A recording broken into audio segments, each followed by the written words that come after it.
Let me turn this off. This is my other business.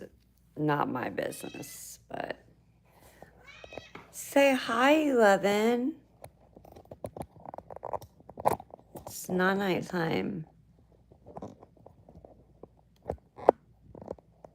The LED candle has come on. The moon in the background has come on.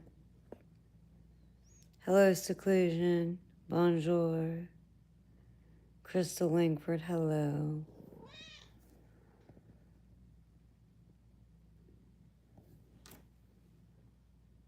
I'm gonna try to get all this right. You know, I don't know what I'm really gonna do tonight as far as I might just do a simple white noise after let me hold on just a second here, okay? Let me fight and argue with the tripod because it's cool like that. It's cool like that.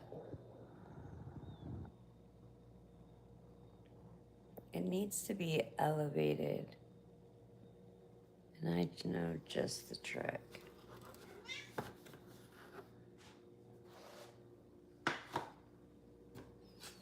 So how are you guys doing tonight? How was your day? Was it all that you wished for a Wednesday day to be?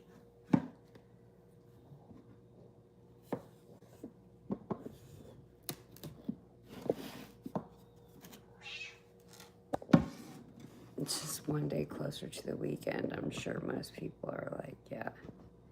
Interesting. It was interesting. I'm not sure what. You guys, listen, I would really, hold on.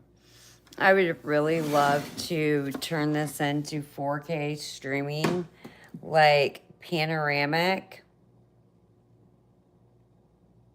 Is mildew. Ew. You don't mildew. That's gross. But once, at some point I'll start doing lives in 4K where you can see the real deal Holyfield. And you have a more broader scope of what exactly you're looking at. Okay, so first off, okay, I am Moon.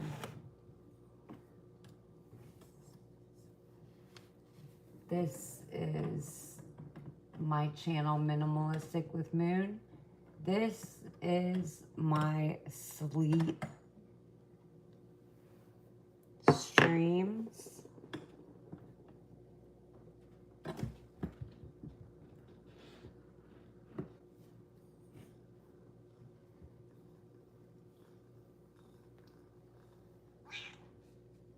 Oh my gosh, cat. The cat's like, yeah. Yeah, it's me all day. Yeah.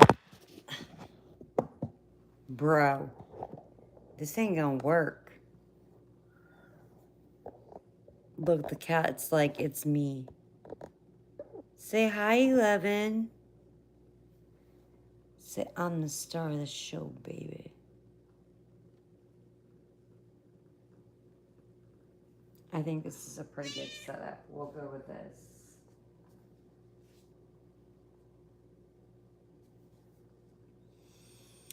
All right, so we've got 68 in here, and we've got 5 thumbs up. So, if you would like to see me on a horizontal level, you can always hit the thumbs up and go back to your liked streams, and then you will see me on the horizontal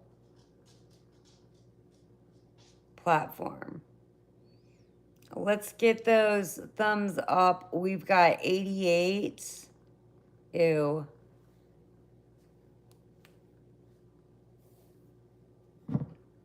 I mean, I moved all this stuff out of the way for you guys. Like all my decorations to put this stream up, so. Okay, hold on just a second.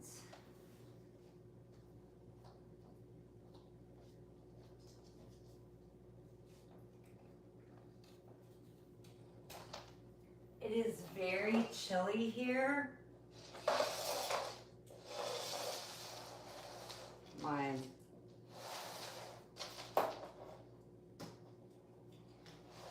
It is very chilly here in Midwest Missouri. Drop in the chat where you're from. Let's see where y'all are from. Let's hit the thumbs up. Come on, tap that thumbs up in the corner there, in the right-hand corner. If you want to see me on horizontal mode, you can do that too by hitting that thumbs up.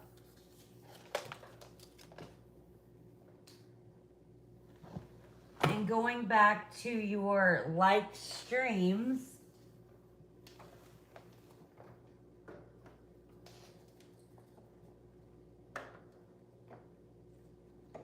I just was not prepared.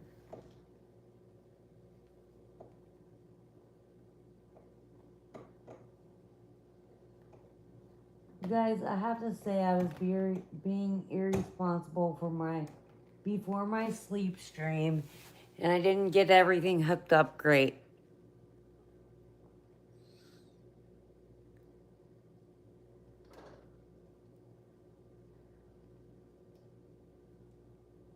Howdy. Hi. Hello, hello. Hello, everyone. 11 likes, 119 people in here. That's sorry. That's a shame. That is a shame. You guys ought to be ashamed of yourself. Naughty, naughty people. You sorry too, motherfucker. We're plugging everything in. Trust me, you just don't give the likes away. Okay, well, I am so glad for your like. Am I married? No, I'm not married. Marriage is a social construct formed by the government outside of anything spiritual. So, am I married? No. Would I ever get married on paper for the government to see? No. Because fuck them. You love my glasses? I know, he is a cute little dog, huh? My dog looks tasty? Oh my gosh. Okay, we don't like eating dogs around here, so. Now. Ditto. We have 11, so you met 11. And then this is ditto. And then I'm Moon, or Amber. My name is Amber. So I started this ASMR noise journey with my minimalistic channel. And I do a lot of funky stuff. I mean,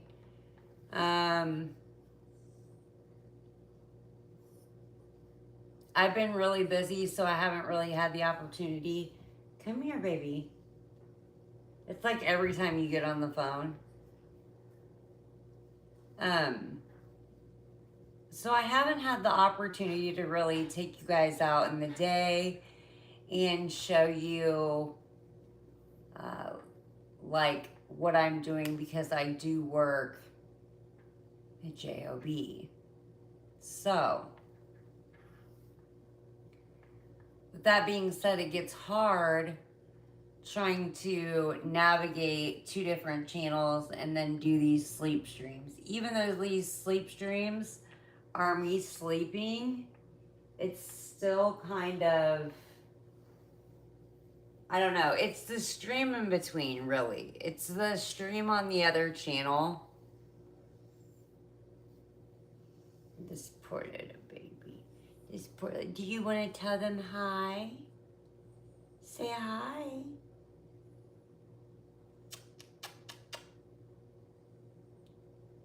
Do you know your role?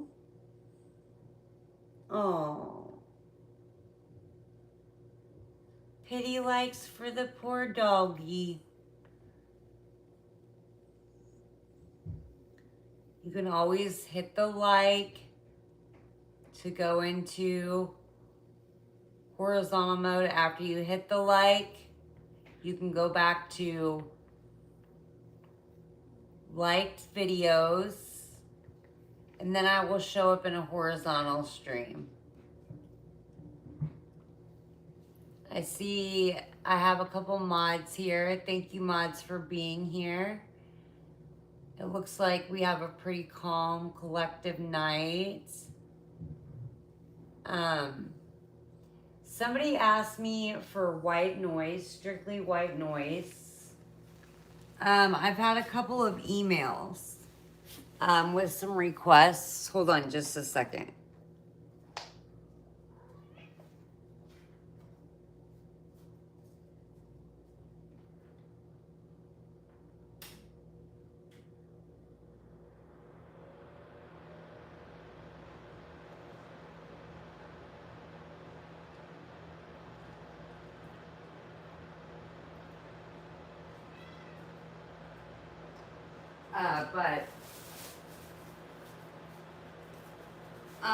And I don't know what I'm gonna do tonight. We've got Havoc in the other community.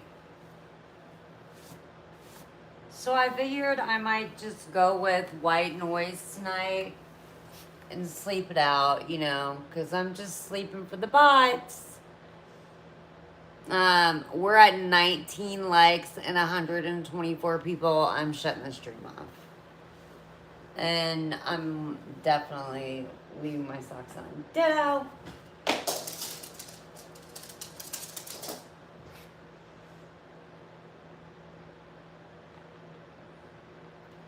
So, anywho.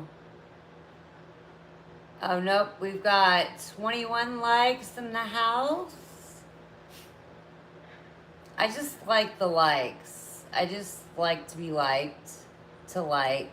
And like. And to be like, hey, Kim KV. Baby doll. Baby doll. You guys, so, of course, with the gun... I'm sorry, not the gun violence. I am tripping. I've had a long day. Yeah, well, yes, with the gun violence. I had a busy day. Being the nice little advocate I am.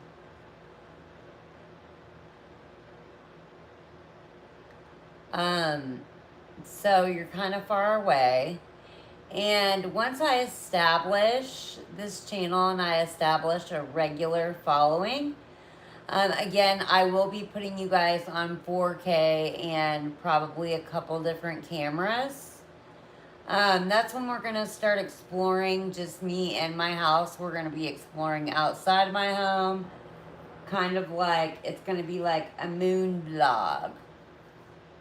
It's like everywhere I go. Hey, kitty catty, I see you from here.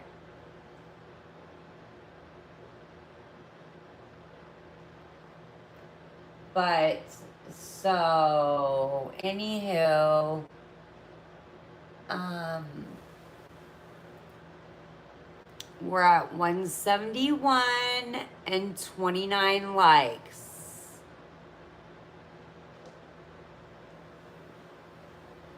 What's a girl gotta do to get a like around here? I'm in my sweatshirt because, well, I don't know. Some people seem to think that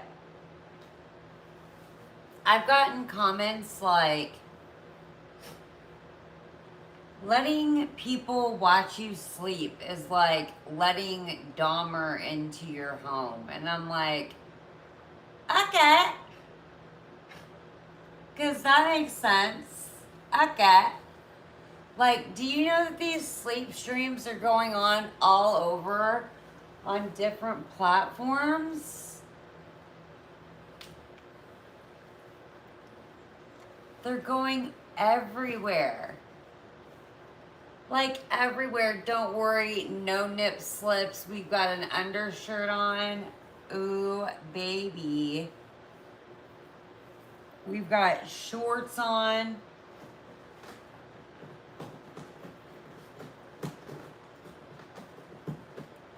Kitty kitty. This is usually a gym slash sleep outfit.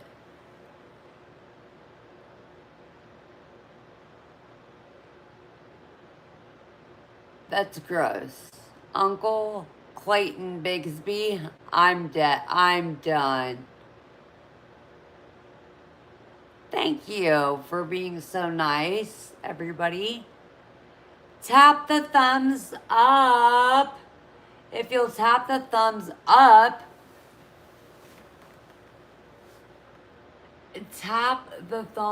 up, you can see me in vertical mode, especially if you want to put me on your TV or whatever.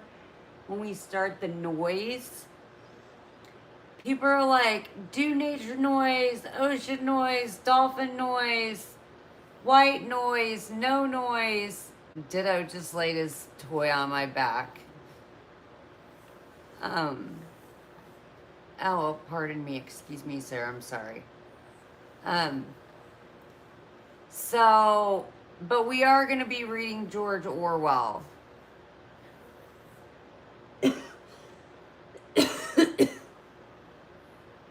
I do want to say that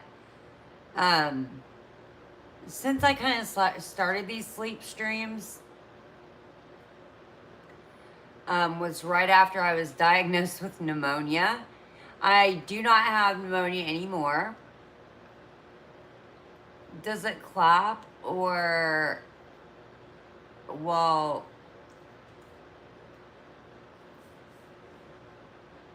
what? I didn't see that. It's probably a good thing. Kitty, okay, so my Kitty's on the move. It's quite possible that she might knock over some shit. I don't know. I gotta take this out of my hair because I can't sleep with the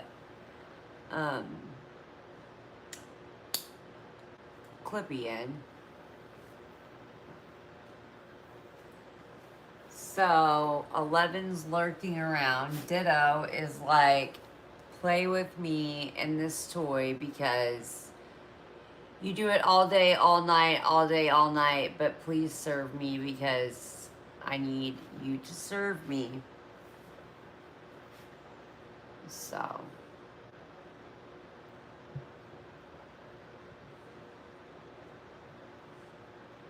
I'm going to start being very adamant about these likes.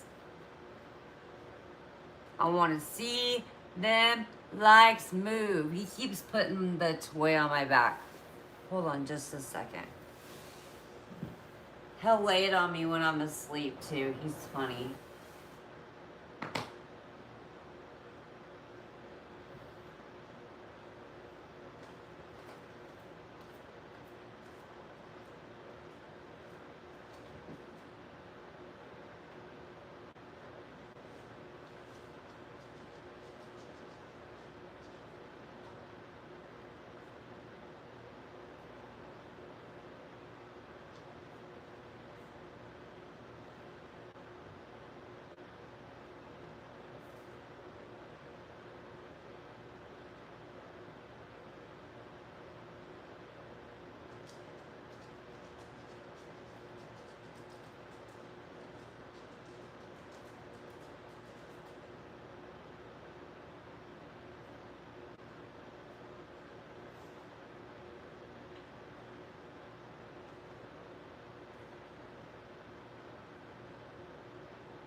All right, so let me say and set a little ground rules here. All right, so in the chat, we are going to be nice people and kind. We're not going to be gross and blah, blah, blah. Be good. Oh, I like to see them likes go to 46. We've got 46 likes. And I just...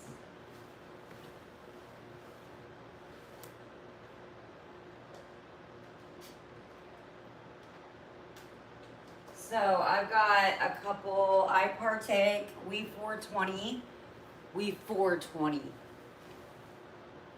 So there's a gummy for the night. That's our medical registered gummy.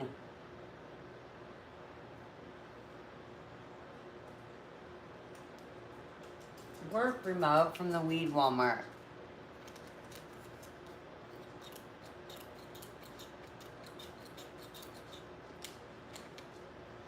Oh, I know what you guys are. I know what's wrong.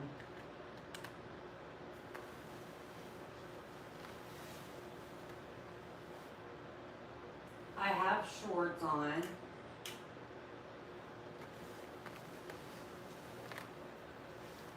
Alright, it's a little darker now. We're simmering and we're simmering.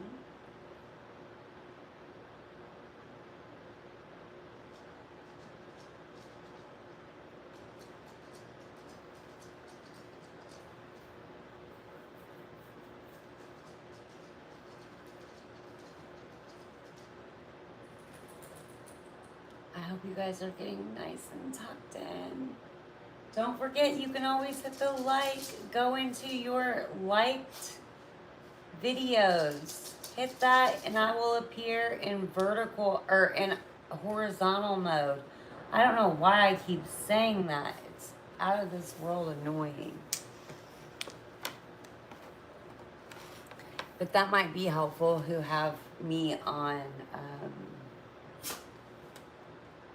like their laptop or even your phone, or your TV.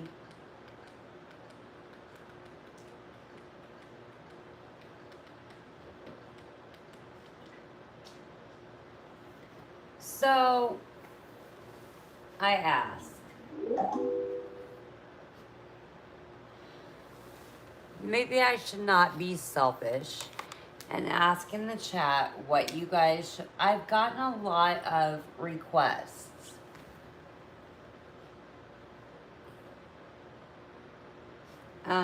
So it's like white noise. I've gotten,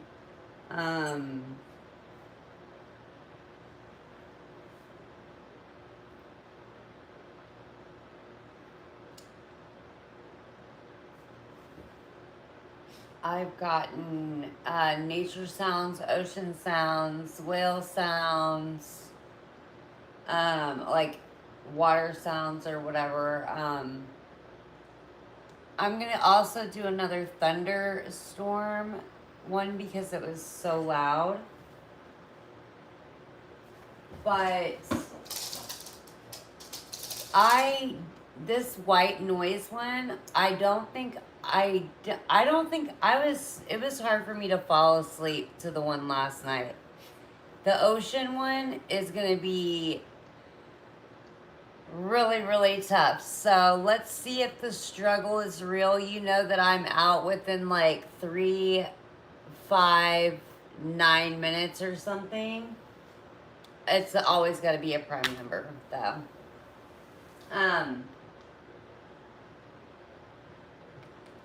I would love to hear about the history of a queen or a king or a fucking gladiator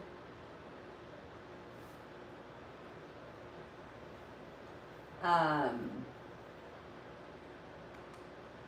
or 3 hours of American Revolution mysteries. Not really. I don't want to watch that, but um, I really, really, really enjoy science. What really exists inside the quantum realm. Why so many ancient civilizations collapsed at the same time?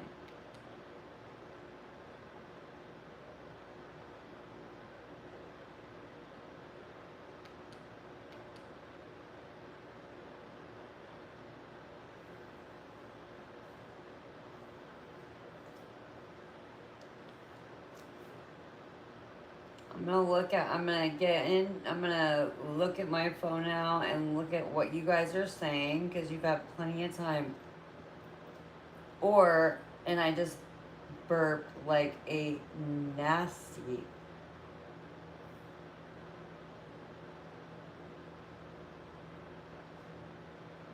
nasty woman.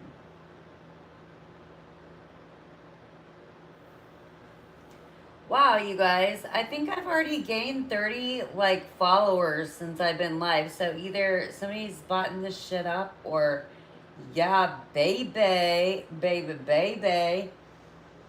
Okay, so wait, all right. Get on track, squirrely poo. We gotta go to work. All right, get on track, squirrely poo. We gotta go to work. Would you rather check out my dog? Well, you're being gross.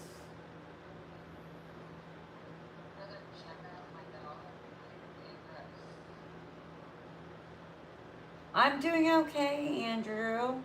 I'm wondering, do you guys want to hear white noise? Betty Davis sighs. I do. I've actually been told that many times.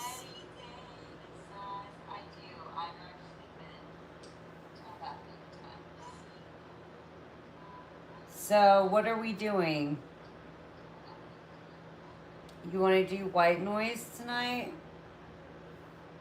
I mean, nothing against other noise. Do you want to do complete silence? Do you want to listen to some philosophers? What would you like to do? You're like, I don't care. Just do something, lady. Dance, monkey, dance. Um, so that's really weird. Jonathan, why do you want to check out my dog? My dog went and hid right after you said that. Did you notice that? He left his toy and everything. He fucking bounced underneath the bed. That's how crazy that is. Okay, so.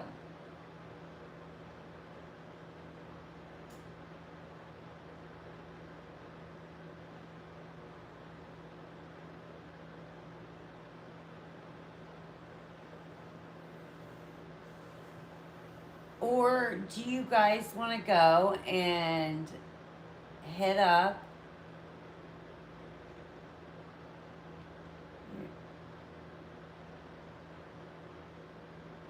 you'll cook dinner? White noise, gladiators or something. Something about history. Um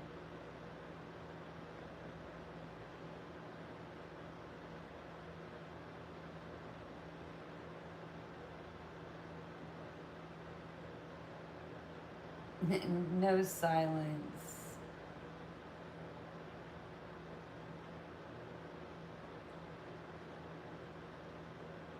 Try brown noise. What?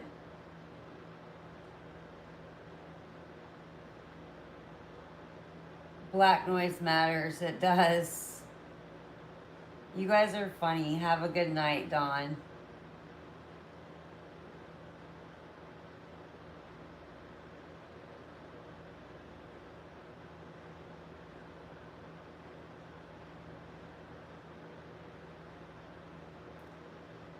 So, thanks for subscribing, Miguel. You message you? Okay, yeah, that's.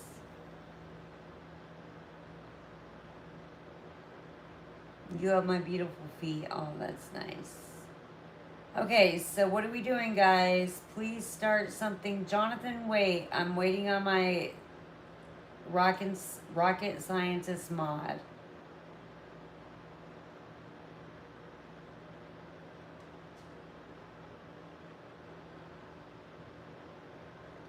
How to sleep. How to sleep. That's what's up.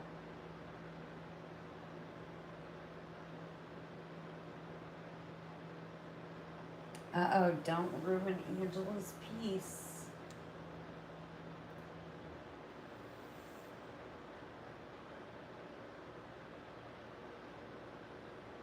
Hi, Brandon. Do you guys want to hear about, like, do I work at McDonald's? No. I'm a contractor for the federal government. Well, peace out, Jonathan. Thanks, Brandon. Okay, so I just need to know what we should put on.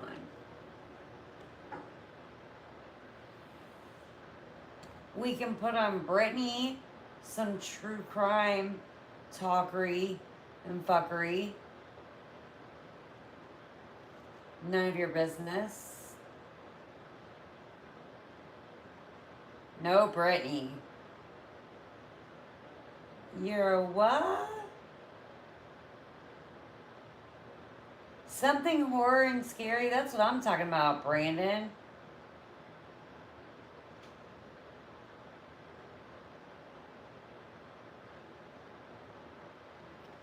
Everybody's like, true crime, true crime. You want to do like historical, like historian true crime? I like true crime too. Do you guys want to talk about the Sumerians maybe, or the Russian Revolution? Or what are the Vatican's darkest mysteries? Or the kidnapping that created the seasons? Or the entire history of ancient Egypt? Oh, it's gay.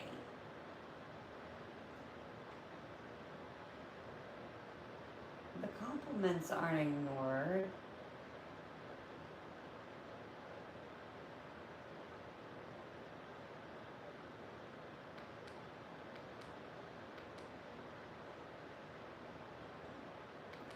Is consciousness a quantum mystery? Maybe we should listen to that.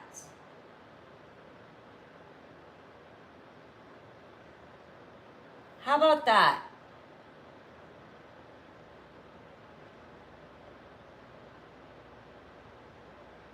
Yeah, I want that one, yes. Is consciousness a quantum? Is it?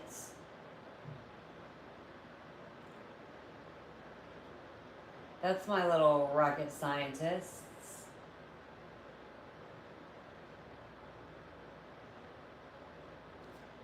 Possibility that consciousness itself might be linked to the strange world of quantum physics.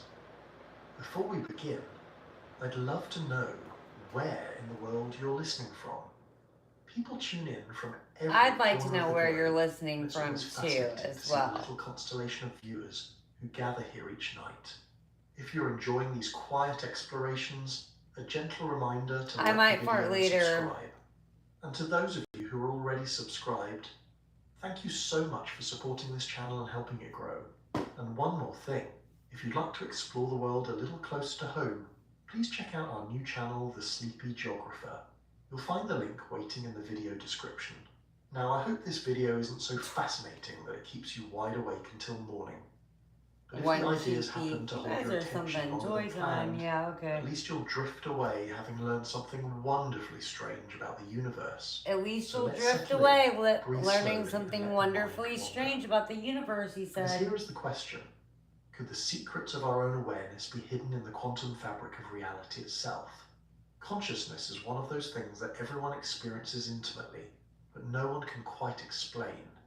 You wake each day into a world of thoughts, memories, and sensations, yet when scientists peer into Please the brain, protect what they your see are firing privacy in neurons, this chemical chat. messengers, and electrical patterns.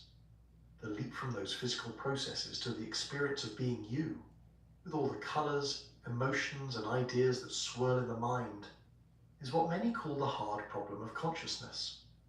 At the same time, What we're quantum listening physics to stands as one of the most is successful yet bewildering theories in science. It describes the we're tiny talking building blocks of about the matter quantum. Is not as solid consciousness little a marbles, mystery but as clouds of probabilities, particles that can be in of two places quantum at once, physics? entangled across space and influenced by This the chat is acts wild. of It's measurement. kind of. Quantum mechanics explains Hey, lasers, computers, what I say is, even if you the don't chemistry like of what life you see, itself. just block it. But it Remember, also you leaves can us with always puzzles about what go up reality and hit actually the is. right-hand It is corner perhaps and no your surprise then that some little have wondered whether these two like great mysteries, button, the enigma and then of you the can mind go and the back, strangeness of the hit quantum your world, watch might list somehow be connected.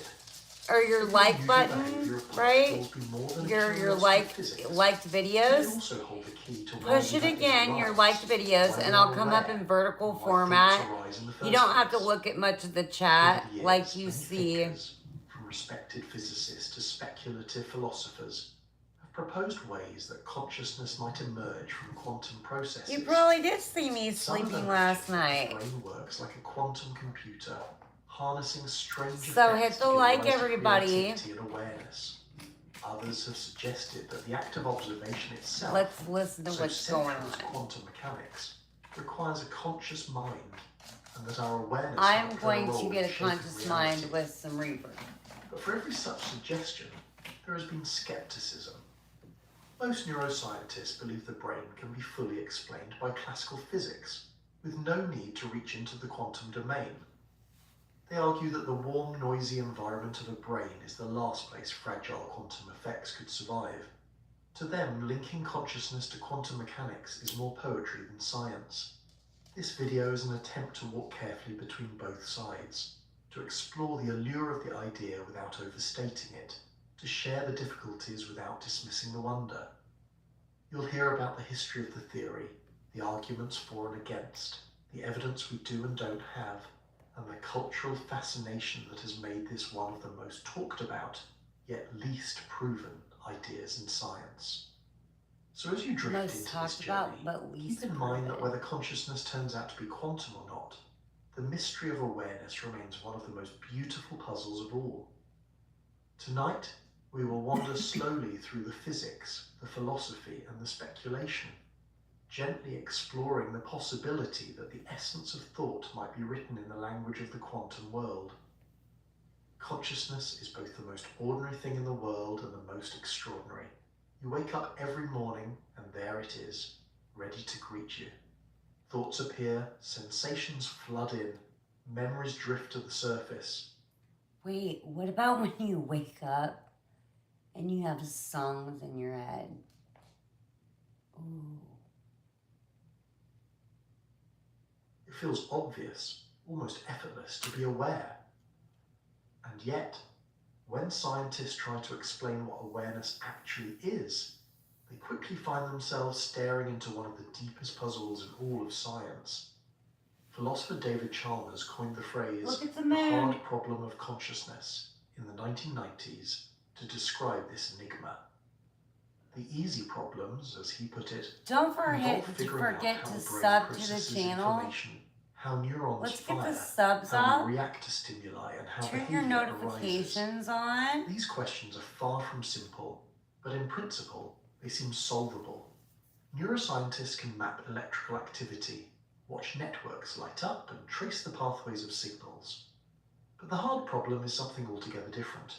How do all those physical processes translate into the inner world So, of light it if you experience? got it. Drink it if Why you is got that it. when light waves strike Or your eyes and trigger partaking. electrical signals, you don't just behave like a machine responding to input. You also see the brilliant red of a sunset or feel the sting of a paper cut. This distinction is at the heart of the puzzle. On one hand, the brain is a physical organ. It is made of neurons which communicate with each other, Using electrical impulses and chemical messengers called neurotransmitters, we can record these signals, model them, and even predict how a person might move or react.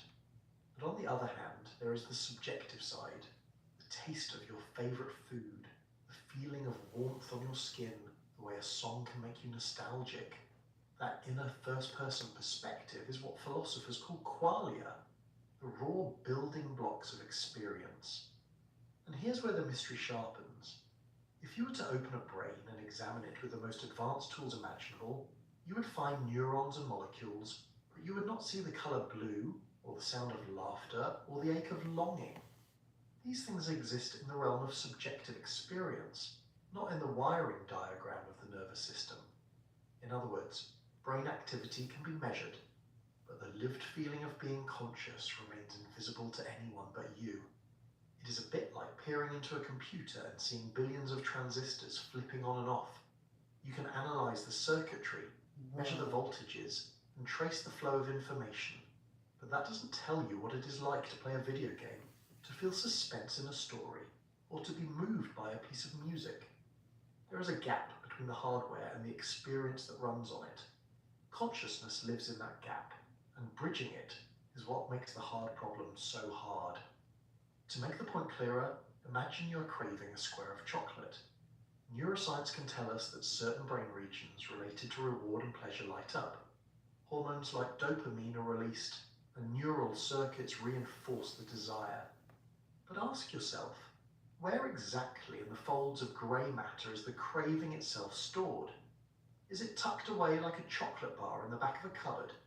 It seems absurd because the craving isn't a physical object A you can chocolate point to. ball in the back It is of a the cupboard. subjective feeling that arises from brain activity but isn't identical I to it. love English Humour accent. aside, this gap has led many to wonder whether consciousness requires more than just the mechanics of neurons. Some argue that if we keep studying the brain closely enough, we will eventually close the gap. Others suspect there may be something fundamentally new to discover, that subjective experience might involve principles beyond the familiar rules of biology and classical physics.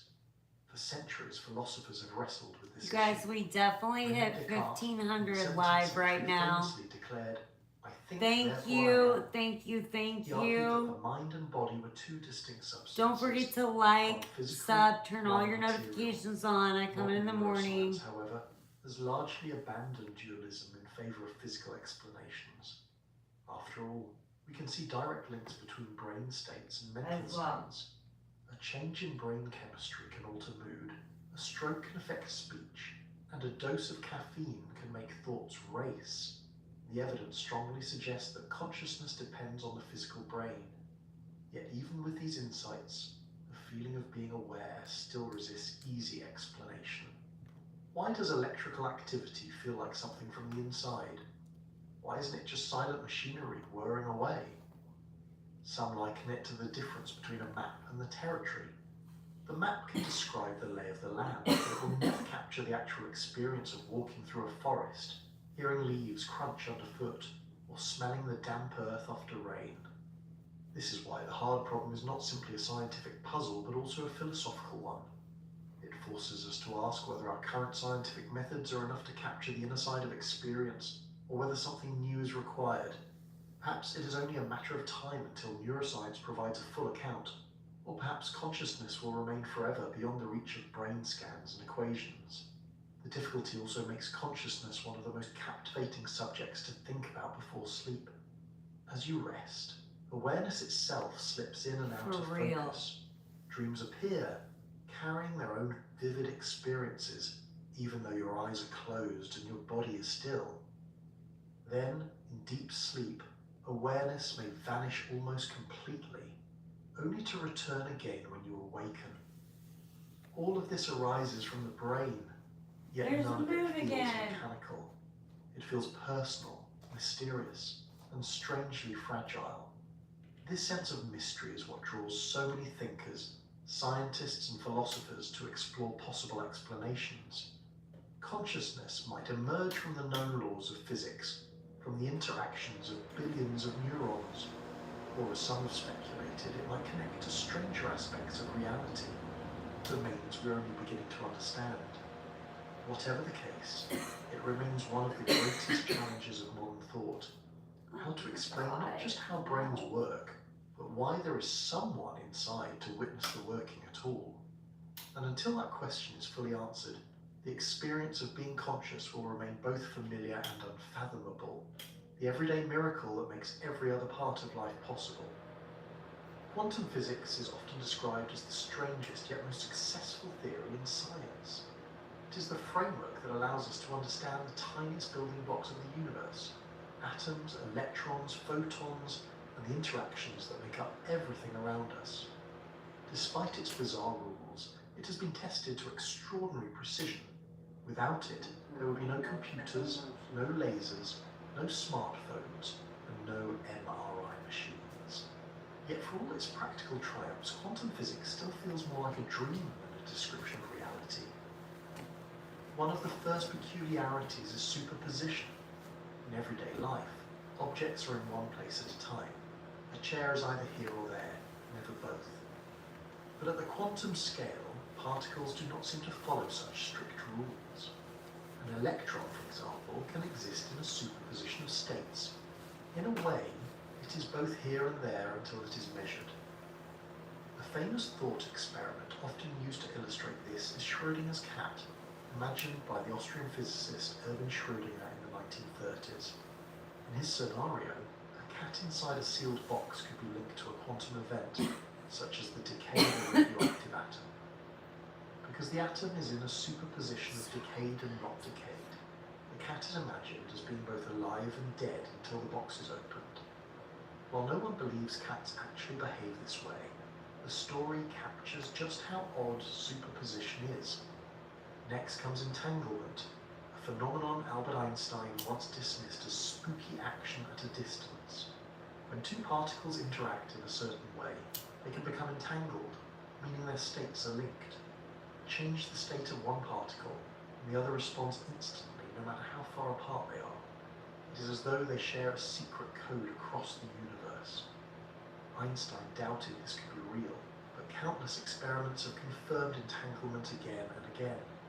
In fact, this phenomenon is now the basis for new technologies such as quantum cryptography and the early stages of quantum computing.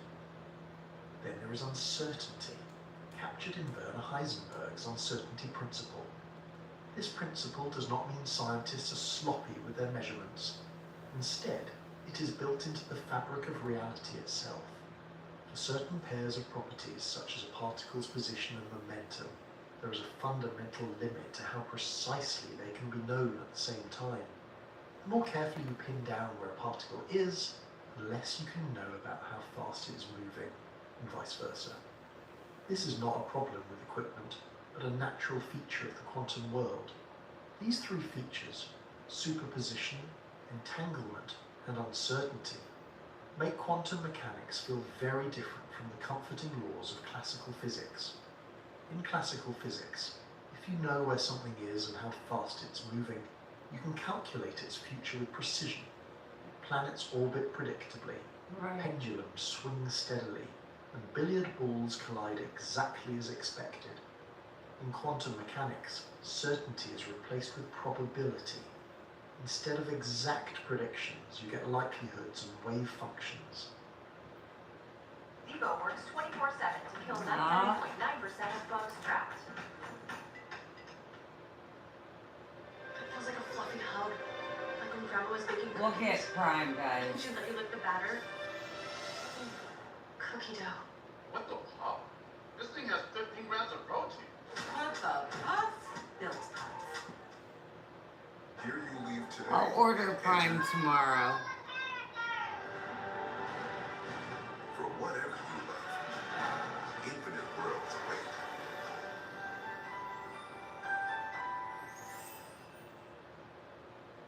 Mazda Crass cars for those who choose to do more. They slip The these in Civic now. 50 hybrid lets you go farther.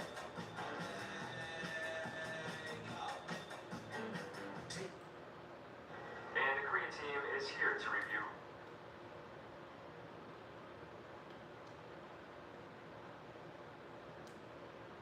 The level appears to shimmer with possibilities until a measurement is made. It is this shimmering quality that tempts people to link quantum physics with consciousness.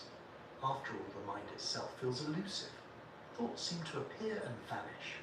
Awareness flickers in and out of focus, and free will feels slippery to define. If particles can be both here and there, like thoughts also inhabit more than one state before settling, if entanglement can connect particles across vast distances, could minds be connected in ways we do not yet understand? And if uncertainty limits knowledge, Let's get it. might that explain why consciousness feels so resistant to measurement? Such comparisons are not scientific evidence, but they reveal why the human imagination so easily weaves quantum ideas into the story of the mind. Superposition, for instance, Make sure resonates you with the feeling of holding sub, multiple possibilities in thought, like subscribe, weighing two decisions before hit the choosing one. like.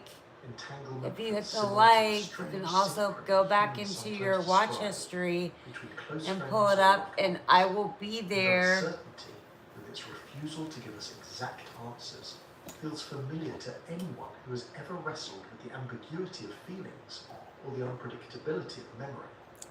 Oh Of my course, goodness. scientists must Hold be on careful. just a Parallels can moment. be We've poetic, got a but poetry is problem. not proof. The brain is an organ made of cells and molecules, and there is no direct evidence yet that it uses quantum mechanics in the way a particle in a lab experiment does. But it is easy to see why the connection is alluring. Both consciousness and quantum physics share a reputation for being mysterious, puzzling, and strangely resistant to complete explanation.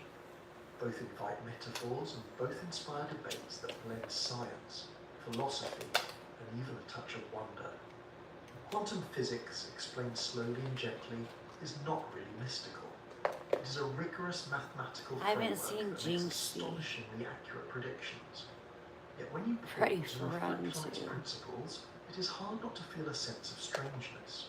A particle can exist in overlapping possibilities. Two particles can behave as one across unimaginable distances. And there are limits built into the very act of knowing. These are not everyday experiences, yet they are woven into the reality that underlies everything you see, feel, and think. Perhaps this is Alright, why, for guys. some, Good night. quantum physics feels like the perfect partner to the puzzle of consciousness. If there is anywhere left in science where something profoundly new might be waiting to be discovered, it is here, Love the you, intersection of the Minutes. mind and the quantum world.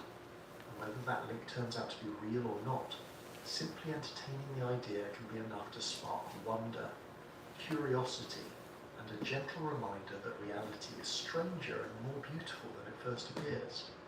In the early decades of the 20th century, as quantum mechanics was being developed, physicists were stunned by what their equations seemed to imply. Tiny particles, which should have behaved like miniature billiard balls, instead acted like waves of possibility. When measured, these waves seemed to collapse into definite outcomes. The mystery was simple to state but difficult to explain. Why did measurement make such a difference? What counted as a measurement? And more provocatively, did the conscious observer play a fundamental role in shaping reality? This puzzle became known as the measurement problem, and it gave rise to some of the earliest speculations linking consciousness with quantum Leave it physics. alone. The Hungarian-American physicist John von Neumann, one of the great mathematical minds of the 20th century, was among the first to articulate the idea. In his 1932 book, Mathematical Foundations of Quantum Mechanics, von Neumann carefully worked through the logic of quantum theory. He pointed out that, according to the equations, the collapse of the wave function, that moment when a fuzzy cloud of probability get a becomes a toy. single concrete outcome, Oh, here was we not are. accounted for by the mathematics No itself. toys. Instead, it had to be assumed as a separate step. Von Neumann argued that any physical measuring device is itself made of atoms, and therefore also follows the laws of quantum mechanics. If you try to describe the act of measurement by including the measuring device in your equations, you end up pushing the problem one step further back. What then causes the collapse? His solution was bold. He suggested that the chain of measurement continues until it reaches something outside of physics, namely consciousness. In this view, the observer's mind plays a unique role in bringing physicist and mathematician Eugene Wigner carried this idea further. Wigner made key contributions to the understanding of symmetries in quantum physics, became a vocal proponent of the link between consciousness and wave function collapse. He proposed a thought experiment sometimes called Wigner's friend. In this scenario, Wigner imagines that his friend performs a quantum measurement inside a closed laboratory, while Wigner himself waits outside. From the friend's perspective, the measurement yields a definite result. But from Wigner's perspective, before he looks inside, the entire laboratory, including his friend, should be described as a superposition of possibilities. Only when Wigner opens the door and becomes aware of the outcome does the superposition collapse into a single reality. The implication was unsettling. If this reasoning were taken seriously, consciousness itself seemed to play a central role in determining reality. Until someone became aware of an outcome, the universe might remain suspended in a haze of possibilities. This was a dramatic departure from classical physics, where the world was assumed to exist in a definite state, whether or not anyone was looking. For many, this was less a scientific conclusion and more a philosophical temptation. It echoed ancient ideas about the mind shaping reality, dressed in the new clothing of quantum mechanics. Wigner himself later stepped back from the stronger claims, admitting that his ideas about consciousness were speculative and perhaps more philosophy than physics. But by then the seed had been planted. The notion that the mind might be woven into the fabric of quantum reality captured imaginations far beyond the physics community. It is important to pause here and note that most working physicists did not embrace this interpretation. The Copenhagen interpretation, associated with Niels Bohr and Werner Heisenberg, was far more modest. It treated the wave function as a tool for calculating probabilities rather than a literal description of reality. In this view, measurement causes collapse, but no special role for consciousness is required. The observer is simply part of the experimental setup, not a mystical participant in the creation of the universe. Nevertheless, the allure of von Neumann and Wigner's ideas lingered.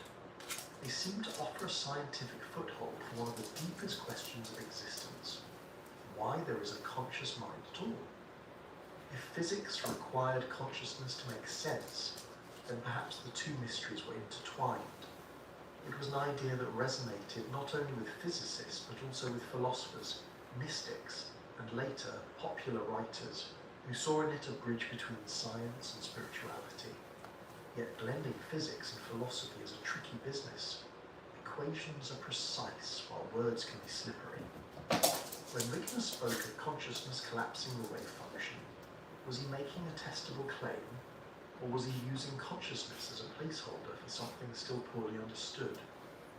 Critics warned that treating the mind as a kind of magic wand that resolves quantum puzzles risked abandoning the rigor of science. If every unsolved question was answered with "consciousness did it," the field would quickly lose its explanatory power. Despite these criticisms, the speculation endured because it touched on something profound.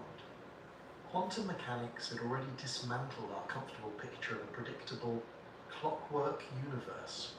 If particles could exist in superpositions and influence each other across vast distances, then why not entertain the possibility that the mind, too, was part of this strange story?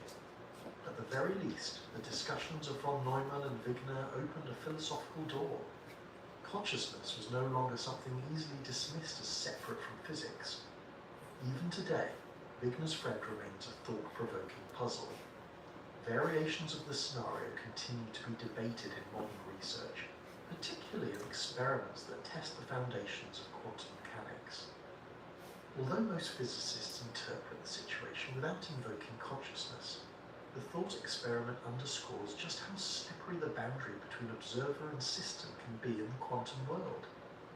Looking back, these early speculations remind us that the history of science is not always a straight march toward clarity. It is filled with detours, bold guesses, and ideas that hover between insight and imagination. Von Neumann and Wigner may not have solved the measurement problem. They crystallized a question that still haunts physics. What does it really mean to observe the world? And perhaps just as important, who or what is the true observer? Whether one views their ideas as profound insights or philosophical overreach, they play a crucial role in shaping the conversation. They kept alive the possibility that consciousness might be more than a passive witness to the universe. He's that it on could, some shit in y'all some cannot mysterious way, even be an active understand. participant. And even if the physics community largely set aside these speculations, the cultural and intellectual fascination with them has never quite faded. In the late 20th century, the idea of linking consciousness to quantum mechanics found new champions in an unlikely pair: a world-renowned mathematical physicist and a practicing anesthesiologist. Roger Penrose and Stuart Hameroff came from very different backgrounds, yet together they developed one of the most elaborate and controversial theories of quantum consciousness: orchestrated objective reduction, often shortened to OR. Roger Penrose was already a legend in mathematical physics. He made groundbreaking contributions to general relativity, black holes, and the geometry of space and time. His work with Stephen Hawking helped show that singularities, points of infinite density, were not just mathematical curiosities, but real features of the universe. Penrose was known for his fearless willingness to tackle deep, foundational questions. For him, consciousness was one of the greatest mysteries of all, and he doubted that conventional neuroscience could ever fully explain it.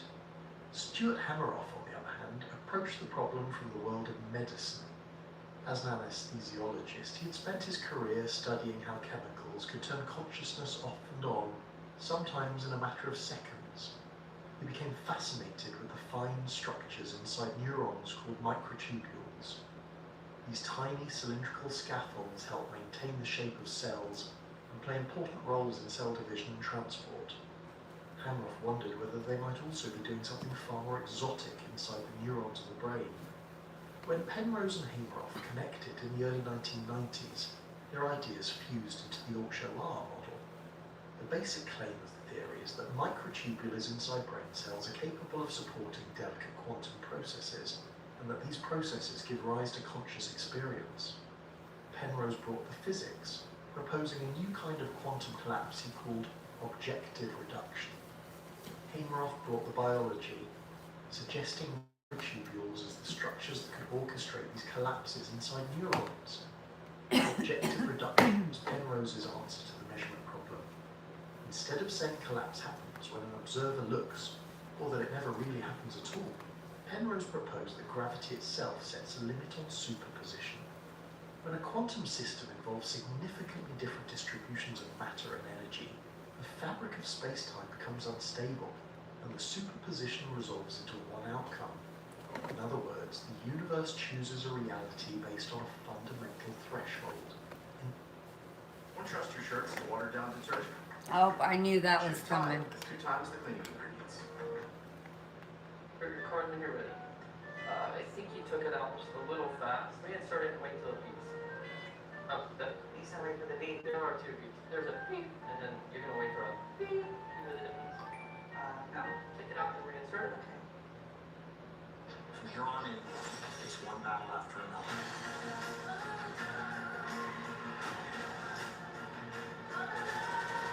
Life, man. Life. Leonardo DiCaprio, one battle after another. Rated R.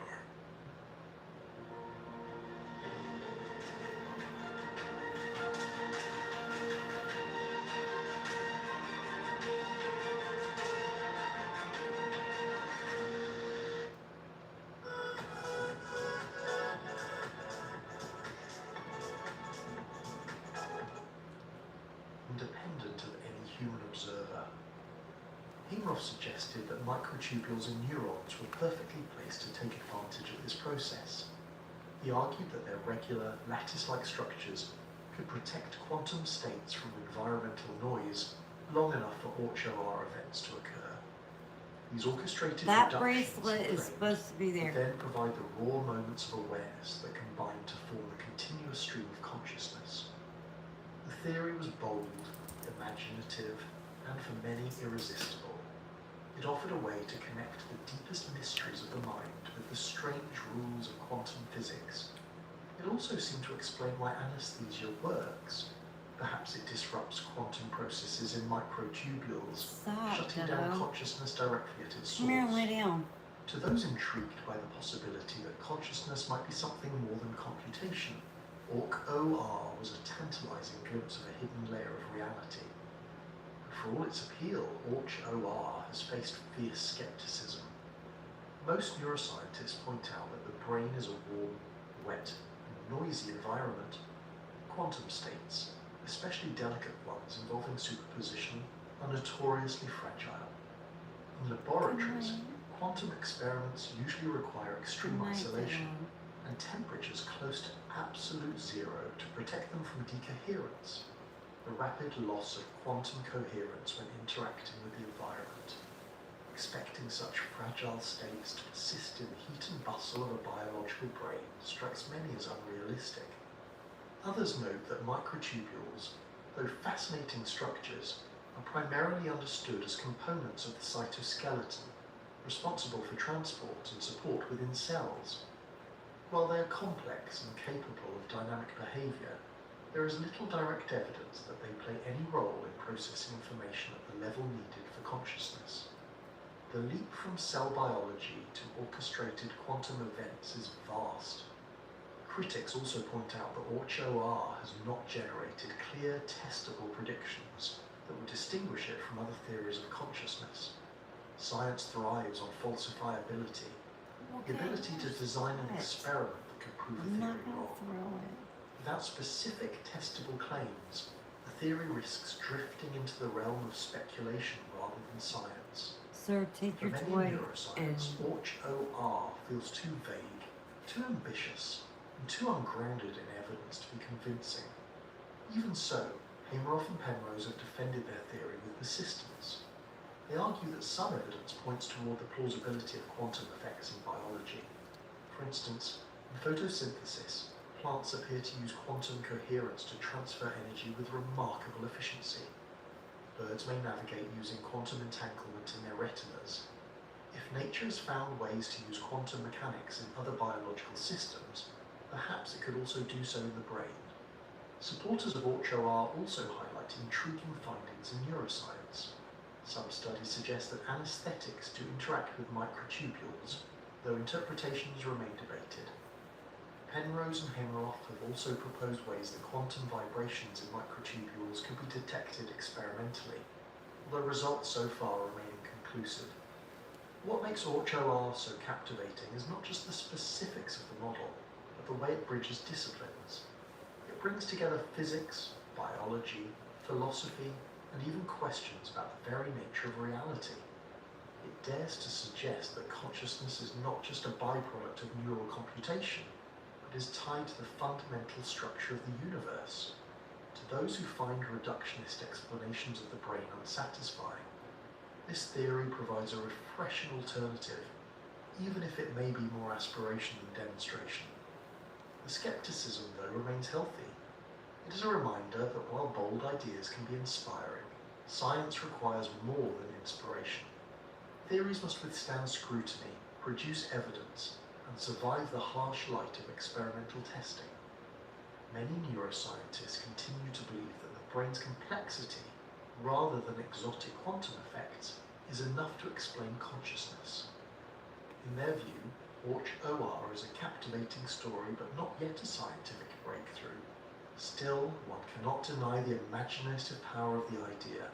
The image of quantum processes flickering inside microscopic scaffolds in your brain has a certain beauty. Whether or not it turns out to be true, it speaks to a deep human desire, the wish for our minds to be connected to the deepest fabric of the cosmos. It reminds us that science is not only about answers, but also about the courage to ask questions that lie at the very edge of what we know. And in that spirit, OR continues to spark curiosity and debate. It may never be proven, or it may one day find surprising support. For now, it stands as one of the most daring attempts to weave the mysteries of the quantum world with the mystery of being conscious, a theory perched delicately between science and philosophy, just as fragile, perhaps, as the quantum states it imagines. There is a reason why the idea of a quantum brain refuses to fade away, despite skepticism. On the surface it may seem far-fetched, but when people look closely at how unusual the mind is compared to other natural phenomena, possibility starts to feel less like fantasy and more like a door worth leaving ajar. To many, consciousness seems too rich, too unpredictable, and too creative to be the result of purely classical mechanics. Quantum mechanics, with its shimmering probabilities and leaps beyond determinism, has a kind of resonance with the way our inner lives actually feel. One of the main arguments in favour of a quantum brain is coherence. In quantum physics, coherence refers to the ability of a system to maintain a superposition of states without collapsing into one outcome. In most environments, coherence is fleeting. A particle exposed to heat, vibration, or random interactions with its surroundings loses its quantum character almost instantly. But nature has surprised us. In recent decades, researchers have discovered that certain biological systems can preserve coherence far longer than expected. Photosynthesis is a striking example. When light strikes the pigments inside plant cells, the energy must travel efficiently to reaction centers, where it can be converted into chemical fuel. Experiments suggest that this transfer does not occur in a simple step-by-step fashion. Instead, the energy appears to explore multiple paths simultaneously through quantum coherence, finding the most efficient route. The fact that plants, quietly performing their daily work under the sun, might be using quantum tricks has convinced some scientists to look more seriously at other parts of biology. If leaves can do it, why not neurons? Microtubules and other complex structures in the brain could, in theory, shelter quantum processes. While no one has shown definitively that this happens, the discovery of quantum effects in unexpected places has softened the old certainty that brains were too warm and noisy to allow such phenomena. The brain, after all, is an extraordinarily complex organ, consuming vast amounts of energy and coordinating trillions of connections. It is at least plausible that it has found ways to harness subtle effects we do not yet fully understand. Another reason quantum ideas appeal in the study of the brain is complexity itself. Classical physics is built on predictability. If you know the position and momentum of a ball, you can calculate where it will land. But minds do not behave like billiard balls. Human thought is messy, non-linear, and full of leaps that defy simple prediction. You may start thinking about dinner, get reminded of a childhood memory, and then suddenly find yourself wondering about the meaning of life, all in the space of a few seconds. The path is not linear, and the outcomes are difficult to anticipate. This unpredictability, some argue, feels more at home in a quantum framework than in a classical one. Quantum mechanics is built around probabilities, not certainties. The particle's path is not determined until it is measured, and even then, outcomes are inherently uncertain. That same quality of indeterminacy resonates with the feeling of free will. If our brains were nothing but classical machines, chugging along according to predetermined laws, then perhaps every choice we make would already be set in stone by the initial conditions of the Would you universe. leave me alone? If quantum processes play a Good role, night. then there is room for genuine novelty. I'm not playing. Decisions that are not Say strictly hi to them determined, but and say influenced by goodnight to them. probabilities. They know This you're connection to here. free will is deeply attractive. People often resist the idea that It's time to go consciousness to is bed. just an You're showing elaborate out for the illusion camera. generated by deterministic neurons. To imagine that each thought, each act of creativity, or each spark of inspiration might involve a dance of quantum possibilities adds a layer of wonder. It makes creativity feel not just like clever computation, but like something rooted in the fundamental uncertainty of the universe itself. The idea that when you write a poem, paint a picture, or have a sudden insight, you are riding the probabilities of quantum states. Well, that has a poetic ring to it, and it is easy to see why it captures imaginations. Supporters of the quantum brain hypothesis also point to the sheer scale of information processing in the human mind. A typical brain contains around 86 billion neurons, each connecting to thousands of others. The number of possible connections is staggeringly large, rivaling the number of stars in the galaxy. With so much complexity, it is tempting to think that ordinary physics might not be enough to capture the full picture.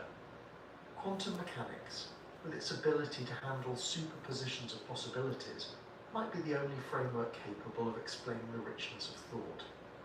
There is also the matter of creativity and insight, which often arrive in ways that feel less than mechanical. Many people describe moments of inspiration as sudden, almost magical, as though ideas leap from nowhere. Quantum processes, with their ability to sample multiple possibilities simultaneously, seem like an appealing metaphor for this. Instead of plodding through ideas one at a time, perhaps the brain, at some hidden level, explores many possibilities at once, collapsing into a fresh insight when conditions are right. Of course, none of these arguments amount to proof. They are suggestive parallels, more philosophical than empirical, but they highlight why the idea continues to surface in serious discussions, despite the lack of direct evidence. Quantum mechanics provides a language that matches the strangeness of consciousness, a language where unpredictability and possibility are not flaws but fundamental features. And perhaps there is a deeper reason why people are drawn to the thought of a quantum brain. It makes our inner lives feel directly connected to the fabric of reality. If consciousness was simply a matter of classical computation,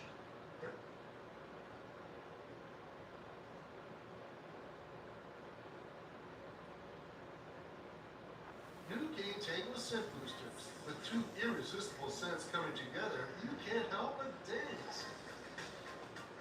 Oh wow, that's fresh. New game Tango Scent Boosters. More scent, more joy. We don't have a freezer. Really? Whole bell peppers, onions, fresh chicken, fresh everything. Red and colored by Schwarzkopf. With rich striking color on all her textures. Choose adventure, then dive right in. Choose to keep going. That's your call. You can choose it. it might seem like a machine's output, impressive but ultimately mundane. If instead it arises from the same principles that govern the birth of stars and the behavior of particles, then it feels elevated, almost cosmically significant. The brain becomes not just a lump of biological tissue, but a stage where the deepest rules of the universe play out in the form of awareness. Even if the idea turns out not to be true, it has value as a way of expanding imagination. Science progresses not only You through hear strict that? data, but also through bold hypotheses that inspire investigation. The belief that the brain might use quantum tricks encourages researchers to look more closely at biology, to search for hidden processes, and to test the boundaries of what we think is possible. And even if the experiments never confirm it, the act of asking the question enriches our understanding of both physics and the mind. In the end, the arguments for a quantum brain rest on coherence, complexity, unpredictability, and the irresistible pull of free will and creativity. They may not prove the case, but they make it clear why the idea has such enduring charm. It suggests that within the quiet folds of the brain, the same strangeness that governs the cosmos might also flicker, that each thought is not only a product of biology, but perhaps a whisper of quantum possibility. For all the intrigue that comes with linking consciousness to quantum mechanics, there is an equally strong case against it. Many neuroscientists and physicists argue that the brain, remarkable as it is, does not need any quantum trickery to explain its workings. They suggest that the mystery of consciousness, while deep, can eventually be solved within the framework of classical biology and physics. And when one looks closely at the conditions required for quantum phenomena to thrive, the brain seems like one of the least likely places for them to occur. The first obstacle is decoherence. In physics, decoherence describes the process by which quantum states lose their fragile superpositions when they interact with the environment. To maintain quantum coherence, particles usually need to be isolated from outside disturbances, kept shielded from vibrations, noise, and especially heat. In laboratories, researchers often cool quantum systems down to near absolute zero in order to study them. Even then, coherence is difficult to preserve for more than a fraction of a second. Brains, by contrast, are anything but isolated. They are warm, wet, and noisy. Neurons fire continuously, ions flow across membranes, and chemical messengers drift through a soup of activity. Temperatures hover around body heat, fluids circulate, and the entire system pulses with energy and motion. To put it bluntly, the brain is the opposite of the quiet, controlled laboratory conditions needed for delicate quantum states. Expecting coherence to survive in this environment, some argue, is like expecting a soap bubble to remain intact in a thunderstorm. Another important point is scale. Quantum effects are easiest to observe in very small systems, like single particles or a handful of atoms. Brains, however, are macroscopic organs, made up of billions of neurons and trillions of synapses. While individual molecules inside neurons might display quantum behavior, scaling that up to account for the full richness of consciousness is a leap of many orders of magnitude. Critics argue that whatever quantum effects occur at the microscopic level are likely drowned out by the overwhelming complexity and noise of the system as a whole. Neuroscience also provides strong reasons to think that the brain functions perfectly well without any need for quantum mechanics. Decades of research have shown clear links between patterns of neural activity and mental states. For example, specific brain regions are associated with vision, language, memory, and emotion. Injuries or strokes in those regions reliably disrupt those abilities. Drugs and chemicals alter mood and perception in predictable ways by changing neurotransmitter activity. Electroencephalograms can record brainwaves that correlate with sleep, wakefulness, and attention. In all these cases, the brain's functions are explained by networks of neurons and the exchange of electrical and chemical signals. None of this requires invoking quantum processes. From this perspective, consciousness may be emergent rather than exotic. Emergence refers to the way complex systems can produce new properties that are not obvious from the individual parts.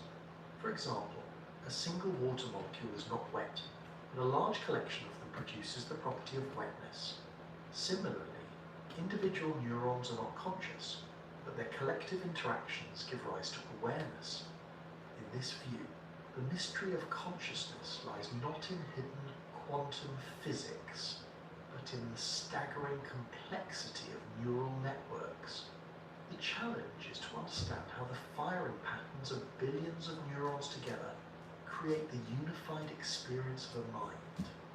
Critics of the quantum brain hypothesis also note that it risks being unfalsifiable. A good scientific theory should make predictions that can be tested. If the predictions fail, the theory should be abandoned or revised. With the quantum brain idea, however, predictions are often vague or difficult to test experimentally. Without clear evidence, the theory risks drifting into speculation. Neuroscientists emphasize that while it's important to remain open to new ideas, one must also demand rigorous evidence before rewriting the foundations of biology. Another concern is that quantum explanations sometimes serve as placeholders for ignorance. The mind is undeniably mysterious, and it is tempting to reach for exotic physics to fill the gap. But history shows that mysteries often yield to more ordinary explanations as knowledge advances. Lightning was once thought to be divine anger, but it turned out to be electricity. Disease was attributed to curses until germs were discovered. The risk with quantum consciousness is that it becomes a kind of scientific mirage, impressive from a distance, but evaporating under closer inspection. Some neuroscientists also worry that the allure of quantum consciousness can distract from more promising avenues of research. Brain imaging technologies, computational models, and advances in neurobiology are steadily revealing how cognition and awareness arise from physical processes. These fields offer concrete progress, grounded in observable evidence. Diverting too much attention towards speculative quantum models, they argue, could slow down the practical work of understanding and treating the brain. There is also a philosophical caution here. Linking consciousness to quantum mechanics might be seen as shifting the mystery from one domain to another without really solving it. Quantum physics itself is puzzling and incomplete, so saying that consciousness comes from quantum effects may simply be exchanging one enigma for another. Instead of explaining why subjective experience exists, the claim risks restating the question in more exotic terms. Still, it is important to note that skeptics are not dismissing the wonder of consciousness. They simply believe that the existing tools of neuroscience, combined with classical physics, will eventually be enough. The fact that brain states correlate so tightly with mental states, that brain injuries so clearly affect consciousness, and that brain stimulation can reliably alter perception, suggests that the key lies in the physical structure and activity of the brain itself. And there is something elegant about this view. It suggests that consciousness is not a magical anomaly requiring new physics, but a natural product of evolution and biology. Just as the heart pumps blood and the lungs exchange oxygen, the brain generates awareness. The mystery lies in the details of how it does so, not in whether it needs special rules of reality to make it happen. The argument, then, is not that the brain is boringly classical, but that its complexity is enough to account for the richness of the mind. Brains are among the most intricate systems in the known universe. They may not need quantum mechanics to explain their workings any more than thunderstorms need new laws of physics to explain lightning. Sometimes, the ordinary rules, when applied at immense levels of complexity, are extraordinary enough. In this light, the skeptical case is clear. Consciousness, they argue, is indeed mysterious, but it is not miraculous. It emerges from the vast, intricate dance of neurons, glia, and chemistry. It does not require superpositions inside microtubules or entanglement across synapses. It requires only that we keep studying the brain in ever greater detail, peeling back the layers until the mystery yields to understanding. Whether or not that final explanation will ever capture the essence of what it feels like to be conscious remains uncertain. But for many neuroscientists, the answer lies not in quantum physics, but in the extraordinary possibilities of biology itself. Quantum physics might sound like something reserved for physicists hunched over chalkboards or engineers tinkering with lasers. In recent years, scientists have uncovered evidence that nature itself may have been using quantum tricks long before humans ever discovered them. This surprising field, known as quantum biology, explores how living systems may take advantage of the weird rules of quantum mechanics. While the subject is still developing, a few striking examples have already emerged, showing that the strange can sometimes be found in the everyday. Perhaps the best known case is photosynthesis, the process by which plants, algae, and some bacteria convert sunlight into chemical energy. On the surface, it seems straightforward. Light is absorbed by pigments, and the energy is passed along to reaction centers where it drives the production of sugars. But experiments probing the details of this process have revealed something unexpected. The energy transfer is astonishingly efficient, much more so than one might expect if it simply hopped from molecule to molecule in a random, stepwise fashion. Instead, evidence suggests that the energy exists in a quantum superposition as it moves, simultaneously sampling multiple pathways and settling on the most efficient route. In laboratory experiments with ultra-fast lasers, researchers have observed patterns of quantum coherence in light harvesting complexes, hinting that these biological systems maintain delicate quantum states at warm temperatures. In other words, when you look at a leaf catching sunlight, you might be witnessing quantum mechanics at work in a garden. The idea that nature discovered a way to exploit coherence billions of years before human physicists struggled to preserve it in their labs is both humbling and inspiring. Another intriguing example comes from the animal kingdom, specifically in the navigation of birds. Many species migrate across vast distances with uncanny precision, often travelling thousands of kilometres without getting lost. One theory proposes that some birds use the Earth's magnetic field as a kind of invisible map. But how do they sense something so subtle? The leading hypothesis is that they rely on quantum entanglement inside proteins called cryptochromes, located in their eyes. According to this idea, when light hits the cryptochrome molecules, it excites pairs of electrons into entangled states. The orientation of these states is influenced by Earth's magnetic field, altering chemical reactions in a way the bird can detect. This effectively allows the bird to see magnetic fields superimposed over its vision, like a hidden compass. While research is ongoing, behavioural experiments support the idea that disrupting entanglement could interfere with a bird's ability to navigate. If true, it would mean that tiny quantum effects help guide creatures across continents. The sense of smell provides yet another possible example of quantum biology. The traditional explanation for olfaction is that odorant molecules fit into receptors in the nose like keys in locks, triggering signals to the brain. While this explains much, it leaves certain puzzles unsolved.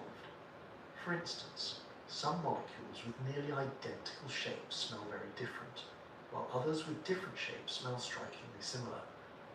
An alternative theory suggests that smell may involve not just shape, but also quantum vibrations.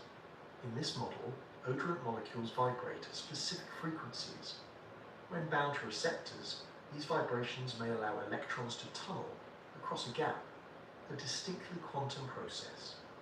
This tunneling could be what triggers the neural signal, providing a mechanism that explains the quirks of smell more neatly than the shape-only model.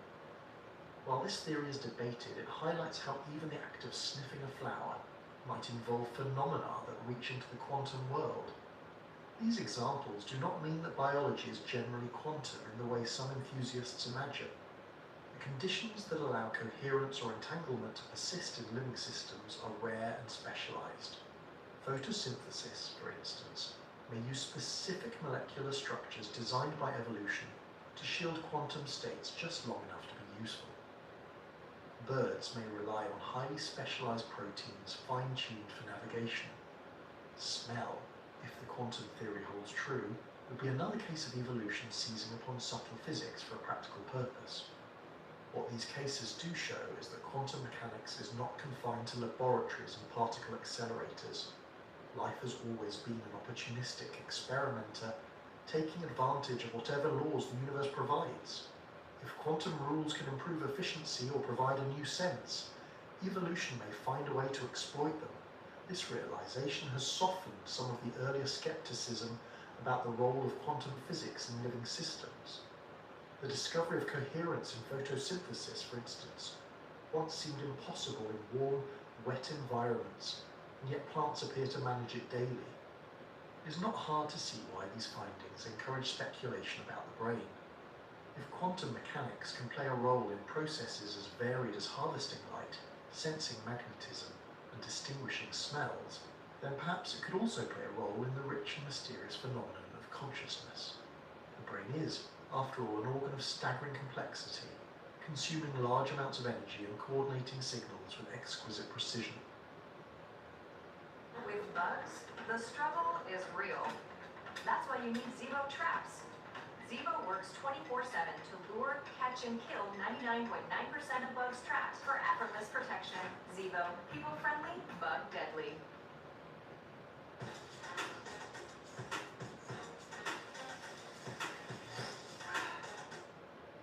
Tylenol Precise with maximum strength lidocaine provides long-lasting targeted relief for up to 8 hours.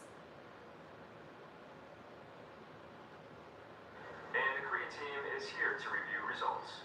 결과가 좋아 보이네요. 감사합니다.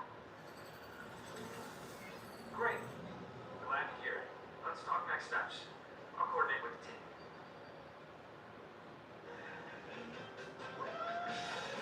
With all-terrain tires, a tubular roof rack, and lifted suspension, you've never been more ready for adventure.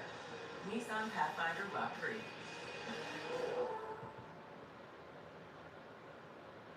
If any biological system were to shelter quantum effects in a useful way, the brain seems like a natural candidate. Still, it is important to remain cautious. The confirmed cases of quantum biology involve processes on the level of molecules and proteins, where the timescales and conditions are carefully balanced. Extending this to something as large and noisy as the brain is a leap that requires evidence we do not yet have. Consciousness is not just a chemical reaction or a transfer of energy, but a whole orchestra of processes unfolding across billions of neurons. Whether quantum mechanics is playing a hidden instrument in the orchestra remains an open question. And yet, the discoveries in quantum biology invite us to keep the door open. They remind us that nature is cleverer than our assumptions, that the universe sometimes hides its most delicate rules inside the ordinary. A leaf in the sun, a bird on the wing, a fragrance drifting through the air. Each of these might be a quiet stage where quantum mechanics performs, unseen but essential. If such strangeness can appear in these places, then perhaps it's not so far-fetched to wonder if it also plays some part in the grander mystery of the mind. Whether or not consciousness turns out to be quantum, the exploration itself enriches our understanding of life. It shows that biology is not just chemistry scaled up, but a tapestry woven from the deepest threads of physics. And in that tapestry, there may still be patterns we have yet to see, waiting patiently in the quiet interplay between the living and the quantum world. At the very heart of quantum mechanics lies a question that has fascinated, baffled, and occasionally frustrated generations of scientists. What exactly causes a quantum system to collapse into a definite outcome? In the quantum world, particles exist as wave functions, mathematical descriptions of probabilities. An electron is not in one exact place, but spread out in a haze of possibilities. A photon is not in one path, but in a superposition of many. Yet whenever we measure these particles, the possibilities vanish and we see one outcome. This sudden shift is called wave function collapse, and it raises an unsettling puzzle. Why does measurement make the universe decide? One answer, proposed in the early days of quantum theory, was that consciousness itself might be the trigger. If the act of observing a system forces it into a definite state, then perhaps the conscious observer plays a direct role in shaping reality. This idea became known as the observer problem, and it remains one of the most tantalizing intersections of physics and philosophy. It's easy to see why the notion has such appeal. Imagine a particle existing in two possible places at once. If the universe must choose only when you look at it, then your awareness seems to have cosmic influence. It suggests that consciousness is not just a passive spectator, but an active participant in the unfolding of reality. In this picture, every act of perception is also an act of creation. That is a profoundly empowering thought, and it resonates strongly with mystical traditions that have long claimed the mind shapes the world. This interpretation has been a favourite among poets, spiritual thinkers, and even some physicists who are willing to speculate beyond strict evidence. It carries a certain poetry. Reality remains unformed until illuminated by awareness, like a stage waiting for the spotlight of consciousness. Some have taken it further, suggesting that the collective minds of all observers might weave together the fabric of the cosmos, collapsing wave functions into the shared world we inhabit. But as evocative as this sounds, most physicists are cautious, if not outright dismissive of this view. The problem is that the equations of quantum mechanics make no special mention of consciousness. They describe particles, probabilities, and interactions. The word observer in the original formulations was never meant to imply a human mind. In fact, almost anything that interacts with a quantum system can count as an observation. A photon hitting a detector, an atom bumping into another atom, even the surrounding environment. All of these interactions can force a system to lose its superposition and behave classically. This process is better understood today through the theory of decoherence. When a quantum system interacts with its environment, information about its state leaks out, effectively destroying the delicate superposition. What looks like collapse may simply be the unavoidable result of entanglement with the surroundings. In this view, wave functions don't need a conscious observer to collapse. They collapse whenever they interact with anything else. Your awareness, while important to you, is not required by the physics. Still, the role of the observer continues to haunt discussions of quantum theory. Part of the difficulty is that quantum mechanics does not fully explain why one outcome occurs rather than another. It gives probabilities, not certainties. Mathematics tells us that a particle has, for example, a 50% chance of being here and a 50% chance of being there, but it does not tell us why. In this specific instance, it appeared here. Some interpretations dodge the question entirely, treating the wave function as just a tool for prediction, not a literal object that needs to collapse. Others invent new layers of reality, like the many worlds interpretation, which suggests that all outcomes happen, each in its own branch in the universe. Because the physics leaves room for interpretation, consciousness has repeatedly been smuggled back into the story. After all, humans are the ones asking the questions, writing down the equations and interpreting the results. It is tempting to think our minds must be part of the machinery. When we stare into the quantum haze, perhaps it is our awareness that pulls the probabilities into a single reality. Mystical traditions love this line of thought, because it blurs the boundary between self and cosmos. If observing the world shapes it, then perhaps meditation, intention, or collective consciousness could influence reality at the deepest level. Books and popular science programs often run with this idea, sometimes far beyond what the actual physics supports. It makes for a compelling story.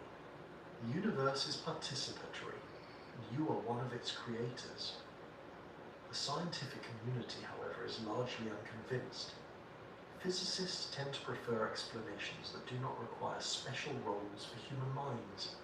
After all, the universe got along just fine before humans arrived. Stars formed, planets spun, and atoms collided long before there was anyone to look at them. Suggesting that consciousness is required for reality risks sliding into solipsism, the view that the world only exists when observed, which does not sit well with the mountains of evidence for a universe that evolved independently of us. This does not mean that the observer problem has been fully solved.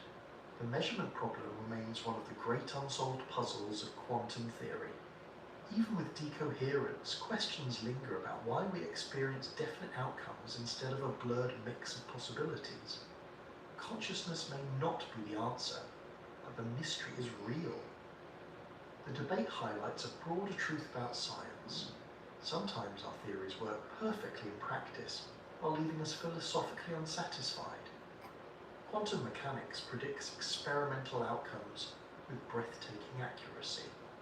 Yet when we ask what the mathematics means, we find ourselves in a maze of interpretations. Into that maze, consciousness often wanders, bringing with it both inspiration and confusion.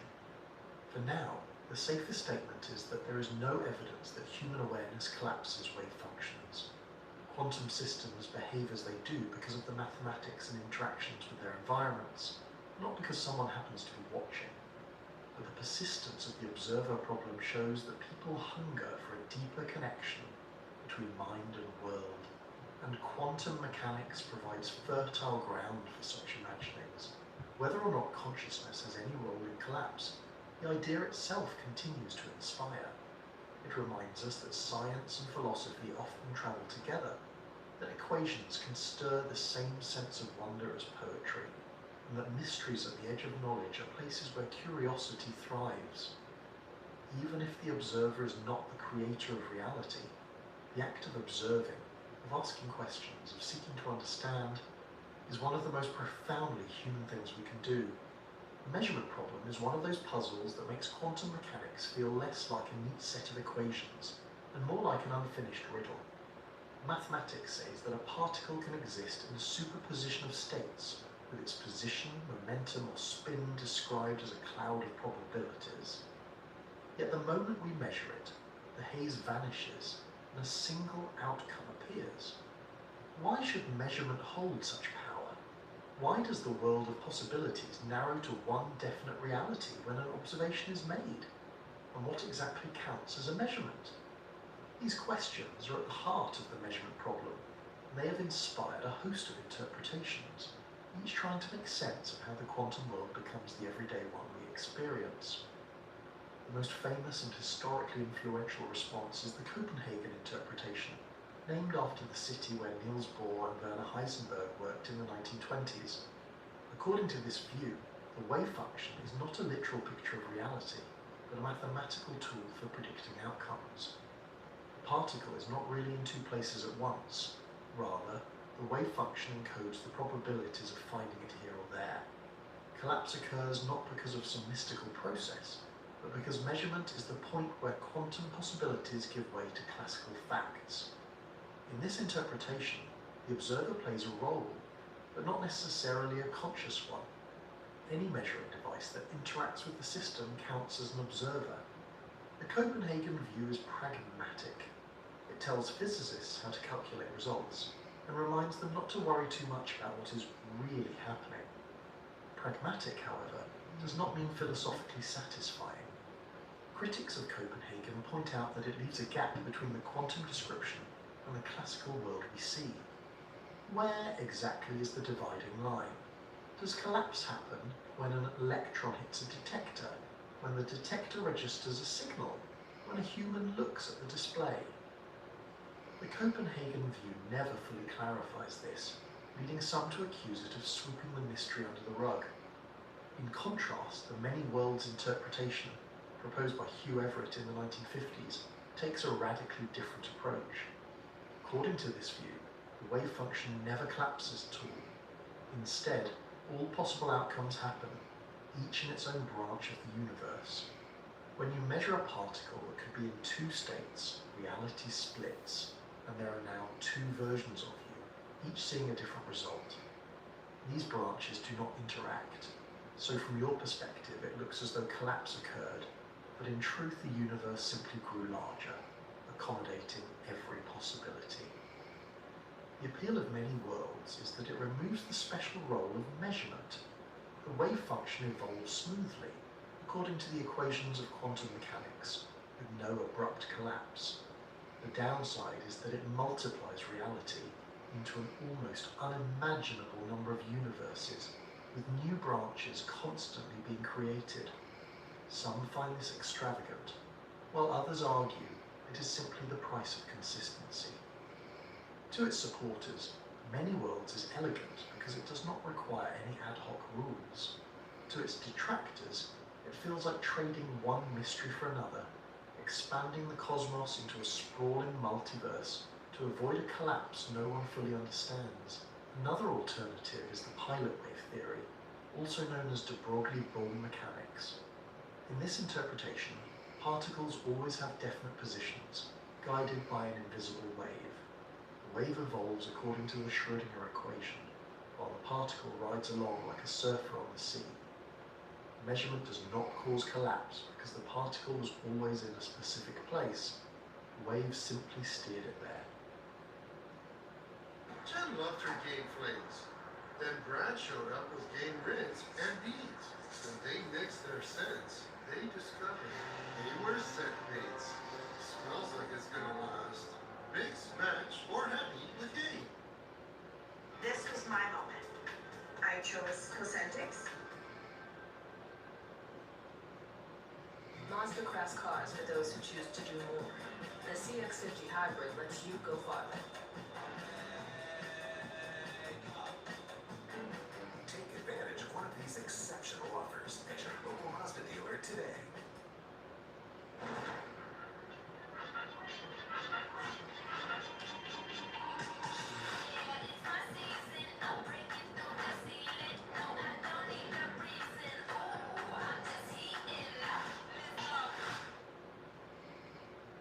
This view restores determinism to quantum mechanics, giving particles definite properties at all times. Pilot wave theory has its own challenges. It requires a hidden layer of reality not directly observable, and it introduces non-local effects, meaning that changes in one place can instantly influence another. While the mathematics works, the theory has not gained as much acceptance as Copenhagen or the many worlds, partly because it feels like adding extra machinery to a system that already functions. Across all these interpretations, one theme is clear: consciousness is not required. The measurement problem arises not because human minds are special, but because quantum theory itself is incomplete in how it describes the transition from probabilities to actual events. Modern physics explains collapse in terms of decoherence, the interaction of quantum systems with their environments. When a particle interacts with countless atoms, its delicate superposition rapidly unravels, leaving only the classical outcome we observe. Consciousness plays no role in this process. Yet despite this, the language of observers has always made it tempting to imagine that the mind matters. The very word measurement implies someone doing the measuring, which opens the door to interpretations where awareness becomes fundamental. For those drawn to mysticism or philosophy, this is irresistible. Perhaps the act of observation by a conscious mind does collapse wave functions, weaving reality from possibility. Physicists, however, remain cautious. The history of science is filled with examples of human-centered explanations that later proved unnecessary. The Earth once seemed like the center of the cosmos until astronomy showed otherwise. Life once seemed to require a mysterious vital force until biology revealed chemistry at its core. Consciousness may be the next frontier where a human-centered view gives way to a more universal explanation. In the end, the measurement problem remains unsolved, but not for lack of trying. Copenhagen offers a pragmatic way forward. Many worlds removes collapse entirely, and Pilot Wave introduces hidden guidance. None has been universally accepted, which means the question of how the quantum world becomes the classical one is still open. What these interpretations do share is a refusal to grant consciousness a privileged role.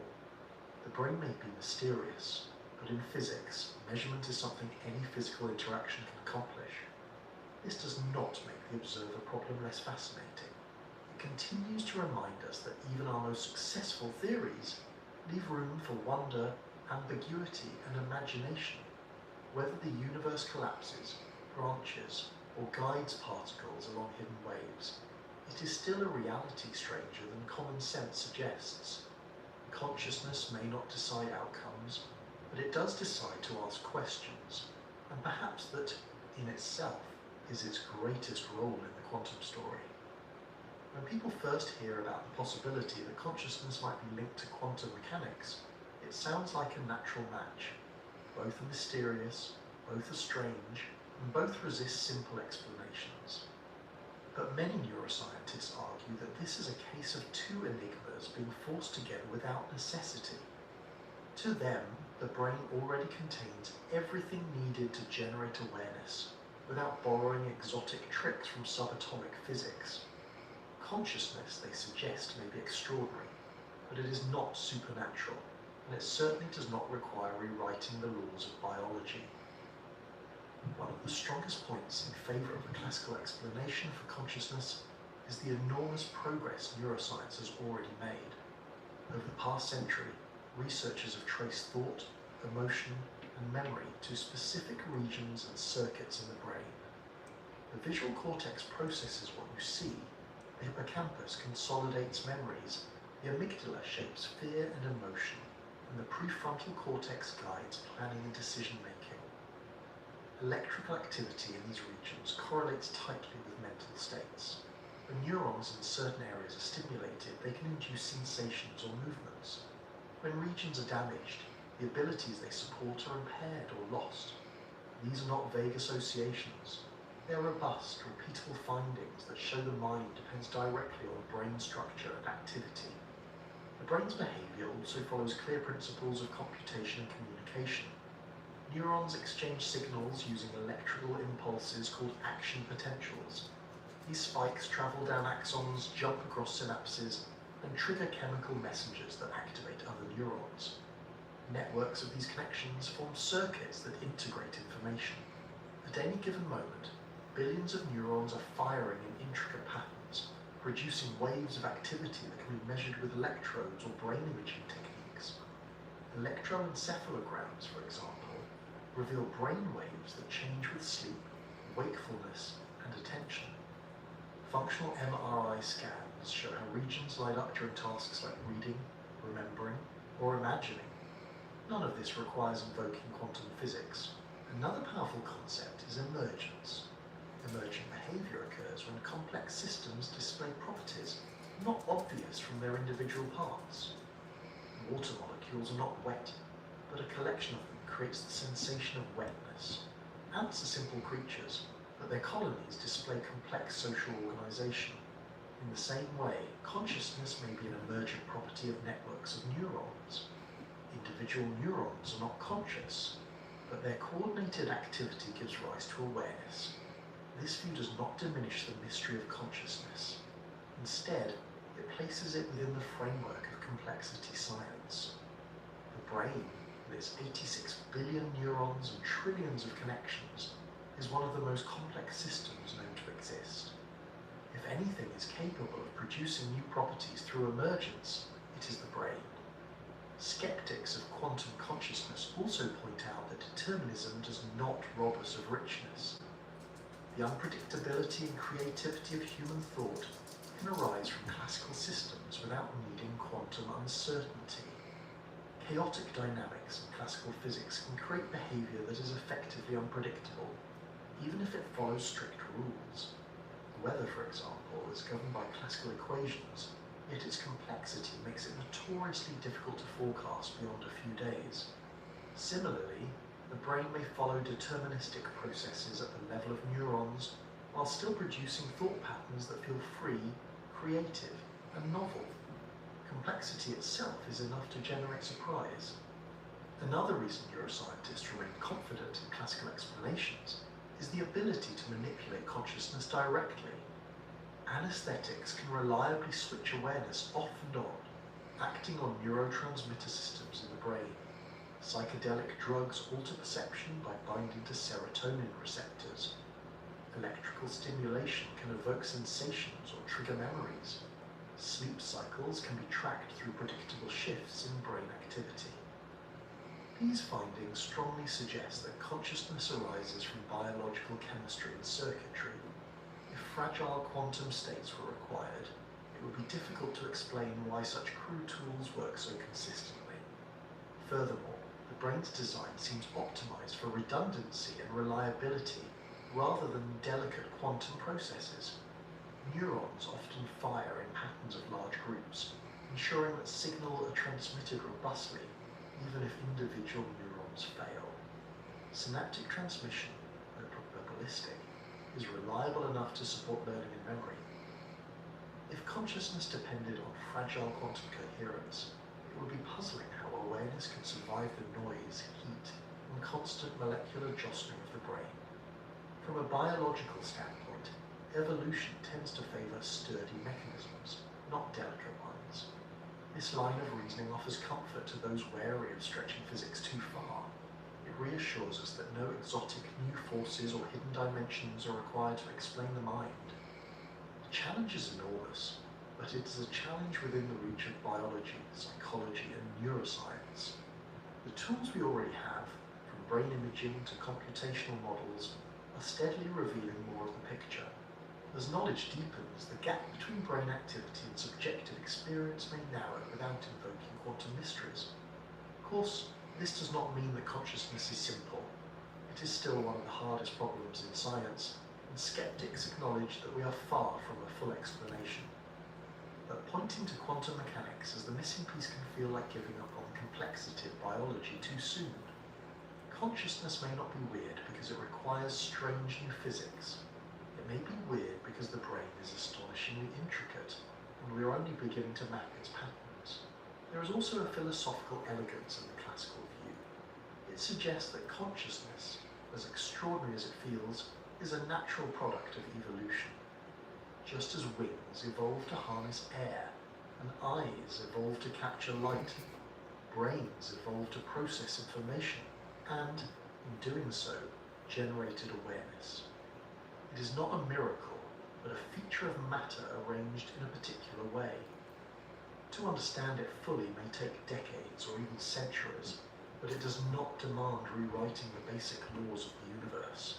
In short, the skeptic's reassurance is this: consciousness is real, mysterious, and beautiful, but it does not need quantum weirdness to exist.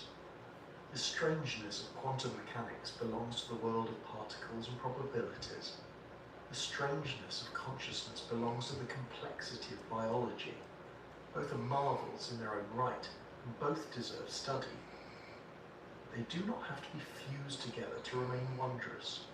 And perhaps there is something calming in that thought. It means that consciousness does not dangle precariously on the edge of exotic physics, but rests firmly in the same world that gives rise to every other natural phenomenon.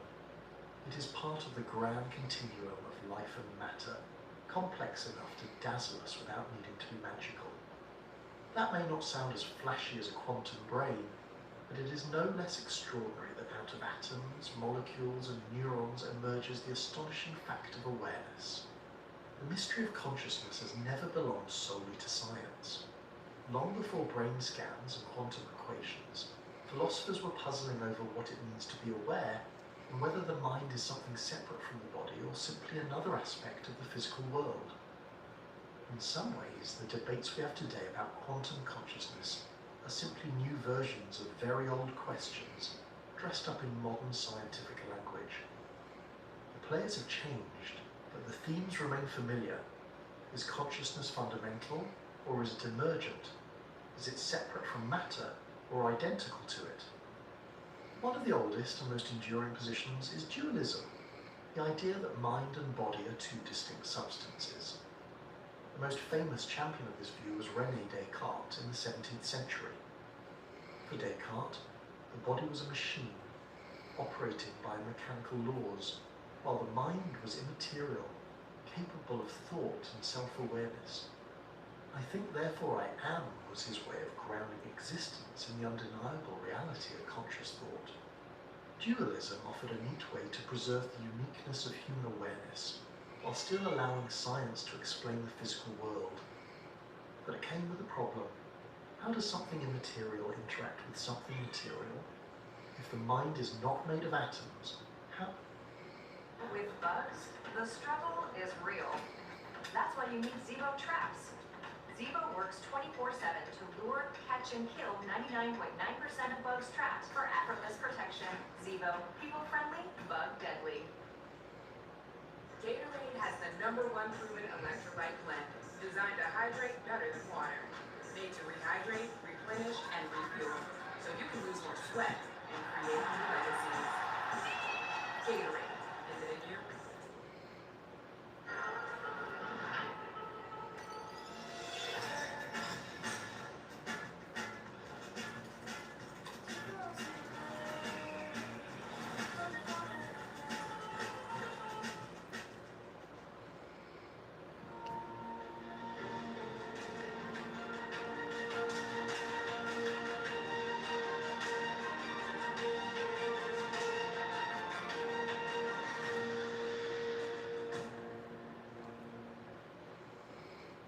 How does it move the body, influence speech, or cause a hand to reach for a cup of tea?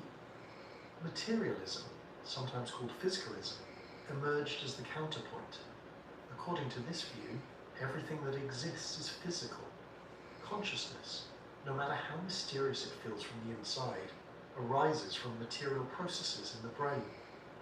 In this framework, neurons and chemistry are enough. No extra ingredients are required. Materialism gained strength as science advanced, showing again and again that phenomena once attributed to spirits or souls could be explained by physical causes. The heart pumps blood, digestion is chemistry, lightning is electricity, and so on.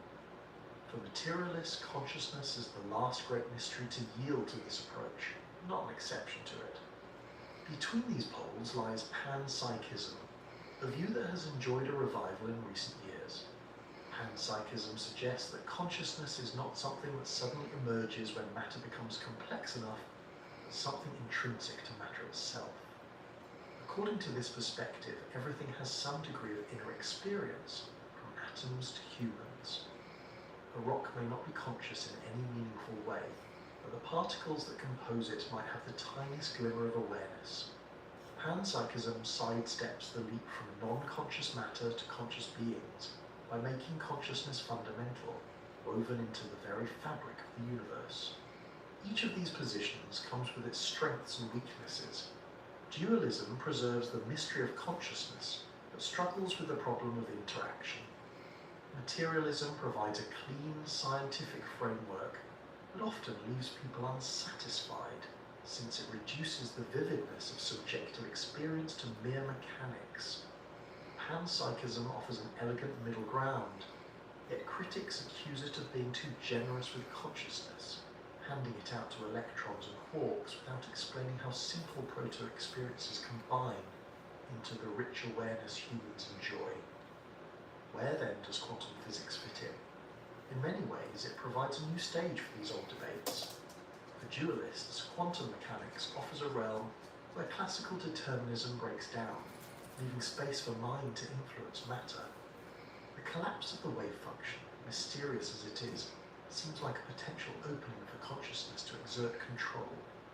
For materialists, quantum mechanics is still physics, and even if it is probabilistic rather than deterministic, it remains a natural process that does not require extra substances.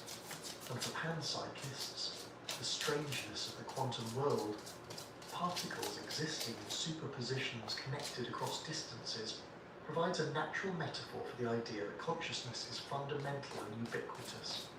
Quantum mechanics also complicates the conversation by introducing new philosophical puzzles of its own.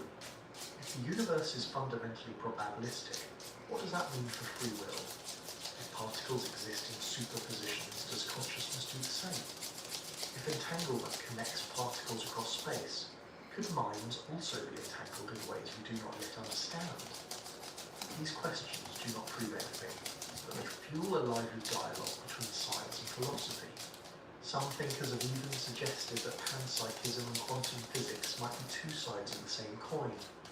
If consciousness is a fundamental property of reality, then perhaps it shows up in the peculiar behaviors of the quantum world. The interconnectedness of entanglement, the fuzziness of superposition, the limits of certainty. All of these could be hints that awareness is not an afterthought of evolution, but part of the bedrock of existence. Whether or not this is true, it highlights how quantum theory has given ancient philosophical ideas new life. Skeptics caution that it's easy to get carried away with these parallels. Quantum mechanics is a precise mathematical framework, while philosophical concepts like mind and awareness are slippery and ill-defined. To equate the two too quickly risks confusion. Yet even skeptics admit that philosophy has a role to play, because science alone cannot always capture the lived reality of consciousness.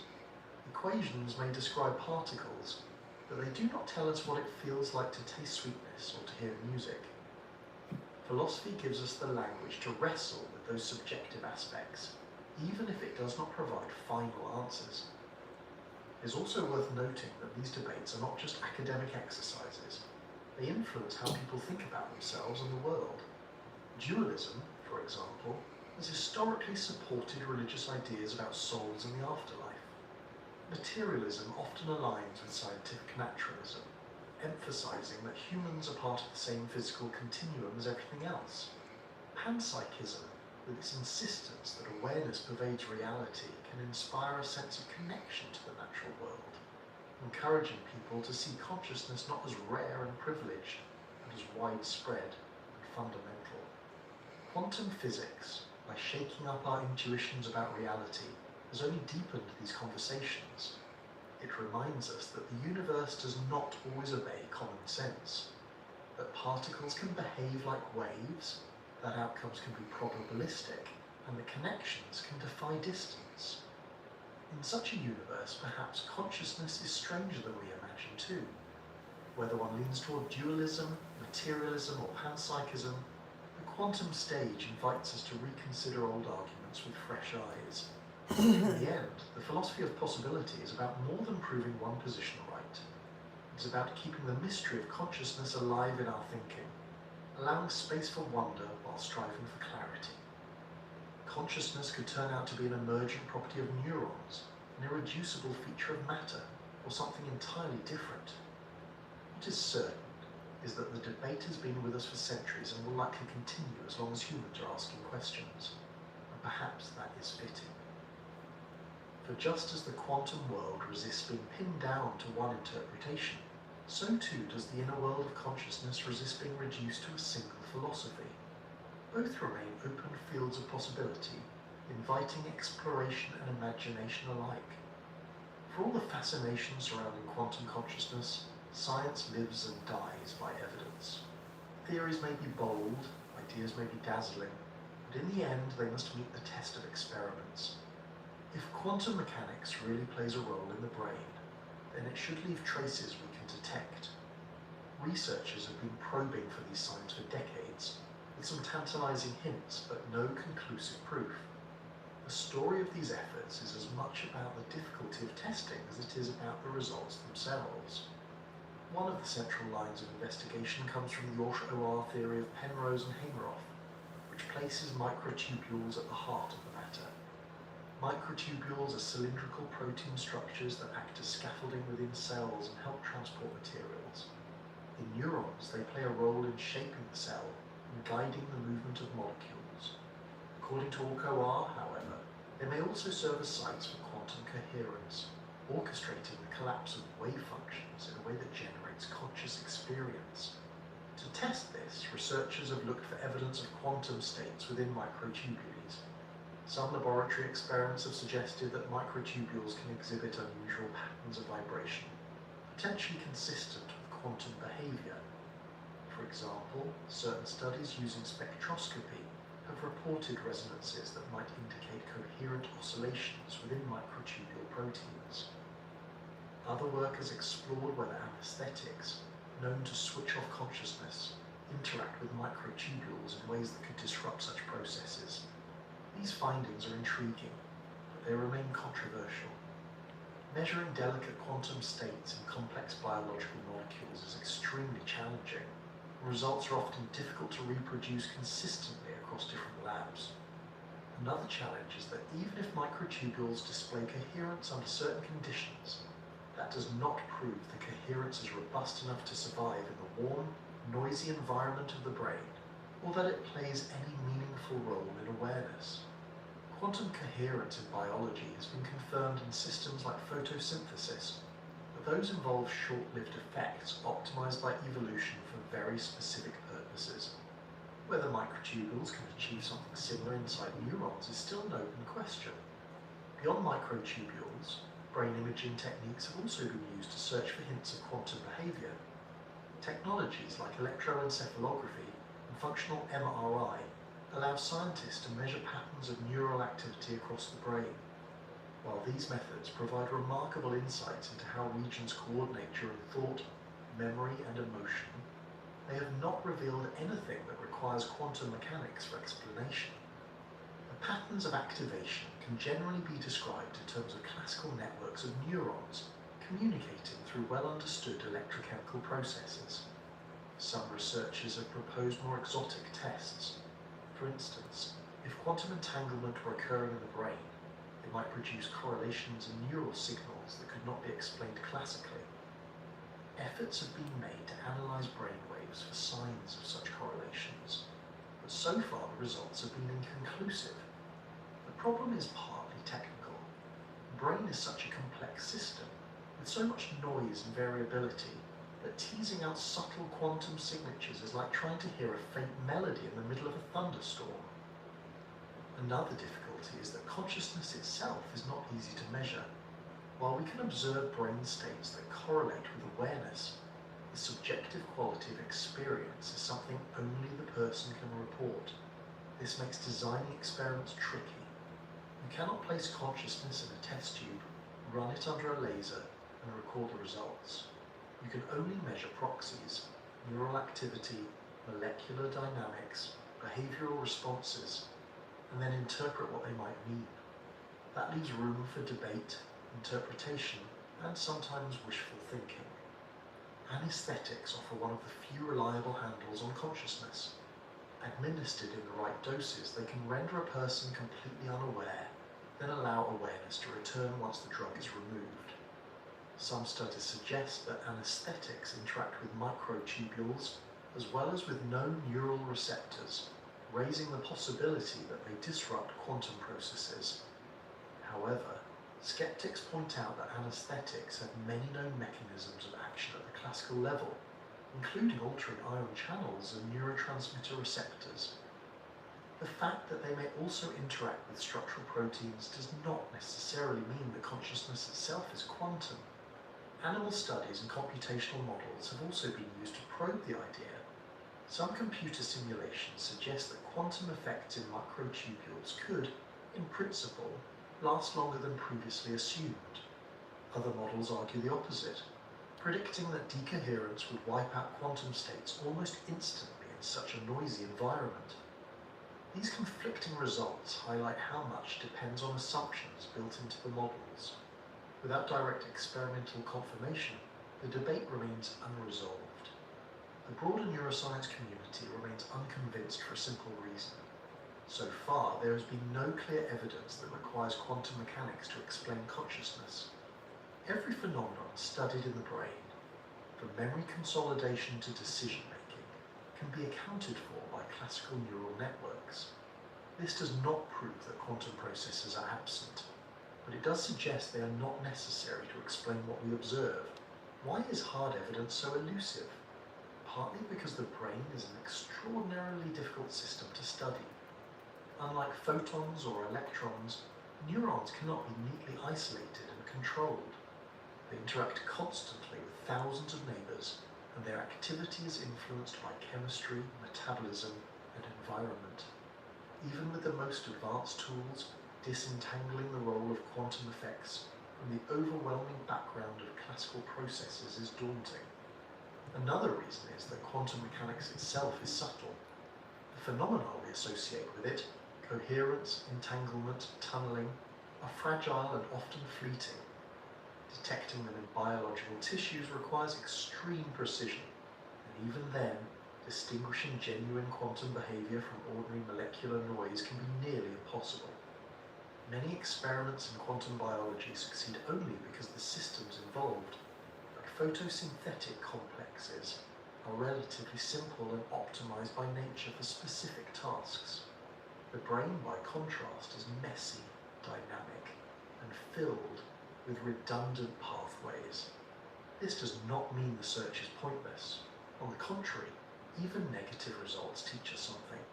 They remind us to be cautious, to avoid confusing metaphor with mechanism, and to demand solid data before revising our understanding of the mind. They also encourage innovation, pushing researchers to design new kinds of experiments and instruments that might one day probe the brain at the quantum level. For now, the balance of evidence leans towards skepticism. Consciousness does not appear to require quantum mechanics, at least not in any form we can currently measure. The tantalizing hints, microtubule vibrations, anesthetic interactions, unusual correlations remain intriguing but inconclusive. They are sparks, not yet a fire, and yet the allure of the search persists. The possibility that quantum mechanics could play a role in awareness is too fascinating to abandon outright. It sits at the intersection of some of our deepest mysteries, inviting both curiosity and caution.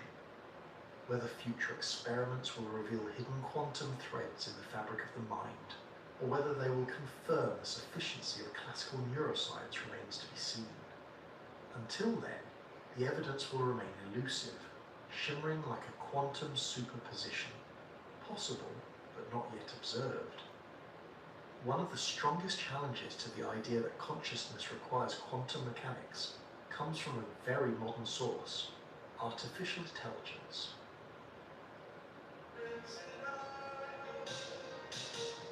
Happy Rinse and Refresh. Fights odor in just one wash. Guaranteed.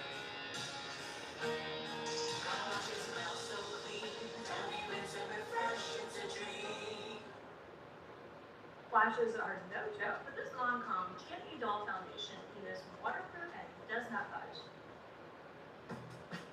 Choose adventure, then dive right in. Choose to keep going. That's your call. You can choose a change of scenery, or choose a change of pace. The Mazda CX-50 Hybrid lets you go farther. Take advantage of one of these exceptional offers at your local Mazda dealer today.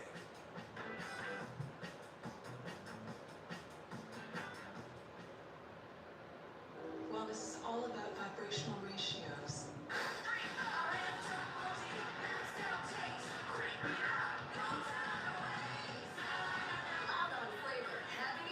nutrition. Vitafusion Power Plus Multis.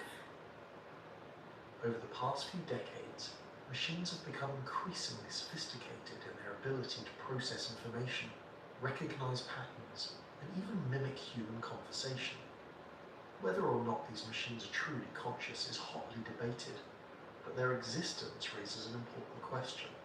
If silicon-based systems can, at the very least, display intelligence without relying on quantum effects, why assume that carbon-based brains need them? Artificial intelligence is built on classical computation. At its core, a computer is nothing more than a network of switches, turning on and off in precise patterns. These switches can represent numbers, instructions, or bits of information. Layered together, they form processors that can calculate, simulate, and learn. There is no hint of superposition or entanglement in ordinary computation. Everything is deterministic and grounded in the physics of transistors. Yet from this foundation, machines have achieved feats once thought to require human-level intelligence. Consider how AI now handles language. Algorithms can generate essays, translate between dozens of languages, and even compose poetry. Other systems play strategy games like Go or chess at levels far beyond the best human players. Some can recognize faces in a crowd or detect patterns in medical scans that trained specialists might miss. These accomplishments are not signs of consciousness in themselves, but they show how far complexity can go without invoking quantum magic. The same principles of learning and adaptation that power machine intelligence are also central to the workings of biological brains. This leads to a provocative question. If a machine built from transistors can mimic thought through sheer computational power, is there really a need to imagine that neurons must be exploiting fragile quantum states to achieve awareness? The analogy is imperfect. Machines may not feel emotions, savor chocolate, or daydream about holidays, but the fact that they can replicate many aspects of intelligence without quantum mechanics weakens the case for its necessity in consciousness. Skeptics of quantum consciousness often point to this very comparison. The brain and a computer are both systems that process information. One is built of biological neurons, the other of silicon transistors. If both can, in principle, learn, adapt, and make decisions using classical physics, then perhaps the extraordinary qualities of the mind are simply what happens when information processing reaches a certain level of complexity.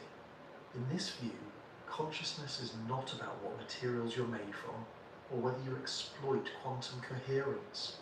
It is about the patterns of organization and the dynamics of computation. Of course, this does not settle the question of whether AI is conscious. Many argue that no matter how sophisticated an algorithm becomes, it still lacks subjective experience. A machine may respond to a question about pain, but it does not actually feel it. It may recognize a sunset, but it does not marvel at the colors.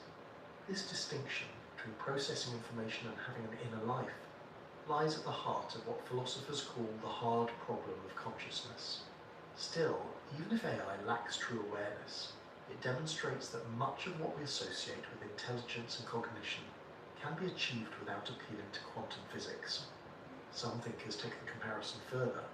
If we eventually build machines that are indistinguishable from humans in behavior, language, and creativity, then at what point would we grant them the status of being conscious?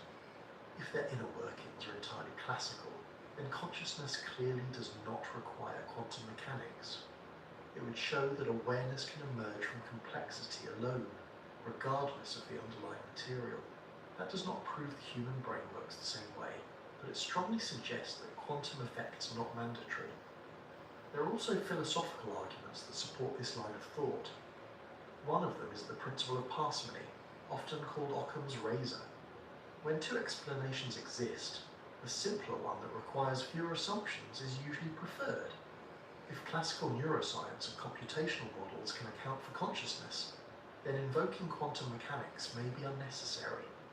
Unless experiments show otherwise, adding exotic physics risks complicating the picture without offering clear advantages. Still, some remain unconvinced. They argue that while AI may mimic intelligence, it does not capture the richness of human experience. Machines can simulate conversation, but they do not feel empathy. They can analyze music, but they do not feel moved by it. These qualities, they suggest, might require something deeper than classical computation.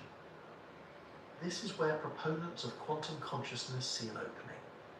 Perhaps the missing ingredient, the bridge from information processing to genuine awareness, lies in quantum processes. But even here, the comparison with AI remains instructive.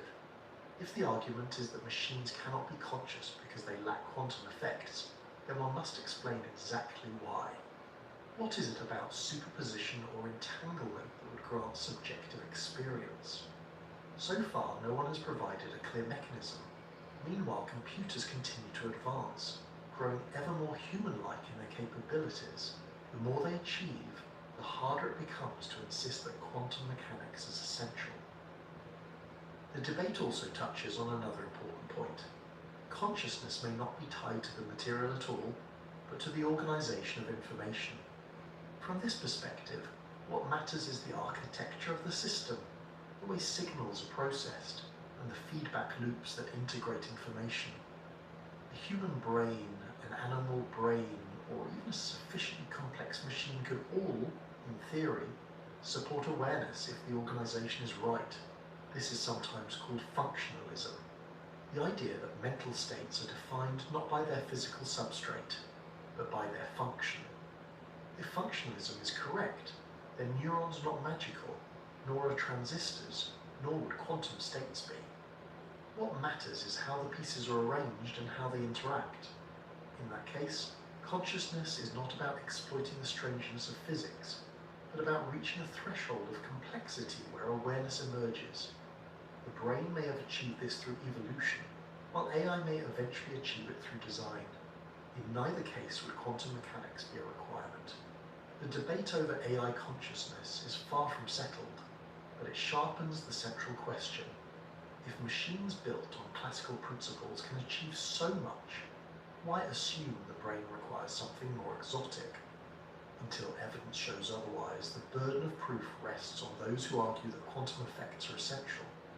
At the very least, AI demonstrates that intelligence, problem-solving, learning, adaptation, can thrive without quantum mechanics.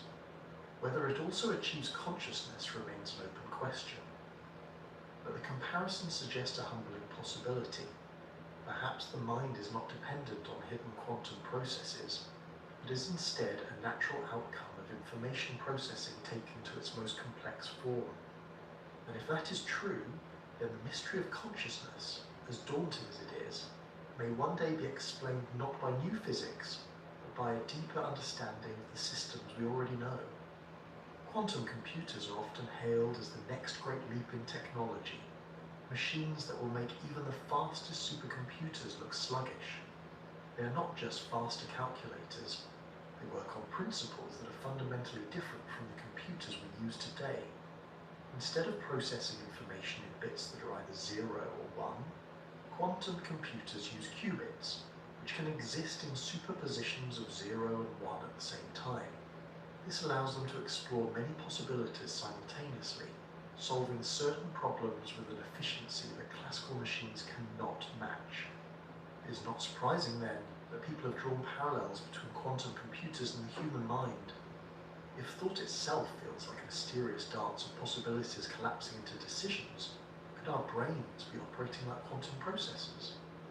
And if we build a sufficiently advanced quantum computer, might it begin to think, reason, or even become conscious in ways that resemble us? At first glance, the comparison is compelling. Quantum computers can juggle multiple states at once, echoing the way human beings seem to consider multiple options before choosing one. They can also harness entanglement, where qubits share correlations no matter how far apart they are. This strange property has a tempting parallel in the way our thoughts often feel interconnected, as if ideas leap across the mind without a clear chain of reasoning. To those intrigued by quantum consciousness theories, quantum computing feels like a natural metaphor for the brain. Yet the differences are just as important as the similarities. For one, quantum computers are designed for specific types of problems, factoring large numbers, simulating molecules, optimizing complex systems. These are tasks where superposition and entanglement can be harnessed in structured ways. Human thought, by contrast, is fluid, adaptive, and often irrational. A quantum computer may calculate the most efficient path through a problem space, but it does not daydream, reminisce about childhood, or feel moved by a piece of music. Another limitation is that quantum computers, at least as they currently exist, are extremely fragile. Maintaining coherence in qubits requires shielding them from the environment, cooling them to near absolute zero, and correcting for errors that creep in constantly. The human brain, on the other hand, thrives in a noisy, warm environment, with neurons firing in an intricate ballet that is surprisingly robust.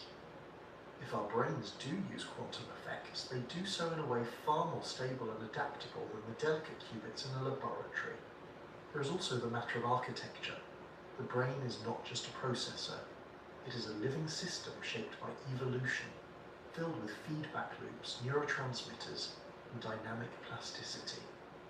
Memories are not stored like files in a folder, but woven into patterns of connections that shift with every new experience. A quantum computer, no matter how sophisticated, is still a machine built for computation, not for the messy business of being alive. It may simulate certain aspects of thought, but it does not grow, learn, or adapt in the open-ended way a brain does unless carefully programmed to do so. The question of whether a quantum computer could become conscious brings us into the realm of philosophy. If consciousness arises simply from information processing, then in principle any sufficiently advanced system, classical or quantum, could achieve it. Functionalists argue that what matters is not the material substrate, but the patterns of organization. In that case, a quantum computer designed with the right architecture could, at least in theory, host consciousness. But if consciousness requires something more, if it depends on the unique biological context of neurons, chemistry, and perhaps even quantum processes in microtubules, then machines, no matter how advanced, may remain sophisticated zombies, intelligent, capable, but without an inner life. The allure of quantum computers as models of the mind also stems from their novelty. Classical computers are now so familiar that comparing them to brains feels uninspiring. But quantum computers are strange, exotic, and still not fully understood by most. Their mystery makes them attractive analogies for consciousness, which is equally elusive, saying that With bugs, the struggle is real. That's why you need Zevo traps. Zevo works 24/7 to lure, catch, and kill 99.9% of bugs trapped for effortless protection. Zevo, people friendly, bug deadly.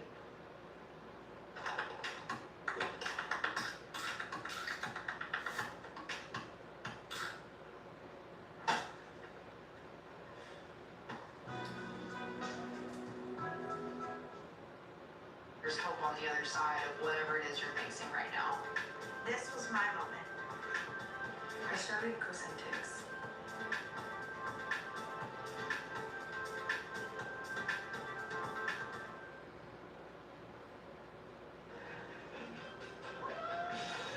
With all-terrain tires, a tubular roof rack, and lifted suspension, you've never been more ready for adventure.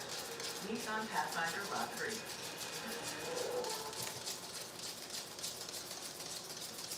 the brain is like a quantum computer feels richer than saying the brain is like a very complicated calculator, even if both are metaphors with limits. There are also practical overlaps. Quantum computers excel at simulating molecules and biological systems, which could eventually help us model neural processes in unprecedented detail.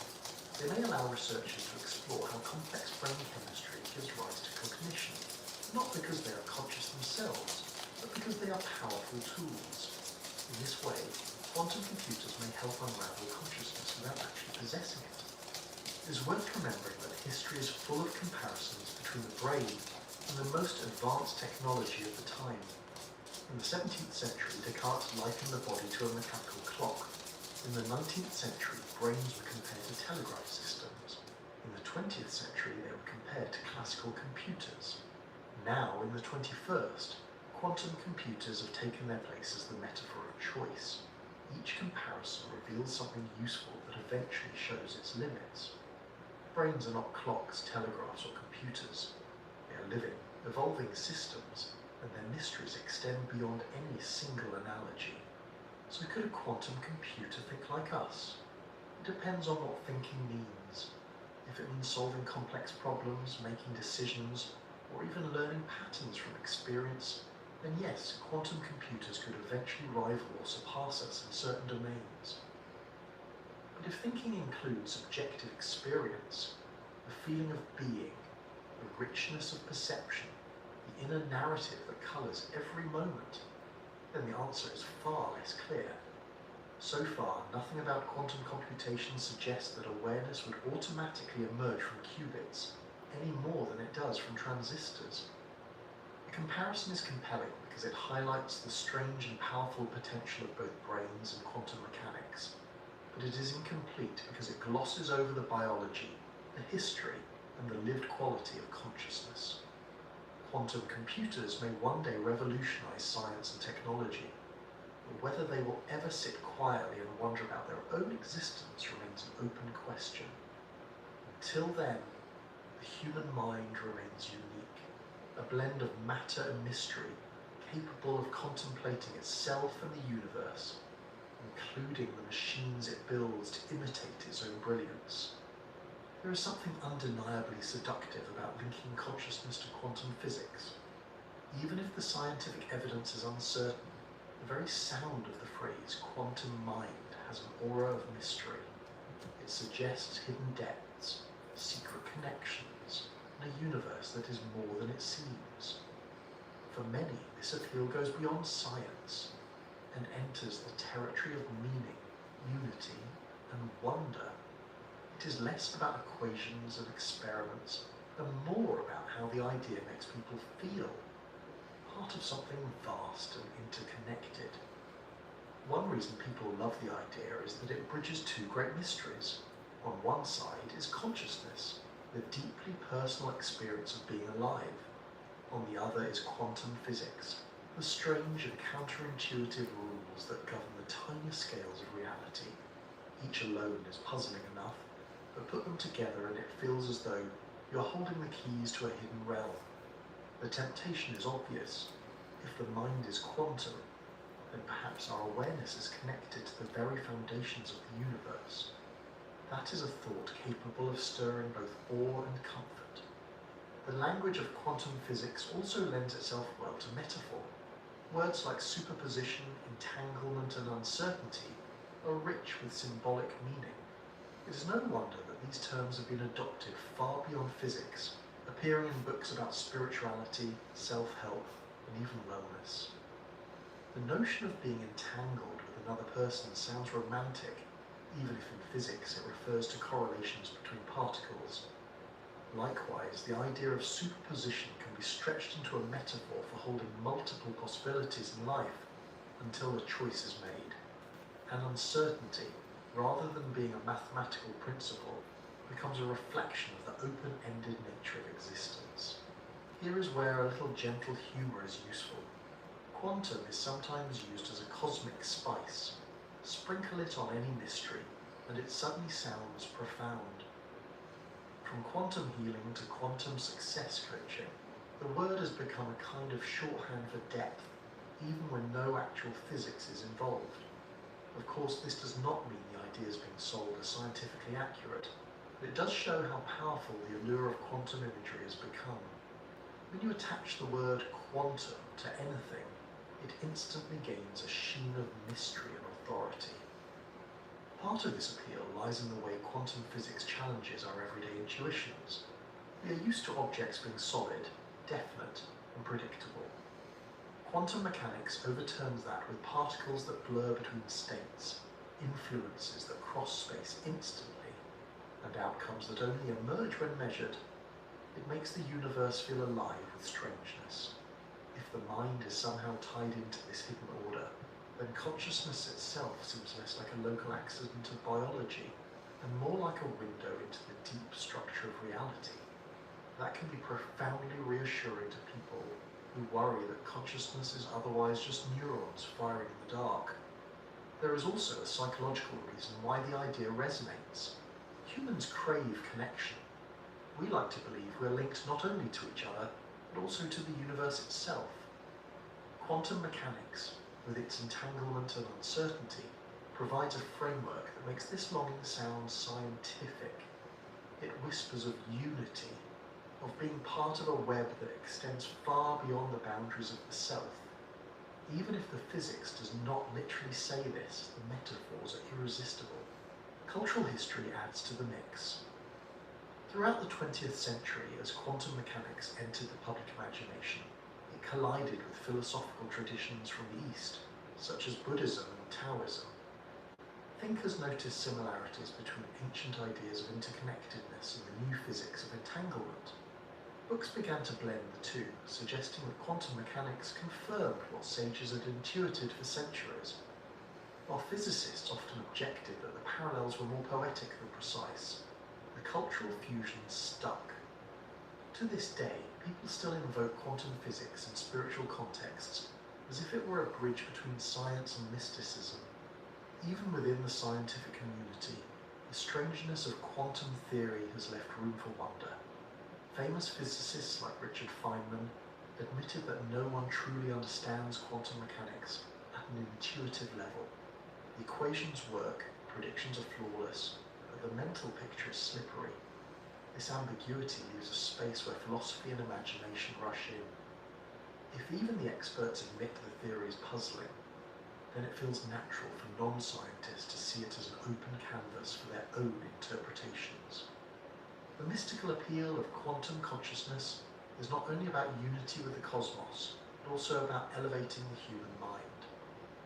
If our awareness is tied to the fundamental fabric of reality, then consciousness is not an accident of evolution, something woven into existence itself.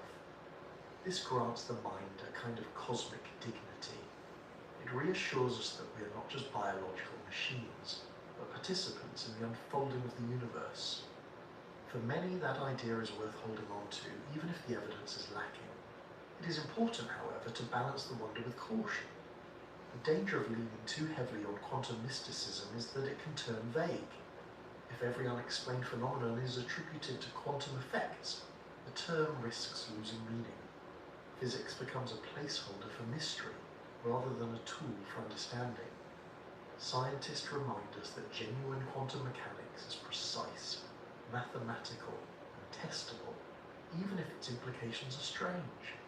Consciousness may indeed connect to quantum processes, but that claim must stand on evidence, not just on poetic resonance. Still, the fact that people are drawn to the idea speaks to something valuable. It shows a deep desire to find unity between inner and outer worlds, between subjective experience and the fabric of reality. Even if the theory turns out to be wrong, the fascination reveals how humans seek meaning in mystery. Quantum physics has become a mirror in which we see not only particles and probabilities, but also our longing for connection, depth, and wonder. And perhaps that is the most enduring lesson of the mystical appeal.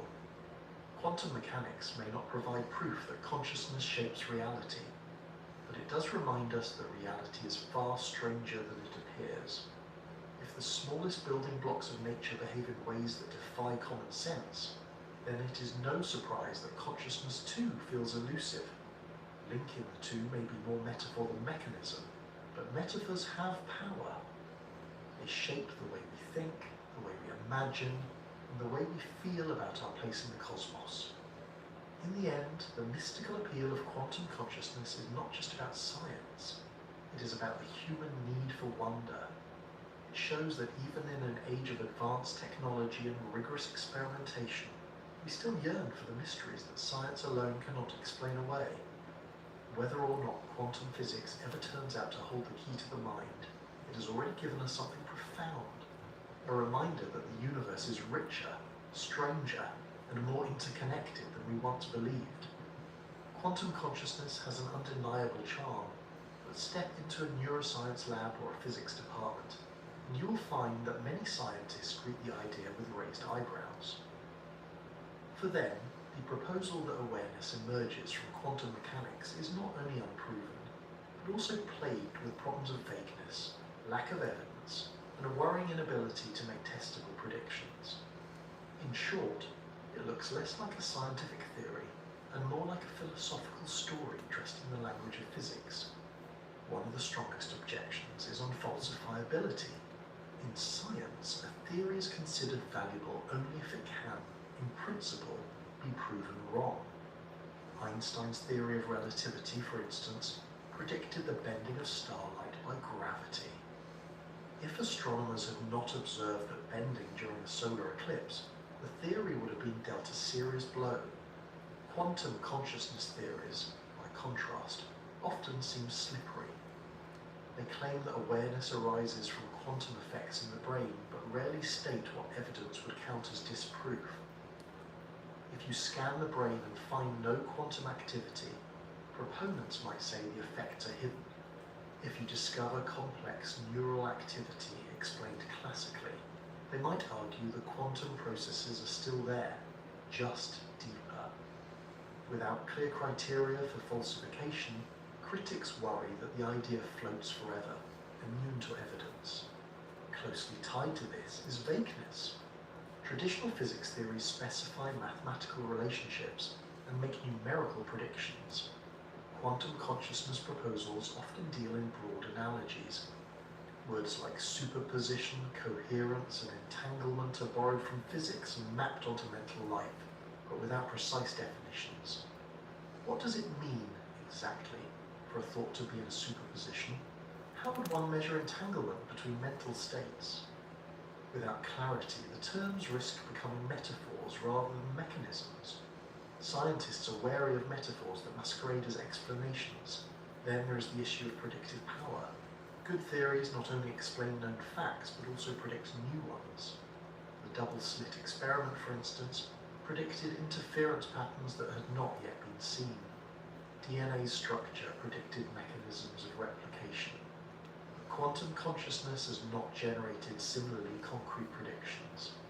It explains consciousness in retrospect, but struggles to forecast anything specific. This leaves it vulnerable to the criticism that it is an after-the-fact story, rather than a forward-looking scientific theory.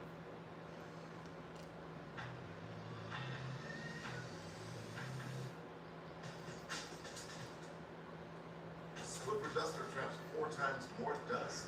More clean, even lava proofs up. And reach. Making it hard to reach. So easy. Now with dust-busting strips, it removes even built-up dust. Swiffer Duster Heavy Duty. Love it or your money back. Flu keeping you on? I got this. I don't got this. You need NyQuil Intense Flu. Undo your flu symptoms with NyQuil Intense Flu. You do got this. NyQuil Intense Flu. The nighttime sniffling, aching fever, best sleep and flu medicine.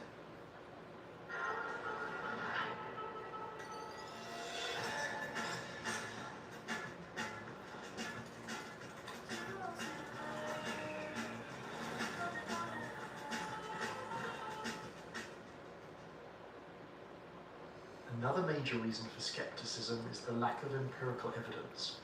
Despite decades of neuroscience research, no experiment has conclusively demonstrated that quantum effects are required for consciousness. Brain imaging reveals patterns of activation that correlate with perception, thought, and memory, but none of these findings necessitate quantum mechanics. Neurons communicate through well-understood electrochemical processes, and the dynamics of networks can be modelled without invoking quantum states. Theories like OR, which suggest that microtubules host quantum coherence, remain unproven and controversial. While some laboratory results hint at unusual vibrations in microtubules, these findings have not been replicated widely or tied directly to awareness. For skeptics, the burden of proof lies firmly with proponents, and so far the evidence falls short. Physicists also highlight the practical problem of decoherence. Quantum states are notoriously fragile, collapsing rapidly when disturbed by interactions with the environment. That is why quantum computers require extreme cooling and isolation to function. The brain, in contrast, is warm, wet, and noisy. Neurons fire constantly, molecules jostle, and ions rush across membranes. Expecting delicate quantum states to survive in such conditions seems implausible. To many physicists, the notion of robust quantum computation happening inside neurons sounds like trying to build a snowflake in the middle of a bonfire. Skeptics further argue that appealing to quantum mechanics risks becoming a kind of intellectual shortcut. History is full of mysteries that once seemed impenetrable, but were eventually explained without resorting to exotic new laws. Lightning was once considered divine wrath, until electricity was understood. Disease was attributed to curses until germs were discovered. Consciousness, skeptics say, may follow the same pattern. It feels extraordinary because it is complex, not because it demands new physics. Invoking quantum mechanics prematurely may distract from the slow, methodical work of neuroscience that is already making progress. There is also a sociological element. Scientists are wary of how quantum has been misused in popular culture. From quantum healing to quantum astrology, the word has been stretched to cover ideas with little or no scientific grounding. When proponents of quantum consciousness make vague claims, it risks blurring the line between rigorous physics and pseudoscience. Many researchers feel protective of quantum mechanics, wanting to prevent its misuse as a buzzword detached from its mathematical roots. The worry is that quantum consciousness, even if proposed sincerely, may unintentionally encourage the same misunderstandings. None of this means that skeptics dismiss the mystery of consciousness itself. On the contrary, many neuroscientists freely admit that the hard problem remains unsolved.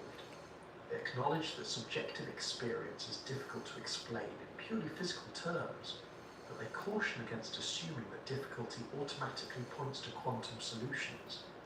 Mysteries are not evidence for exotic answers, they are invitations to keep searching carefully. The history of science shows that patient investigation often yields explanations within existing frameworks, even when the problem initially seemed insurmountable. Another point raised by skeptics is that even if quantum processes occur in the brain, that does not prove they are necessary for consciousness. Biology is full of phenomena where quantum mechanics plays a subtle role. Photosynthesis, bird navigation, enzyme reactions. But these processes are not conscious. They are biochemical tricks that evolution has harnessed for efficiency. If the brain uses quantum effects in some molecular processes, it does not automatically follow that awareness depends on them. Correlation is not causation, and the leap from quantum biology to quantum mind is a big one. Some critics also note that the appeal of quantum consciousness may stem from a kind of psychological comfort. Linking the mind to the deepest level of reality elevates human experience, making it feel cosmic rather than biological. It resists reductionism by offering a grander story. While this is understandable, science aims to resist comforting narratives unless they are backed by evidence. To scientists, the human tendency to seek meaning and mystery is not proof of quantum consciousness, but a reminder to stay vigilant against wishful thinking. For these reasons, many scientists view quantum consciousness as an interesting speculation, but not yet a scientific theory. It lacks clarity, testability, and evidence. It risks confusing metaphor with mechanism and comfort with explanation. Consciousness may indeed turn out to involve surprises we cannot yet imagine, but skeptics argue that quantum mechanics should not be invoked until experiments demand it. And there is still plenty of room for wonder without it. The brain, with its billions of neurons and trillions of connections, is one of the most complex systems in the known universe. Its ability to generate thought, memory, imagination, and awareness is extraordinary, even without appealing to new physics. Skeptics remind us that we should not underestimate complexity. Sometimes the most astonishing phenomena emerge not from exotic principles, but from the sheer richness of ordinary processes, repeated and refined over billions of years of evolution. In the end, the skeptical case does not close the door on quantum consciousness. It simply asks for the same standards applied to any scientific idea: clear definitions, testable predictions, and solid evidence. Until those are provided, the theory remains more philosophy than physics. That does not make it worthless.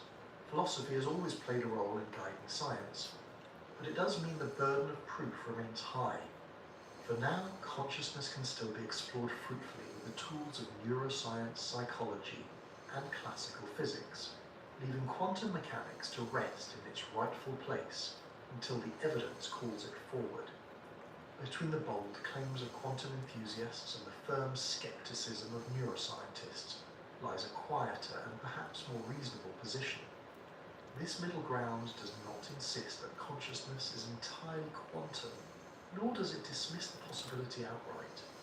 Instead, it allows that while the brain's complexity is likely enough to generate awareness through classical processes, quantum mechanics may still play a subtle role, perhaps influencing thought in ways we do not yet fully understand. It is a view that makes room for wonder without requiring leaps beyond evidence. The first step in this balanced approach is acknowledging that consciousness almost certainly arises from the brain's physical activity. Neuroscience has shown again and again that damage to specific regions alters awareness, that drugs and chemicals can switch it on and off, and that patterns of neural activity correlate with states of mind. Consciousness is not floating above the brain like a ghost. It is intimately tied to neural processes. From this perspective, emergence provides a powerful explanation. Just as the collective behavior of countless water molecules produces the quality of wetness, the coordinated activity of billions of neurons may produce the phenomenon of consciousness. At the same time, it's fair to note that the brain is not just another complex system. Its sensitivity, adaptability, and creativity make it stand apart from many other forms of emergent behavior. Ant colonies are complex, yet they do not ponder the meaning of existence. Weather systems are chaotic, they do not write poetry. Something about the brain's organization gives rise to the rich inner life of awareness. And while classical physics may be sufficient, it is not unreasonable to wonder if quantum effects add nuance to the story. Quantum mechanics, after all, is not confined to the laboratory. It shows up in surprising corners of biology, from the efficiency of photosynthesis to the way some birds navigate. These discoveries have taught scientists that life can and does harness quantum effects when it is advantageous. If plants and birds can exploit coherence and entanglement, then it is not unthinkable that brains might also do so, even if only in small supporting ways. The middle ground does not claim that quantum physics explains consciousness outright, but it suggests the possibility that subtle quantum contributions may enrich or influence processes that are largely classical. Take the idea of decision-making. Classical neuroscience can describe how neurons integrate inputs and produce outputs, yet the sense of freedom in choosing between options feels less mechanical. Could quantum indeterminacy at microscopic scales introduce a degree of unpredictability into neural firing patterns? Perhaps these small fluctuations do not create consciousness, but contribute to its flavor, adding an element of novelty to otherwise deterministic processes. The brain could remain an emergent classical system, but with quantum physics adding a faint shimmer of unpredictability, much like a spice enhancing a recipe without changing its essential nature. Similarly, memory storage and retrieval might be influenced by subtle quantum effects in molecular structures. Some researchers have speculated that quantum coherence within microtubules or proteins could contribute to the timing and coordination of neural signals. Even if these processes are not the foundation of consciousness, they might shape how efficiently information flows. In this way, quantum mechanics could play a supporting role, not the starring one. The middle ground also respects the limitations of evidence. It accepts that no experiment has yet proven the necessity of quantum processes in the brain, and it acknowledges the force of skepticism regarding decoherence in warm, wet environments. But it balances that with openness to discovery. History is full of moments when nature surprised us. For centuries, no one suspected that birds could sense magnetic fields, or that photosynthetic complexes could maintain coherence at room temperature. The lesson is humility. Sometimes biology finds ways of exploiting physics that we would not have predicted. What makes this position appealing is its moderation. It avoids the overreach of claiming that quantum physics is the secret key to consciousness, while also avoiding the rigidity of declaring it impossible. Instead, it emphasizes that the story of the mind is likely a blend of classical complexity and perhaps, in certain niches, subtle quantum effects. This balanced speculation does not diminish the wonder of either science. In fact, it highlights the beauty of emergence, the idea that extraordinary phenomena can arise from ordinary ingredients, sometimes enhanced by delicate influences that push the boundaries of possibility. There is also a poetic resonance in this view. To think of consciousness as emergent aligns it with countless other wonders of nature, the fractal growth of snowflakes, the murmuration of starlings, the spirals of galaxies. At the same time, to allow for a touch of quantum possibility reminds us that life and awareness may be even stranger than we currently grasp. It is a vision that honours both the solidity of evidence and the allure of mystery. Critically, the middle ground also reframes the debate. It suggests that asking, is consciousness quantum or not, may be too blunt. A better question might be, to what extent and in what ways could quantum mechanics contribute to the phenomena we call awareness? Consciousness may be primarily a classical emergent property of neural networks, with quantum effects acting as whispers rather than shouts. They may not be necessary for the existence of mind, but they could still influence its texture, its unpredictability, or its efficiency. This approach also has practical advantages. Instead of demanding a grand unifying theory of quantum mind, researchers can design experiments to look for specific quantum contributions in neural processes. They can investigate whether microtubules exhibit coherence, whether entanglement might play a role in signal timing, or whether quantum tunneling occurs in synapses. The middle ground encourages inquiry without exaggeration, exploration without dogma. It is worth emphasizing that even if the brain is entirely classical, the mystery of consciousness remains profound. Emergent behavior at the scale of billions of neurons is astonishing in its own right. Awareness could be extraordinary without quantum mechanics, just as music is extraordinary without needing new laws of physics to explain it. And if quantum mechanics does play a supporting role, then consciousness becomes an even richer story, woven from both the complexity of biology and the strangeness of fundamental physics. In the end, the middle ground is less about answering the question once and for all, and more about keeping the question alive in a responsible way. It is an acknowledgement that we do not yet know the full story of the mind, but that speculation should be tempered with evidence and humility. It leaves space for curiosity, while respecting the boundaries of what science has shown so far. Perhaps the best way to put it is this: consciousness may not need quantum mechanics, but it might not be entirely free of it either. The brain is a masterpiece of emergent complexity, and within its billions of cells there may also be delicate threads of quantum behavior, subtle but real. Whether those threads prove to be central or incidental, they remind us that the search for understanding is not about closing doors, but about leaving them ajar, allowing wonder and discovery to enter in equal measure. Quantum consciousness may be on shaky ground scientifically, but culturally it has enjoyed a long and surprisingly influential life. If you step outside the walls of laboratories and universities, you find the idea thriving in books, films, spiritual teachings, and even the self-help aisle. While physicists debate wave functions and neuroscientists map synapses, the broader public often embraces the notion that consciousness is deeply tied to quantum mysteries, and it is not hard to see why. The allure begins with storytelling. Films in particular have leaned heavily on quantum themes to explore questions of mind, reality, and perception. Think of movies where alternate realities branch with every choice, or where observation itself changes what is real. Science fiction has long been fascinated with the idea that quantum physics blurs the boundary between mind and matter. Even when the details of the science are stretched or outright invented, the metaphors resonate. A quantum multiverse is a perfect stage for exploring the consequences of free will. A collapsing wave function becomes a plot device to suggest that human choice shapes destiny. With bugs, the struggle is real. That's why you need Zevo traps. Zevo works 24/7 to lure, catch, and kill 99.9% of bugs trapped for effortless protection. Zevo, people friendly, bug deadly.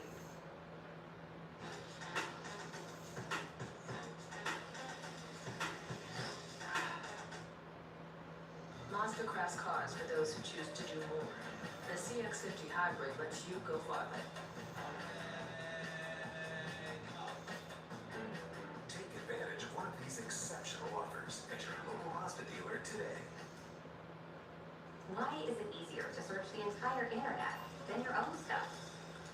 Meet Dash, the universal search tool by Dropbox. Search all your apps, all your tabs, all in one place. Audiences do not necessarily demand precision. They crave wonder, and quantum consciousness provides it in spades. Books have also played a central role in popularizing the idea. From thoughtful philosophical explorations to more speculative works, the shelves are filled with titles that link the quantum world with the mysteries of the mind. Some are written by scientists who sincerely wrestle with the puzzle, blending rigorous explanation with cautious speculation. Others come from authors outside the scientific mainstream, who see in quantum physics a license to imagine profound connections.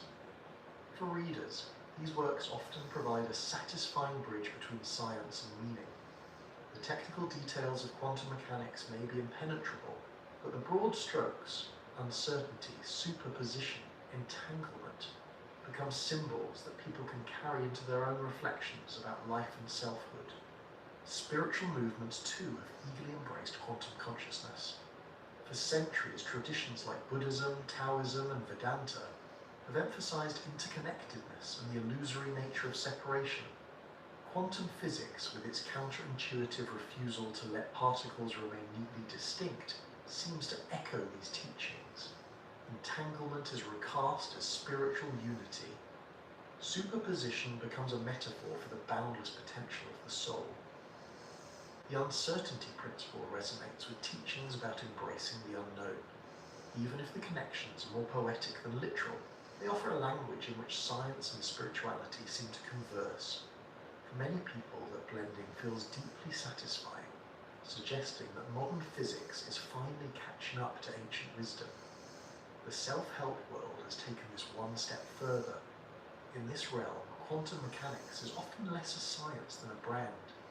It is used to lend authority to claims about the power of thought, intention, and positive energy. The word quantum has become a kind of intellectual seasoning. Sprinkle it onto healing, meditation, or success coaching, and it instantly sounds more profound. You can find workshops on quantum healing, seminars on quantum success, and books promising quantum leaps in personal growth. Rarely do these ventures involve actual equations or experiments. Instead, quantum serves as shorthand for depth, mystery, and transformation. Why does the idea thrive so powerfully outside academia? One reason is accessibility. The real details of quantum mechanics are famously difficult, even for experts. As Richard Feynman once quipped, "If you think you understand quantum mechanics, you don't." That ambiguity creates fertile ground for imagination. If even the physicists admit they cannot fully picture what is happening, then why shouldn't philosophers, spiritual teachers, and storytellers offer their own interpretations? In the absence of a single, intuitively clear explanation, the public feels free to adopt the metaphors that resonate most with them. Another reason is the hunger for meaning. Science has done an extraordinary job explaining how things work, but it often stops short of explaining why they matter. Consciousness, in particular, feels too intimate and too important to be reduced to electrochemical signals. People want to believe that their awareness connects them to the universe in a fundamental way. Quantum physics, with its aura of mystery, provides a way to satisfy that longing without abandoning science entirely. It suggests that the deepest truths of reality and the deepest truths of the mind are not separate but entwined. Culturally, the idea also thrives because it aligns with broader themes of unity and connection. In an age where many feel isolated or fragmented, the promise of entanglement, that we are connected at the most fundamental levels, is emotionally powerful. Even if the scientific details are fuzzy, the metaphor speaks directly to human experience. We feel bound to others, influenced by unseen forces, and capable of shaping our own realities through choices and awareness. Quantum consciousness wraps these intuitions in the authority of physics. It also helps that the phrase quantum consciousness simply sounds good. It carries an air of sophistication and mystery, evoking both cutting-edge science and timeless philosophy. It is short, memorable, and versatile enough to be used in contexts ranging from film scripts to meditation retreats. In the marketplace of ideas, catchiness matters, and this phrase has a kind of built-in magnetism. Of course, academics are quick to point out the dangers of this cultural embrace. When quantum concepts are stretched too far, they can lose their original meaning. Entanglement in physics has precise mathematical rules, while entanglement in a novel might mean a soulful bond between characters. These uses are not equivalent, and conflating them can muddy understanding. But from a cultural perspective, accuracy is often less important than resonance. People are not turning to self-help books or movies for physics lessons. They are looking for metaphors that make sense of their experiences, and quantum language provides that. Interestingly, this cultural enthusiasm can sometimes circle back and inspire genuine scientific inquiry. Public fascination with quantum consciousness keeps the idea alive, funding conferences, sparking debates, and encouraging researchers to think creatively. Even when scientists dismiss the wilder claims, the cultural momentum ensures the topic is not forgotten. It demonstrates how science and culture feed each other, with imagination pushing the boundaries of what we dare to ask, and evidence grounding us in what we can confirm. The persistence of quantum consciousness in culture may say more about us than about physics. It reflects our longing to see ourselves as more than biological machines, our desire for mystery in a world that often feels over-explained, and our hope that science and spirituality are not enemies but partners. Whether or not quantum mechanics has anything to do with awareness, the cultural story is here to stay. And perhaps that is its own kind of truth. Even if the equations of quantum physics never explain why the mind feels the way it does, the metaphors we draw from it can shape how we think, how we tell stories, and how we understand our place in the cosmos. Quantum consciousness, in this sense, is less a scientific theory than a cultural myth. Not myth in the sense of falsehood, but in the sense of a narrative that captures human imagination and expresses deep hopes. It thrives outside academia because it speaks to something science alone cannot satisfy, the yearning to feel connected to a universe that is as mysterious within as it is without. The debate over quantum consciousness is unlikely to fade anytime soon. If anything, it may intensify as both neuroscience and physics continue to advance, offering sharper tools and deeper insights into the mysteries of the mind. At the heart of the question is whether consciousness can be explained entirely through classical biology, or whether the strange rules of quantum mechanics must be invoked to fill in the gaps. The tools we're developing in the 21st century will not only help refine this debate, but may also uncover entirely new puzzles that shift the conversation once again. On the neuroscience side, the progress has been extraordinary. Imaging technologies have grown far more precise than the crude scans of the late 20th century. Techniques like functional MRI now allow researchers to track blood flow changes that reflect neural activity across the entire brain in real time. Advances in magnetoencephalography and optogenetics give us even finer windows into the timing and coordination of neurons. Brain-computer interfaces are beginning to translate neural signals directly into external actions, revealing the logic of circuits once hidden in mystery. Each improvement brings us close to mapping the neural correlates of consciousness with ever greater detail. Yet these advances also remind us of how vast the challenge is. The brain contains 86 billion neurons, each connected to thousands of others.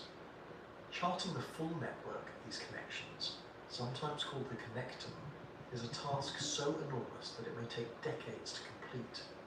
Even then, the leap from mapping circuits to explaining subjective experience is daunting. Still, every step in this direction strengthens the classical case. If patterns of activity can account for memory, perception, and awareness, then quantum mechanics may not be required. The better we can measure the brain, the harder it becomes for untested speculations to survive without evidence. At the same time, quantum experiments are advancing just as quickly. Where once superposition and entanglement were fragile curiosities, today they are the basis of working technologies. Quantum computers are beginning to solve problems beyond the reach of classical machines. Quantum sensors are detecting tiny changes in magnetic and gravitational fields. Researchers are learning to maintain coherence in increasingly complex systems, extending the lifetimes of quantum states even in noisy environments. This matters because it undercuts one of the strongest criticisms of quantum consciousness, that quantum effects cannot survive in warm, wet brains. If physics can learn to preserve coherence in messy systems, perhaps biology has found ways to do it too. Future experiments may probe directly whether quantum effects play roles in neural processes. For example, researchers could test whether microtubules within neurons support coherent vibrations, as some have suggested, or whether synapses involve quantum tunneling in ways that shape signal transmission. Advances in spectroscopy and nanoscale imaging might make such measurements possible. If subtle quantum signatures were detected in living brains, it would not prove that consciousness is quantum, but it would show that the building blocks of neurons are stranger than we thought. Another frontier is the interface between neuroscience and artificial intelligence. As AI systems grow more sophisticated, they provide models for how intelligence can arise from purely classical processes. If machines one day convincingly simulate human-level cognition and creativity without quantum tricks, the argument that consciousness requires quantum mechanics will weaken. But if, on the other hand, machines plateau, able to simulate intelligence but never achieving anything like genuine awareness, then the case for something missing, perhaps even something quantum, will strengthen. The trajectory of AI may therefore become an indirect test of quantum consciousness theories. It is also worth remembering that the question may evolve rather than resolve. History shows that scientific debates often lead not to simple answers, but to deeper mysteries. In the 19th century, physicists believed they understood light, only to discover its dual wave-particle nature. In the early 20th century, chemists thought atoms were the smallest units of matter, only to learn about protons, neutrons, and quarks. It is possible that as we probe consciousness with better tools, we may find phenomena that do not fit neatly into classical or quantum categories. Entirely new frameworks may be required, extending physics in ways we cannot yet imagine. For the public, the future of the debate will likely remain as much cultural as scientific. Quantum consciousness will continue to thrive in books, films, and spiritual teachings because it speaks to a deep human desire for meaning and connection. Even if neuroscientists eventually demonstrate that consciousness is fully explainable through classical processes, many will still find the quantum narrative compelling. Fill your bagel? Of course.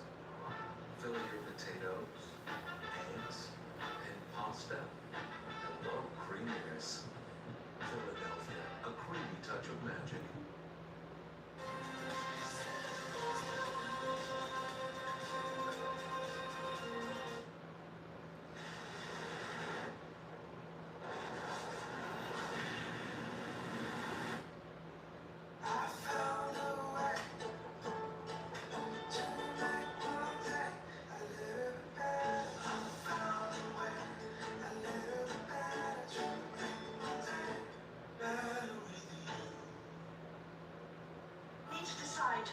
present the final cup for the local hero. I thought I would ask Lady Mary Talbot. Definitely not. She's a divorcee and a figure of scandal. I should think her very presence at the show would make most decent women feel uneasy. Decent women are tougher than you think, and marriages fail in the best society. Ask Henry VIII.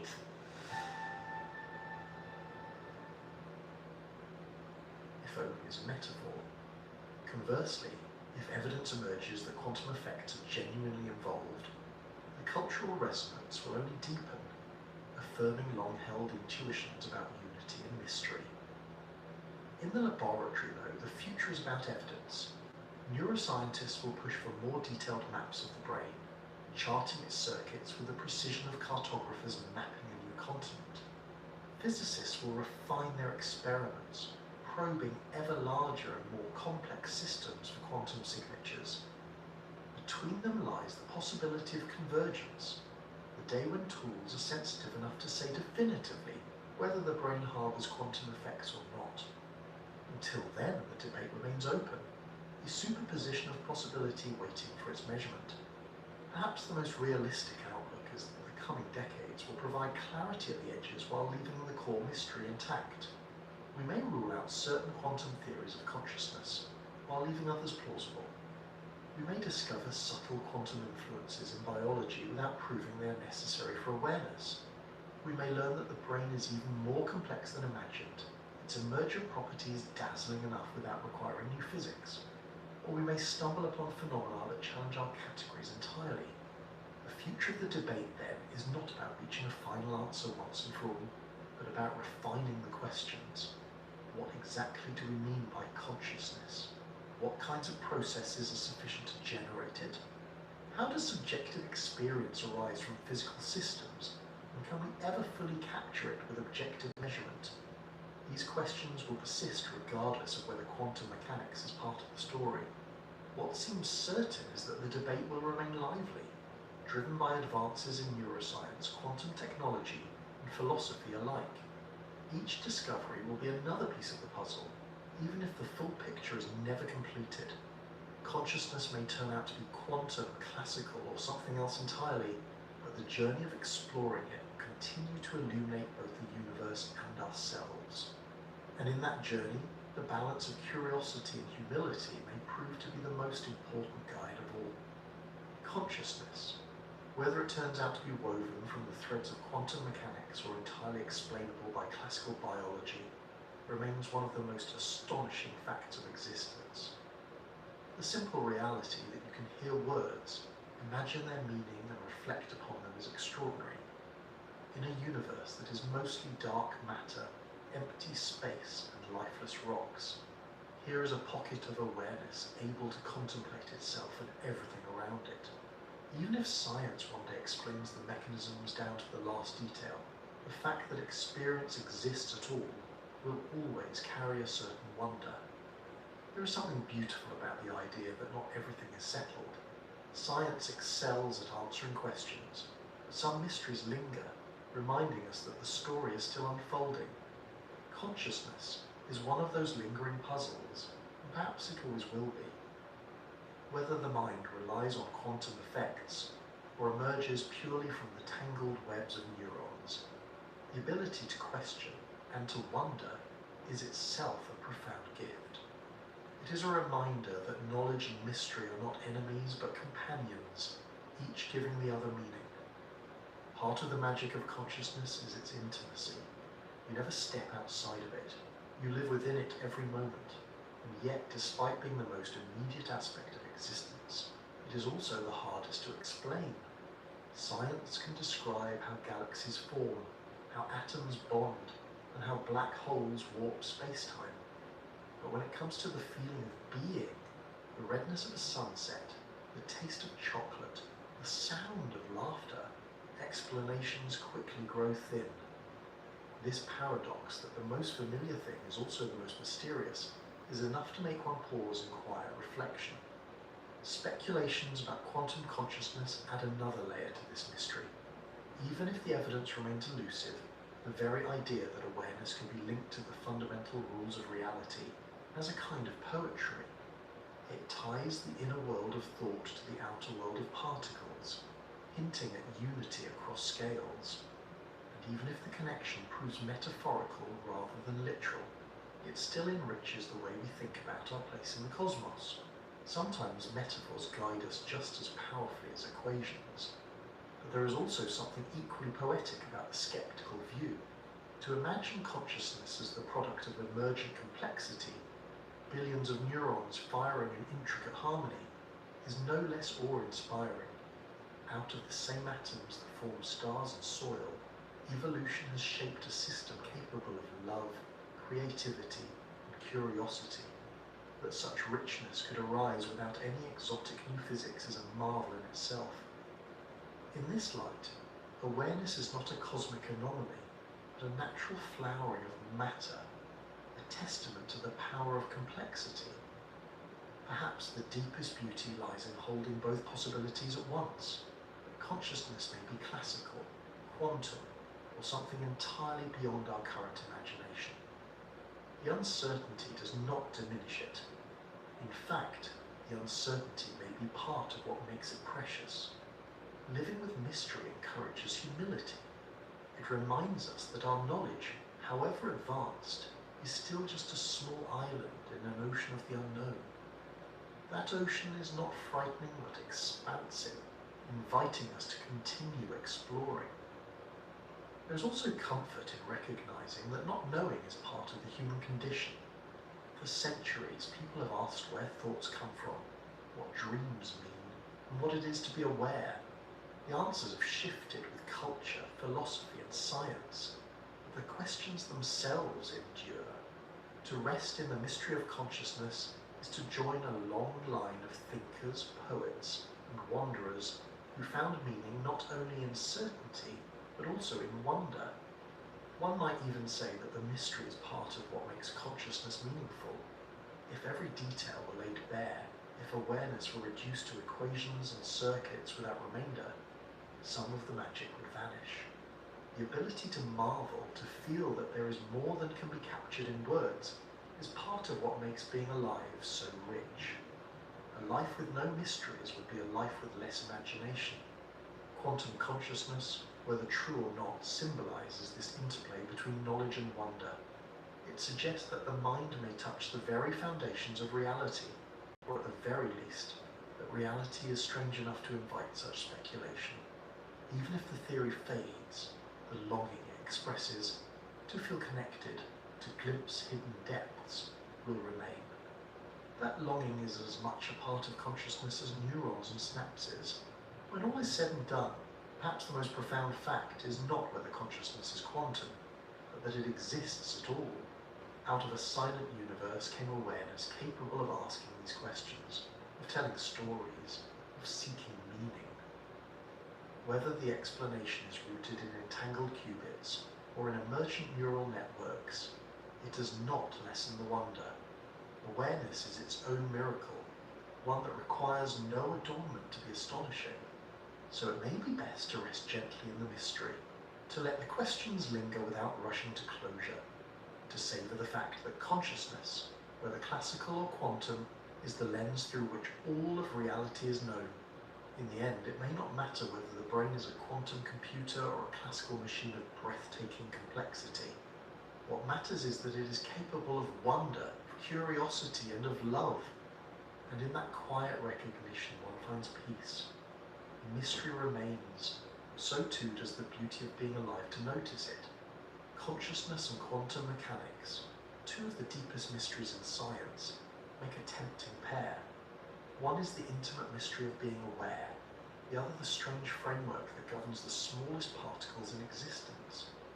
Put them together, and you have a theory that is both fascinating and flawed, inviting curiosity while also requiring careful skepticism. The journey through these ideas shows why the notion of quantum consciousness refuses to disappear. It connects our inner lives to the foundations of the universe, offering a vision of awareness as something more than neurochemistry, perhaps even something woven into reality itself. It satisfies a longing for connection, unity, and depth. It is no wonder that philosophers, spiritual teachers, and storytellers have embraced it so eagerly. The metaphors are rich, the imagery compelling, and the promise profound. At the same time, science demands more than a lure. The skeptics are right to point out that so far, there is little hard evidence that quantum mechanics plays a role in consciousness. The brain is a noisy, wall environment, hardly the kind of place where fragile quantum states are expected to thrive. Neuroscience continues to explain more and more of the mind's workings in classical terms. Neurons, synapses, and networks of activity that correlate tightly with mental states. The progress is real, and it shows that consciousness, however mysterious, may not need exotic physics to exist. This balance between fascination and caution is important. On one side lies the danger of exaggeration, of turning quantum consciousness into a catch-all explanation, more poetic than scientific.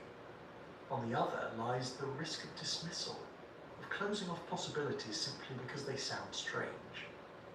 The middle ground is where curiosity lives, open to wonder, but careful not to confuse speculation with proof. It is also where history teaches us to stand. Time and again, science has revealed truths that were stranger than expected. The Earth orbits the Sun. Time is relative. Particles can behave like waves. Life itself may harness quantum tricks in photosynthesis and navigation. The world has a way of surprising us. At the same time, not every mystery requires new physics. Lightning turned out to be electricity, not divine anger. Disease was caused by germs, not curses. Sometimes the most astonishing discoveries emerge from the ordinary, studied carefully and deeply. So where does that leave consciousness? It leaves it where it has always been, an open question perched at the edge of knowledge. Quantum mechanics may one day prove to play a role, or it may turn out to be irrelevant. Consciousness may be fully explained by emergent complexity in the brain, or it may require frameworks we've not yet imagined. Both possibilities remain on the table.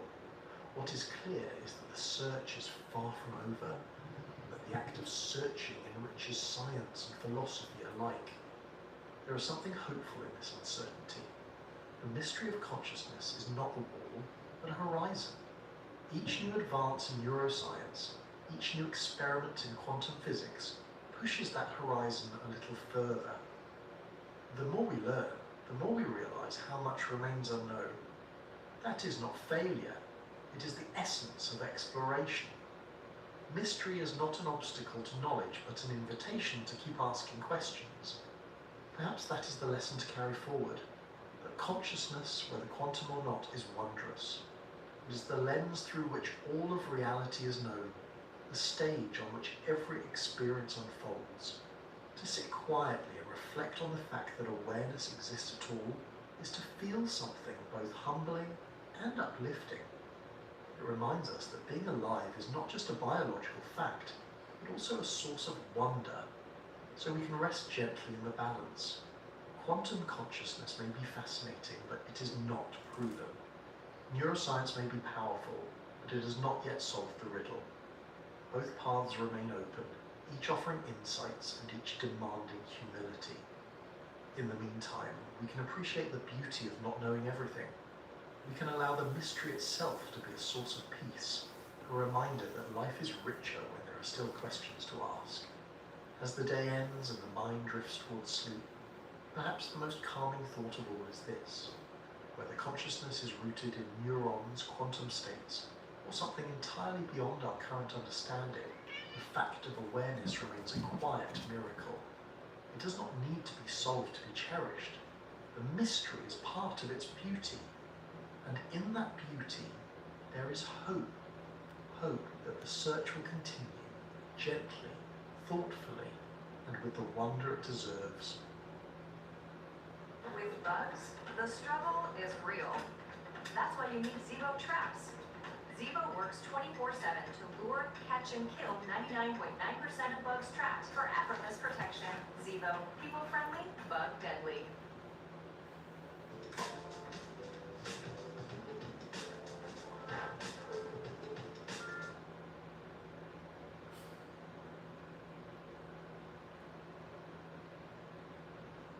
I'm Brian Cox, my full title is Professor of Particle Physics at the University of Manchester, Royal Society Professor for Public Engagement in Science and Visiting Scholar at the Crick Institute. Or you could just call me Brian.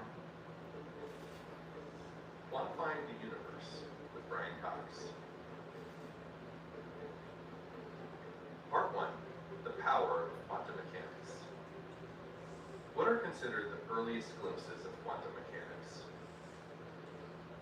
I mean, quantum mechanics is, I suppose, grew out of an attempt to describe matter, the structure of matter, to understand atoms and molecules, although it's worth saying that atoms and molecules in the way we conceive of them today were not known to exist, or the structure of them was not known in 1900.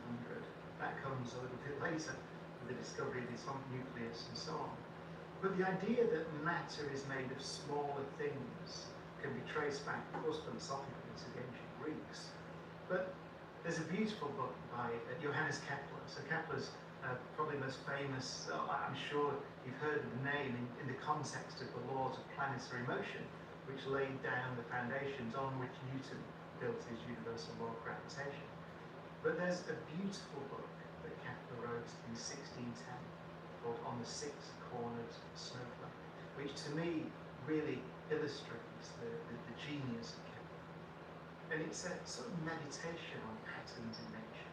So the story, as Kepler told it, he was walking across the Charles Bridge in Prague in a snowstorm, going to a party at his benefactor's house in Kassel. And he realised that he hadn't brought him a present, he hadn't brought him a gift, a New Year's gift. And so he noticed, he started thinking about the snowflakes landing on his arm. And of course, when you look at a snowflake in some detail, you notice that whilst they're all different, there is a similarity to them. There's something, there's a sameness, a sixness to them, some kind of symmetry that they all exhibit. And so that got Kepler thinking, why would it be that these things, these snowflakes that fall from the sky, all share this similar structure? And I find it wonderful that he, in that book, he essentially says that it must be something to do with the building blocks. That there must be some underlying reason why nature has this symmetry. And then he goes on to think about pomegranate seeds and beehives and all sorts of things and hexagons in nature. But it really, what you're glimpsing there, and Kepler said in the translation of the book, in the English translation, there's this wonderful line at the end where he says, I'm knocking on the doors of chemistry. So I'm not sure where that translation comes from, but it's correct. What he's noticed is that symmetry is, he saw that it was something to do with building blocks. We now know it's to do with the water molecule. So the shape of the water molecule, H2O, two hydrogens bonded to an oxygen in a very famous shape, which kind of goes like that, which you can calculate now from quantum mechanics and the way the electrons are arranged around the oxygen and the hydrogen and so on. Of course, he didn't know any of that, but I think it's genius. Really. You see in that book, I strongly recommend it, that the genius of Kepler.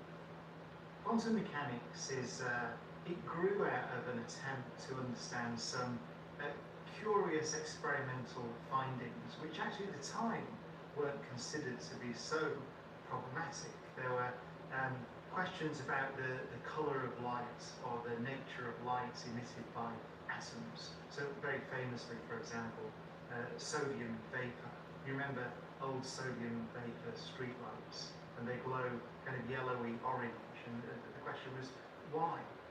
So there's the colour of light from atoms. The origin of quantum mechanics, though, probably can be traced to Planck's explanation of the way that hot objects radiate. So, 1900, late 1890s, 1900, there was a problem with the calculation of how a hot object radiates in terms of the wavelengths of light that it emits and the calculation. Essentially, the calculations of the wavelength of the light from hot things were just wrong. And in 1900, Max Planck made a revolutionary proposal It was, I've read in some biographies of Planck that it was essentially a leap of genius, almost inexplicable. But he famously came up with the idea that a hot object only emits light in little packets, which subsequently we came to know as photons following Einstein, but that was much later. So it's this idea that a glowing thing doesn't just emit light at all wavelengths and radiate all sorts of light, but it somehow, for some reason that was not known to him at the time, emits wavelengths, radiation in little packets. And so that was a huge leap. And actually he didn't really at the time think that it was, he thought it was a calculational device. But what's important is that the fundamental constant of nature that we associate with quantum mechanics, now known as Planck's constant, appears in the calculation. And so very specifically, Planck found he was able to describe the experimental data if he assumed that light is emitted in little packets, and the relationship of the energy of the little packets, the photons we would now call it, to the frequency of the light is E equals H. F is the frequency of the light, E is the energy of the packets, and H is this new constant of nature that we now know as Planck's constant. So I would say that's the beginning of modern quantum mechanics. How did Einstein's work on the photoelectric effect impact science? So when Planck introduced photons, as we would now call them, but you get the sense that he certainly didn't believe that this was real, that light, the electromagnetic field, really came in little packets. And he thought it was something to do with perhaps the way matter oscillates, like little oscillators, we call them like harmonic oscillators in the stuff that emits the light. It was something to do with that, kind of a mathematical trick. He didn't certainly at the time think that what was being implied was that light really can be pictured as a stream of particles with an energy proportional to their frequency. He didn't think that at all. Einstein, in 1905, wrote a very beautiful paper for which he subsequently got the Nobel Prize. This is the same year that he wrote the special theory of relativity and a very famous paper on Brownian motion. But it's a theory for which he was most, I suppose, well known at the time. It's a theory of something called the photoelectric effect. So the photoelectric effect is, again, it's an experimental observation that if you shine light on a piece of metal, let's say, some substance, then the light can hit the substance and cause electrons to be emitted from the substance, from the metal.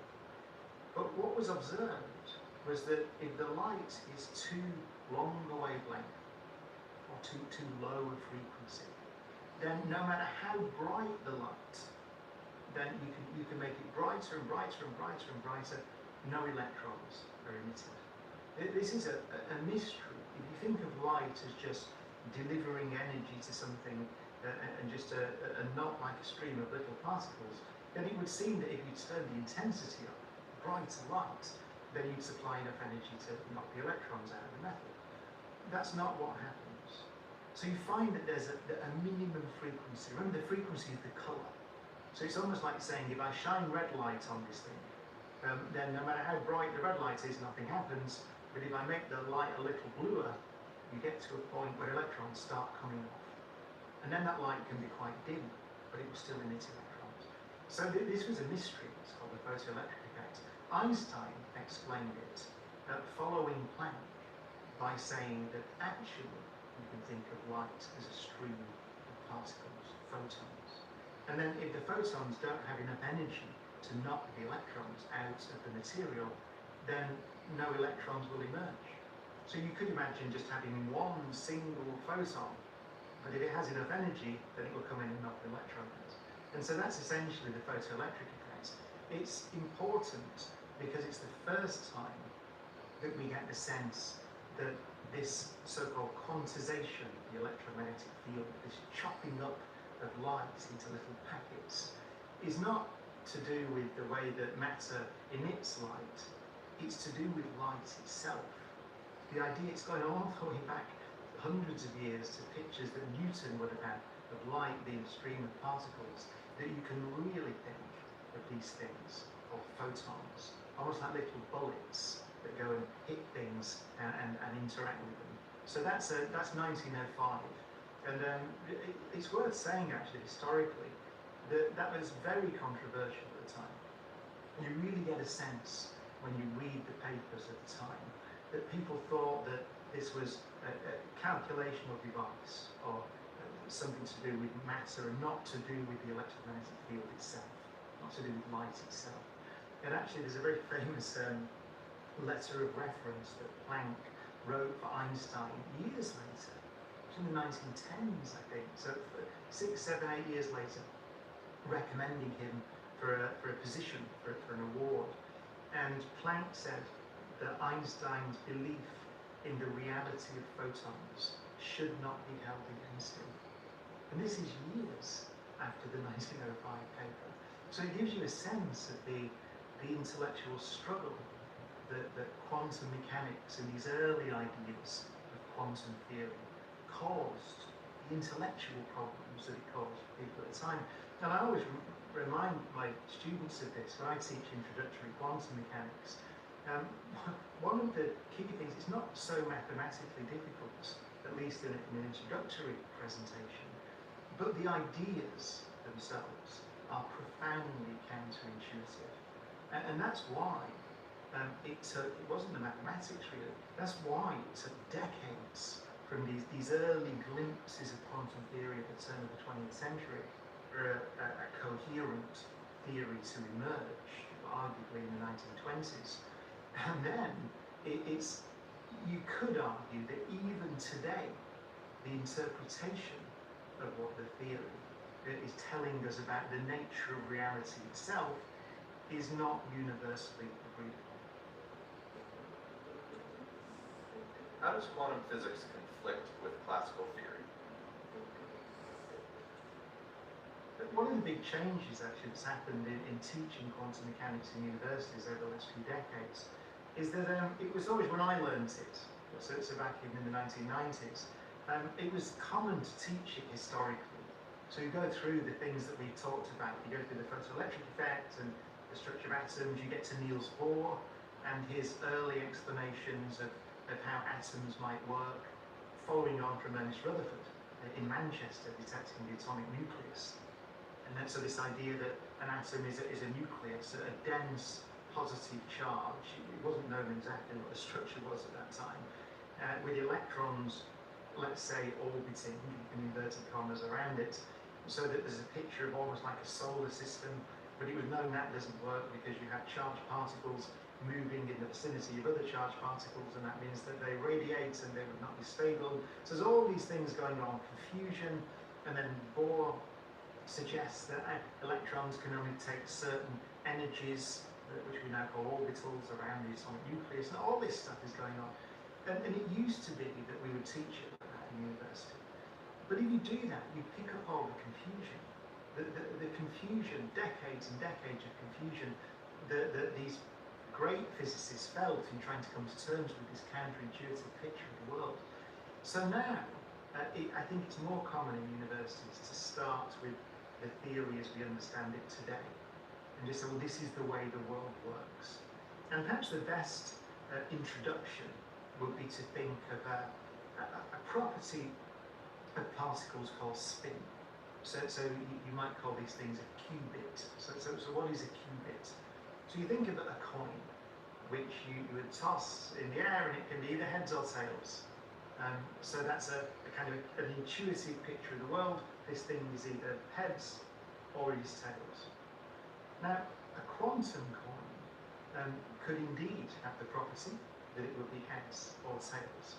But the difference between quantum mechanics and classical theory is that an object like a coin, a quantum coin, can also be in what we call a superposition of heads and tails. So that means that it can be in a state where it is, let's say, if we observe the thing, we'll talk about that a bit later, but it can be in a state where it could be 30% heads and 70% tails, or 40% heads and 60% tails, or any combination, any mixture of heads and tails. And that is a perfectly legitimate description of the state of the configuration of this thing. Just to give you a sense of a real physical object that would behave that way, particles like electrons, for example, have a property called spin, which can be up or down, so heads and tails.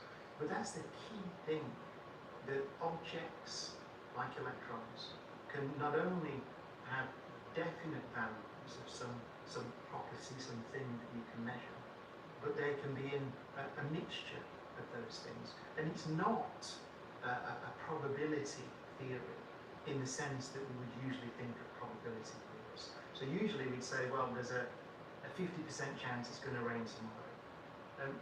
Why do we say that? Why would we say such a thing? It's because we have incomplete knowledge of the system, in this case the weather. And so we have incomplete understanding of where, I suppose at the most basic level, all those water molecules are in the clouds and so on, but we don't have enough knowledge to precisely calculate what is going to happen, and so we assign probabilities to it, which that reflects our ignorance of the situation. The key difference in quantum theory is that these probabilities are fundamental. They are fundamental to the description of nature. So it is not the case that if we have an electron in some kind of configuration, then our theory predicts probabilities because we don't quite know exactly how this thing is configured. The probabilities are intrinsic to the theory itself. And pretty much all of the intellectual challenges and the confusion around quantum mechanics comes from that very simple point.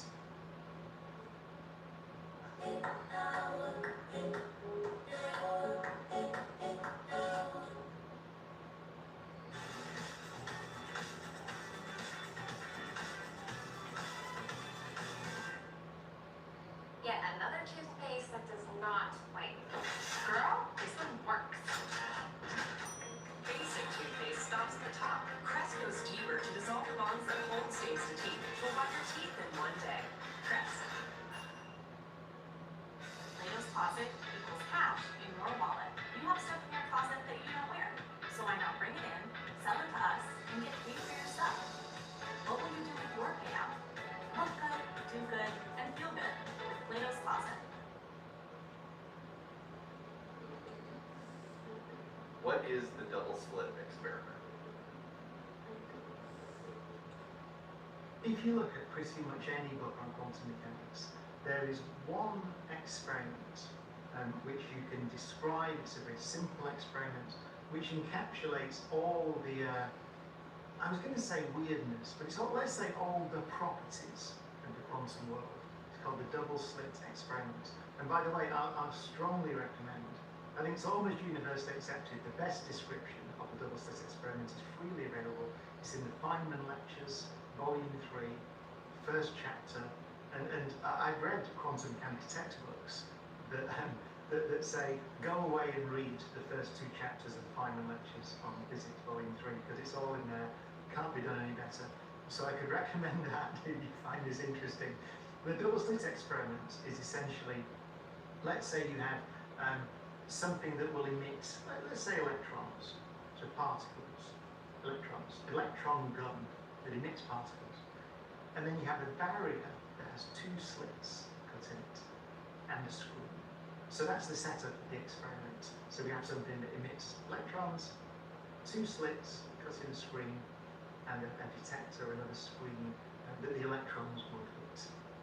So you fire the electrons out. So what will that look like? Well, if you think of the electrons as just little particles, little bullets, let's say, that are emitted from this gun, then you would imagine that the electrons can go through one slit or the other one, and they're going to have to come out. And you can imagine that they might get deflected around a little bit when they go through the slits, but basically, on the screen, you would expect most of the electrons to appear opposite one or the other of the slits, with maybe a bit of a spread because they rattle around when they go through. So you get lots here, and pretty much none in the middle. But that's not what you see. What you see is a very clear pattern on the screen. You see sort of stripes, a stripe on the screen where you get lots of electrons, and then a stripe where you get very few or none, and then another stripe where you get lots, and then a stripe where you get very few or none, and then another stripe, and then very few or none. So you get this stripy pattern. That pattern is exactly the same pattern that you would get if you sent waves through the slits. Let's say water waves, any kind of waves.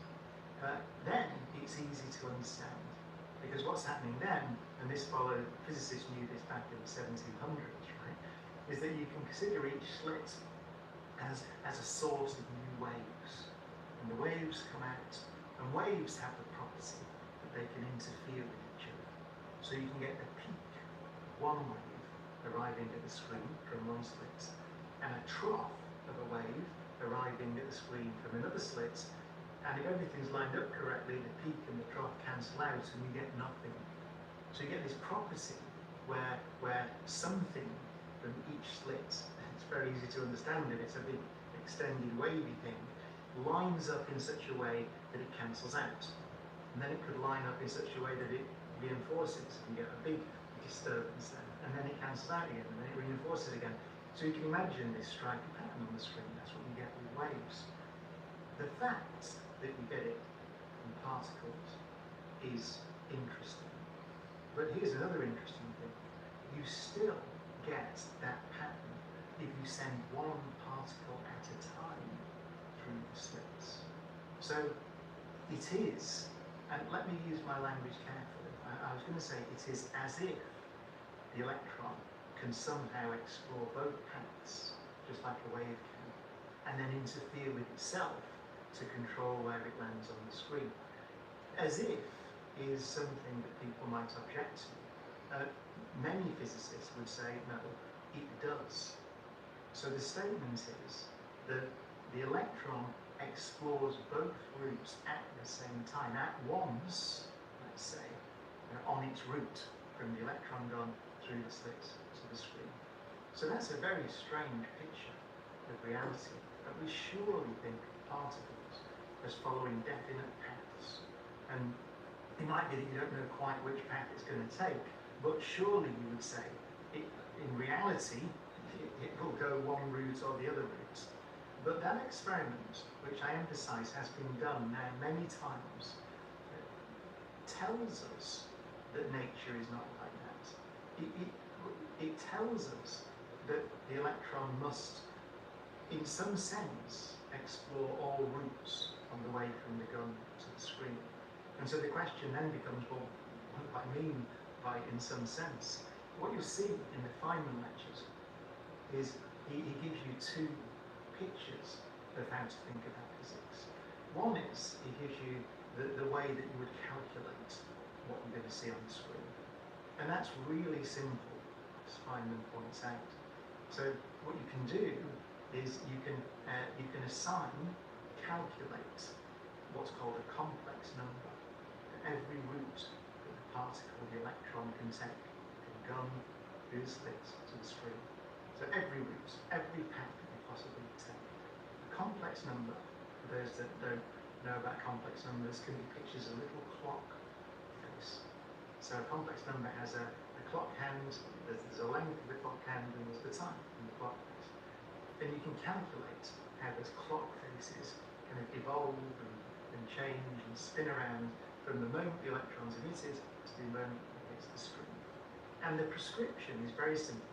You can calculate what those clock faces look like, what the complex numbers are, and at every point on the screen, you have to take them all, every possible path to that point, and just add them up. And the length of the clock hand gives you the probability to find the electron there, which is squared length of the clock hand, but whatever is the length of the hand. That's it. So you can see that you have this property, you can have interference, you can have one clock arriving at 12 o'clock and one clock arriving at 6 o'clock and they cancel out and so on. You just do that, you calculate it, and you get the right answer. So it's a very, very simple prescription. But I suppose the problem comes when you say, well, What does it mean? Does it really mean, is it just calculation, or is it just mathematics? Or does it really mean that the electron explores every possible route? And by that, I mean every possible route. You might consider it going to the Andromeda Galaxy and back. Every possible route on its journey from when it's emitted to when it's detected. And I think many physicists now would say that that is a correct description of reality. The particle does. But I just want to emphasise that the mathematics, the way that you make the calculation, is pretty simple. It's a prescription for making a calculation and you get the right answer to the experiment. The problem with quantum mechanics, I suppose, is what when you try to interpret what the calculation means for the nature of reality. I think it's important to say that there aren't different rules of the game in the subatomic world and the world that we observe, this world of common sense, let's say, that we perceive. There aren't different rules. And it's pretty well understood, I would say it's well understood, how the world that we see emerges from this rather strange but well-defined behaviour that we see in the subatomic world. And it's not only the subatomic world, by the way. This is now, maybe you could have argued 50 years ago, this is just all philosophy, it doesn't really matter, whatever. But now we have an increasing number of quantum technologies that are really based on this behaviour. The quantum computers being a good example. And so you see that this is not just something that you can say, well, we don't need to think about it really because it's in the world of atoms and it's all a bit whatever, and we can just do some calculations, because we're using that behaviour now in technologies. And so it really does become an important theory to try to understand. Why is it important that we seek to solve the mysteries of quantum physics? Now, you go back a few decades, then I think you could say that the interpretations of quantum mechanics are very interesting and very important because we're talking about the nature of reality. But you might say, well, it doesn't really matter so much practically. Right? Now, I have a lot of colleagues in physics who would, I think rightly, hate that description because what we're trying to do is understand reality, what physics is. But now, particularly I think, with the possibility of building quantum computers, this attempt to understand how large systems of quantum mechanical objects behave is becoming extremely important, because a quantum computer is a device which is built out of qubits.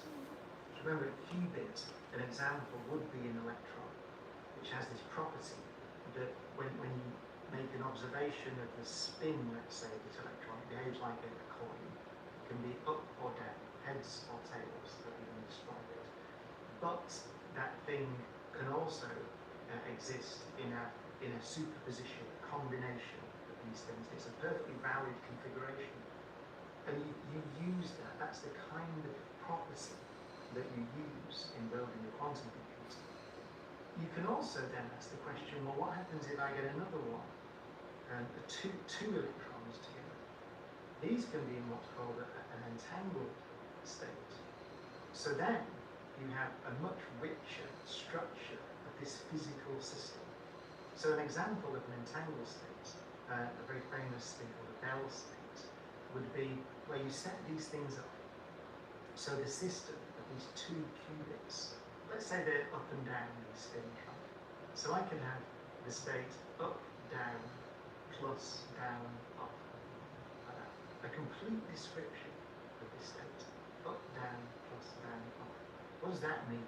So let's say I take one of these electrons and I separate them. It's a very famous paper written by Einstein, Podolsky and Rosen that first considered this in the 1930s, and they get very upset by the behaviour. So we've got a system state up, down, plus, down, let's say. And I separate these electrons. I take one to let's say, to Pluto and leave one on planet Earth. And then, so what's the description of this thing in that state? Well, it's got, in the way I describe it, there's a 50-50 chance that when I make a measurement of this electron, that the up or downness of it, then there's a 50-50 chance it'll be either up or down. And the same for the other one. That's what that state means. But if it's up, down, plus, down, up, then it means that if I make a measurement of that one, if I say, well, okay, I know what that is, it's up, the other one has to be down. Up, down, or down, up. It can't be up as well. Same for the other one. If I go to Pluto and have a look at this one, and it's down, then this one definitely is up, right? So this is called quantum entanglement. And the reason it bothered Einstein and others is it would appear that something is instantaneously changing. And it's not just your knowledge of the system that's instantaneously changing. It would seem that the system itself is instantly configuring itself when you make some measurement. So you might say, well, this is nonsense, there must be something else. And it turns out that as far as we can tell, a Nobel Prize was awarded for some of this research a few years ago. Then no, there's nothing hidden there. This is the way that the system is. But you think about that system at 2 qubits. Think about it. So you've got these two things which can be up or down. There are 4 possible combinations of that system. You can have up, down, down, up, up, up, or down, down. 4 for the 2 qubit system. For a 3 qubit system, you think about it, ups and downs, you'll find out there are 8 possible combinations, and all mixtures of them. For 4 qubits, then it's 2 to the power 4. There's 16 possible combinations. We're talking about building quantum computers now, in which we have 100, 200, 300 qubits, all in principle entangled together. The number of possible descriptions of that system, you have numbers that describe it. If there are 100, it's 2 to the power of 100 different configurations, and any mixture of those things that are states of the system. So pretty soon, 2 to the power 100 for 100 qubits. What's the number of atoms in the universe? If you had 2 to the 500, you'd far exceed 500 qubits. The number of numbers you need to describe that system exceeds the number of atoms in the observable universe. But it's a thing that we can build. We can build just about. We're not far off being able to conceive at least of a network of 500 qubits. They're physical things. They're kind of like that big, some of them. We're actually at 500 of them in this room. So the power that's hidden in the description of a system like that is immense. And the thing that a quantum computer does is it uses that power, some of that power, some of that vast computational or configuration power. Okay? Very, very difficult to do. And we've not been able to do it particularly well at the moment. We'll read many papers online where obviously companies like Google, Microsoft, IBM are investing a lot of money in these devices because potentially the finest luxury fragrances are now exclusively available at your local store. Unstoppables unlimited collection makes everything smell magnifique. Luxury laundry scent clean so you can smell unstoppable. Chiefs, Chargers, free on YouTube. Grip, stability, precision. That's the essence of driving. Lawfit. No matter what kind of teeth you got brushed, Oral-B Electric cleans better with one simple touch. Oral-B's dentist-inspired breath brush it, hugs them, cleans them, and gets in between them for 100% cleaner teeth. Your perfect clean starts with Oral-B. It's chewy. Shop everything for their bowl, a bath, or a beach. They can carry out computations that no conceivable classical computer could make within the lifetime of the universe. Because of this tremendous freedom in the description of the structure of the system. So quantum mechanics and quantum entanglement, these properties of matter, nature, are becoming very real because we're beginning to be able to access this tremendously complicated configuration space to do useful things, to make calculations that are useful to us. Part 2. The fundamental measurements of nature. What are the properties of nature that define how the universe works? When we think about the size of things, of course we tend to think of the size of things with reference to ourselves, and even the units of measurement that we're familiar with. So, the foot or the meter, or those things, or the inch or the centimeter, what are those things? Ultimately, historically, they're based on properties of the human body. So they're based on biology, really. So a meter might be, the length of this kind of length, and the foot is kind of that kind of length, and that's what we did historically, because why would you do anything else?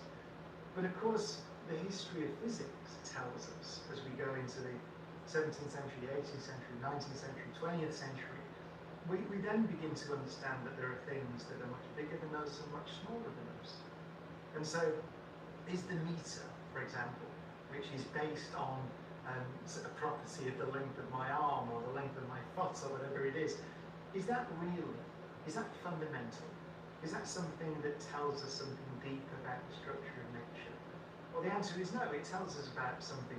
It tells us about biology on Earth and how we've evolved on this planet and how big cells are ultimately, I suppose, and how many cells you need to make an intelligent multicellular being like a human, based on the fact that we live on this planet with this particular gravitational force and all those things.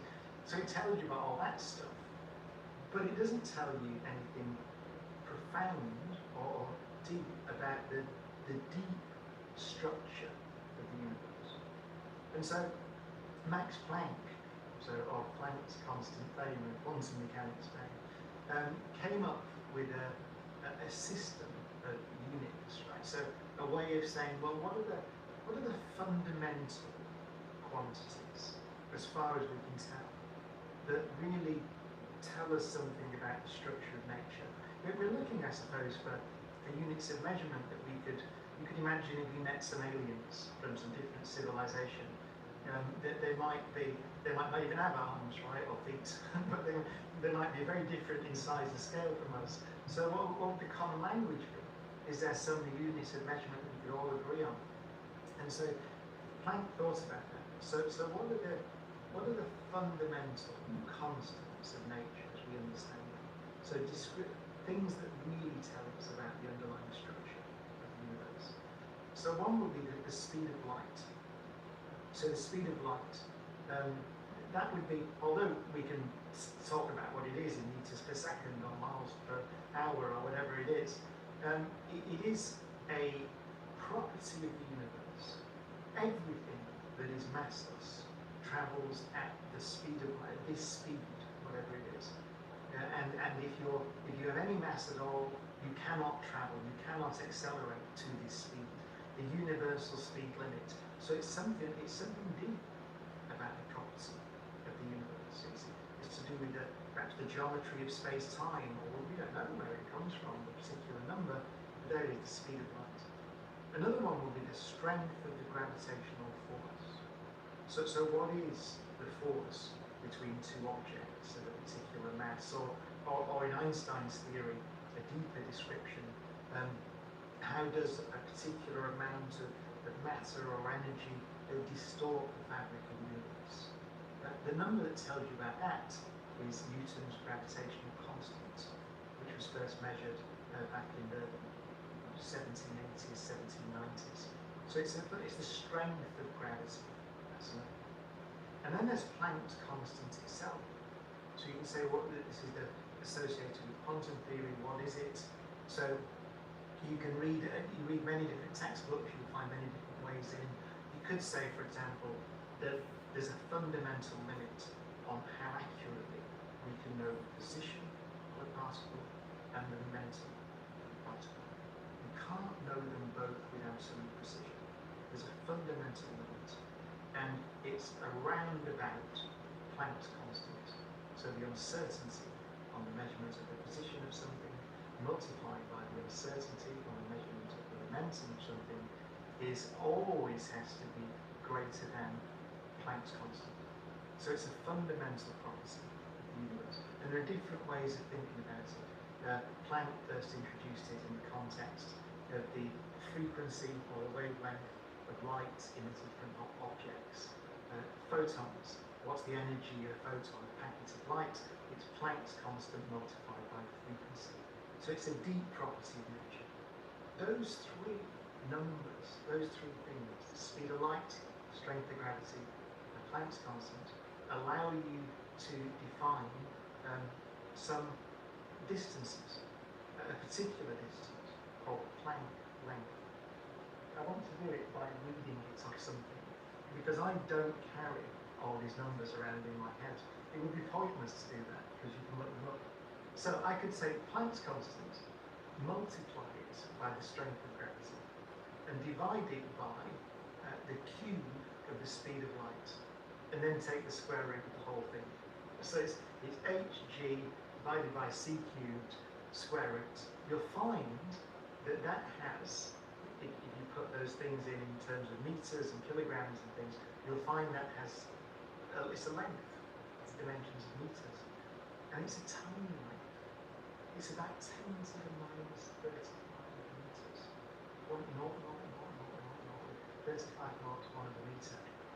But that is a length that we calculated by measuring the strength of gravity, the speed of light, and Planck's constant. So it would seem that it should have something to do with the deep structure of the universe. And indeed, it does. How important is it? Well, let me give you some examples of the Planck length. So it turns out that if you ask the question, how much information in bits is stored inside a black hole? That would seem to, what's that going to do with all this? Right? How much? It turns out, in a calculation that was done by Jacob Bekenstein in the 1970s, it turns out that the entropy of a black hole, which is the amount of information hidden within it, is equal to the surface area of the event horizon of the black hole in square Planck units. That's an astonishing result. But just think about that for a moment.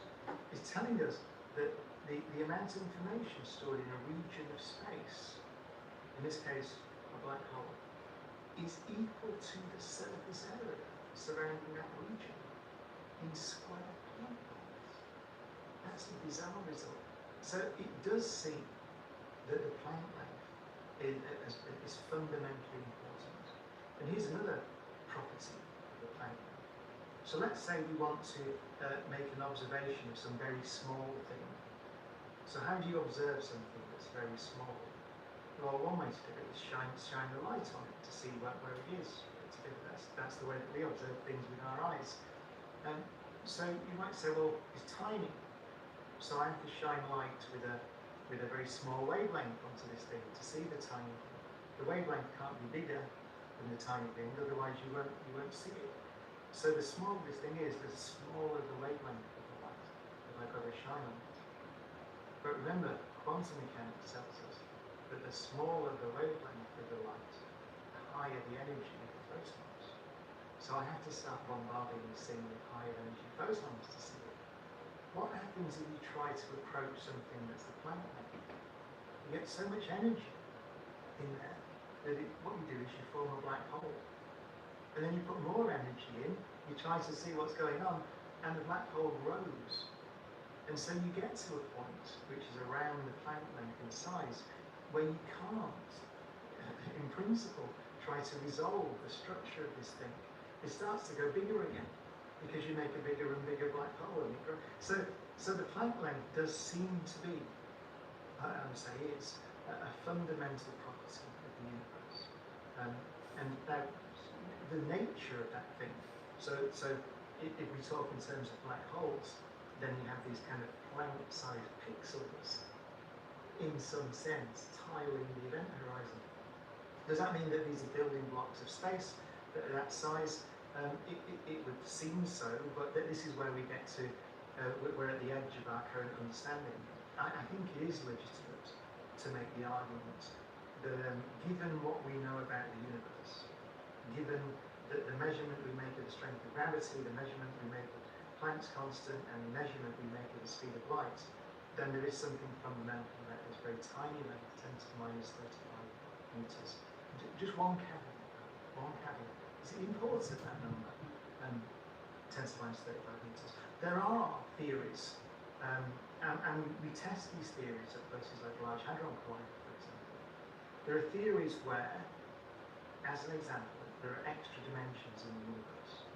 So not only the four-dimensional space-time of Einstein's theory, but more dimensions, and the dimensions can be curled up at little places in points, so they can be big extended sheets, and all different configurations. If there are extra dimensions in the universe, then you find that you can, let's say that that you could see those extra dimensions at energies just around the energies that we collide particles at Large Hadron Collider. Then the explanation for why gravity is so weak, so our measurement of Newton's gravitational constant would change at those higher energies. It might mean that this Planck scale would drop, and so the Planck length would expand, and we see this kind of physics at much lower energies than we might otherwise have anticipated. So I think it's worth the caveat that the Planck length itself does seem to be a fundamental property of the universe. But actually what it is a measurement. And at the moment our measurement is, given what we measure, then it's 10 to the minus 35 meters. But you could imagine configurations in the universe where it's rather bigger than that. What kind of insights does the Planck scale reveal? Now the Planck length, this unimaginably small number in meters. You might say, well, how does that affect our everyday lives? Right? Does it come into any calculation of the thing that we can conceive of? And there is a beautiful calculation. It's one of my favourite calculations in all of physics. It was initially done by the great mathematical physicist Chandrasekhar back in the 1930s. And it's a stunning calculation. It's about the mass of white dwarf stars. So let's think about a white dwarf star. What is that? So what is a star, first of all? So a star is some material, it's mainly hydrogen and helium, collapsing under its own gravity. So gravity is trying to squash this thing down. What holds it up? Well, as the star contracts, as it forms, our sun formed around 4.5 billion years ago through this process. Gravitational collapse. That means the core heats up, and it heats up, which means that the hydrogen and the helium are trickling around very fast, and ultimately you switch on nuclear fusion reactions in the core. The fusion reactions, in the case of our sun, hydrogen is fused into helium, that releases energy, which creates a pressure, which holds the star up. So the stars are balancing out. Gravity is trying to squash it, heats the core up, fusion reactions, release energy, creates a pressure, holds it up. But of course that doesn't exist, it can't carry on forever, because the star doesn't have an infinite amount of fuel in its core. And so ultimately we'll run out of fuel, and it will begin to collapse again. And then stars will start to fuse heavy elements and so on. But ultimately, you could ask the question, well, when there's no more nuclear fusion can occur in the core, what happens to the star? Does it just collapse without limit, which would be a black hole, as we now understand it? Or is there something else that can hold it up? Some other property of matter. This wonderful calculation is a calculation about what happens to electrons in a collapsing star. So it's a genuine quantum mechanical calculation. So what happens? One of the properties of the universe, one of the fundamental ideas in quantum mechanics, is called the uncertainty principle, Heisenberg's uncertainty principle. So it says that if you try to confine an electron to a smaller and smaller box, which means you're trying to measure its position, you're trying to confine it and squash it down, then the product of the size of the box, the uncertainty in the position, multiplied by the uncertainty in the momentum of this thing, has to be greater than Planck's constant. Fundamental property of the universe.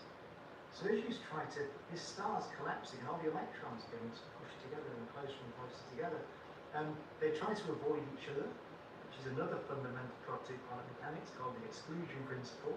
It, roughly speaking, says they don't like to be in the same place, roughly. And so you start to squash them. They try to get away from each other. They go into little boxes in the star, and the boxes are shrinking. And so the electrons are getting confined, and so they jiggle faster. The uncertainty on their momentum is faster and faster. And so they start to jiggle around because they're getting squashed into each other and trying to stay away from each other. So this is pure quantum mechanics.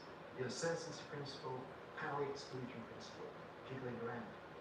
That jiggling is like a temperature in the sense it creates a pressure which can hold the star up. So you can ask, you can do the calculation, but what happens? I squash this down and the electrons start to jiggle more, they make the pressure, they hold the star up. What happens if that jiggling starts to bump into relativity?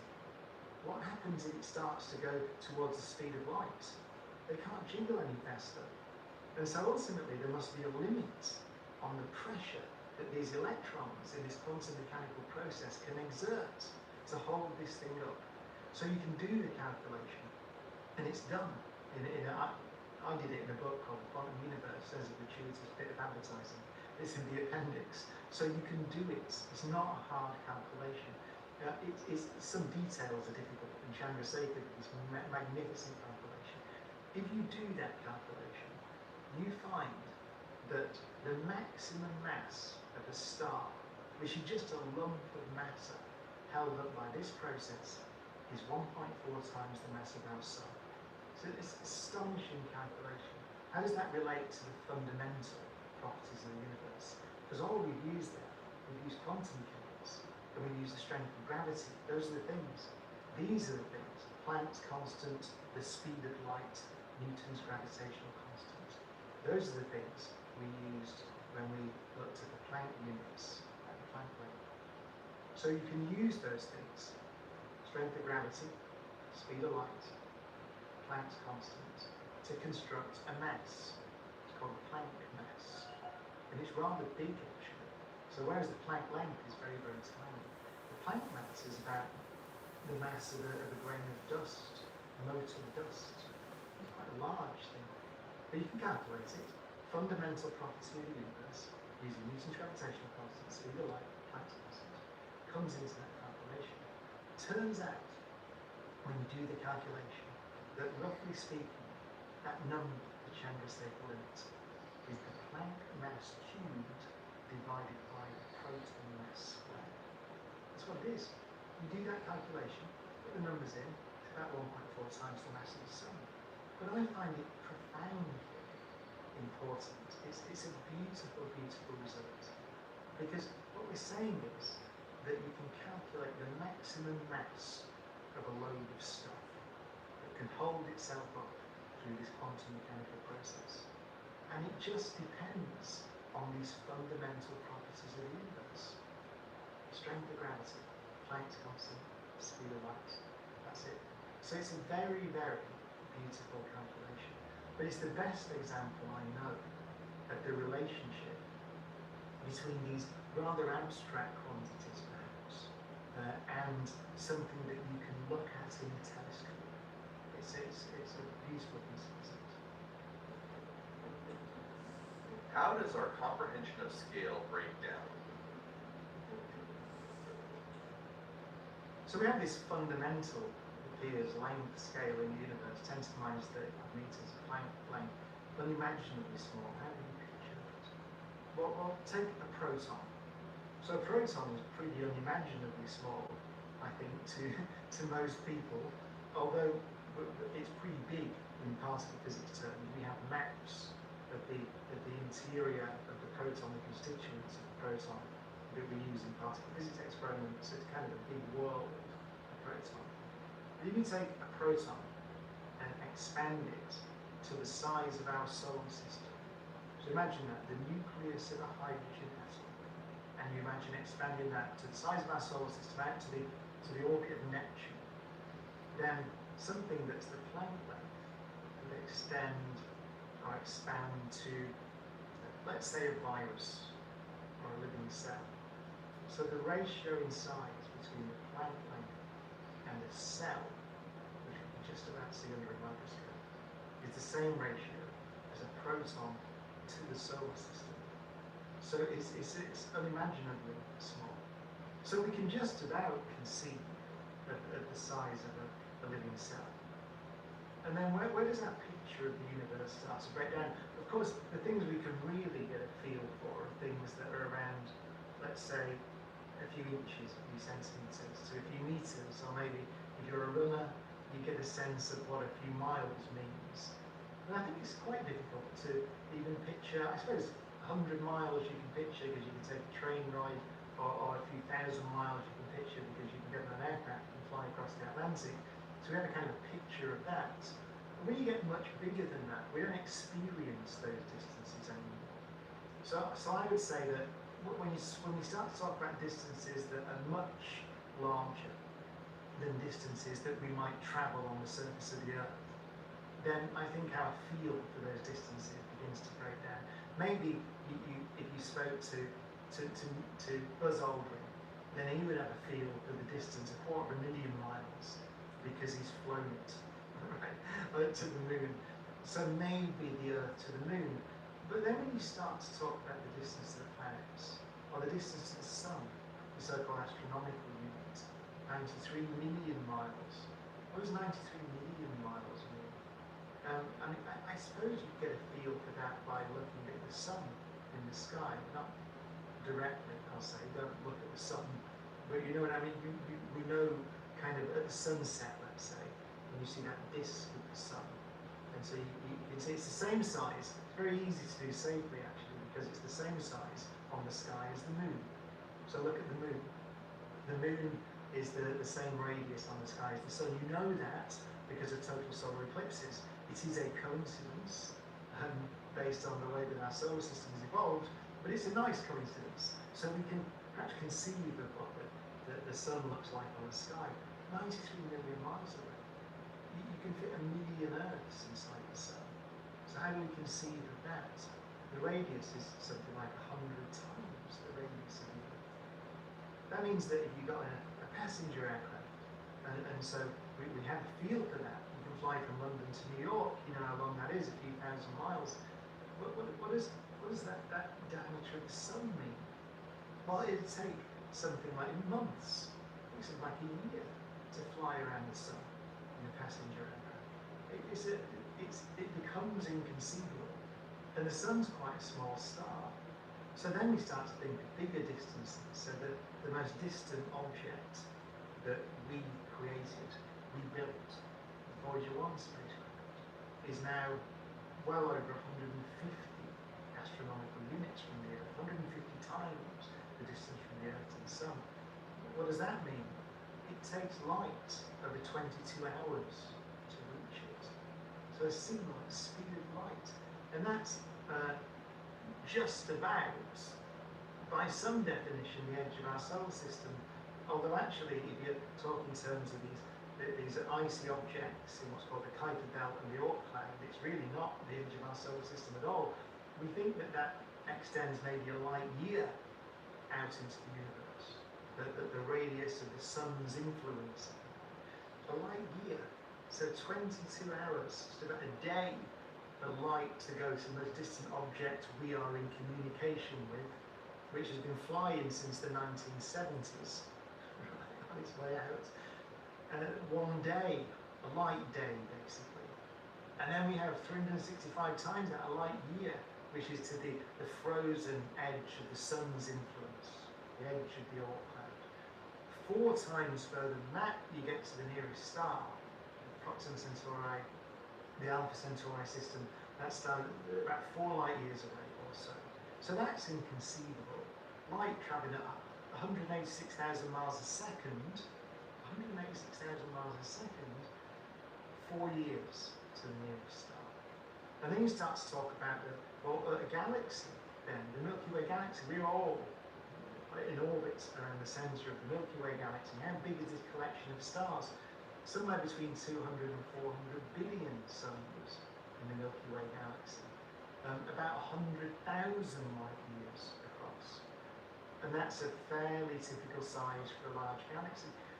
One galaxy, one island of stars, 100,000 years for light to cross it, 186,000 miles per second. And then you say, well, what about the nearest galaxy? So you go outside on a clear night where there's no moon and it's dark, away from the city lights, and if you know where to look, you can just about see our nearest neighbouring large galaxy. It's called the Andromeda Galaxy. It's a bit bigger than the Milky Way, give or take, let's say 100,000 light years across or so. Maybe double the number of stars in the Andromeda Galaxy.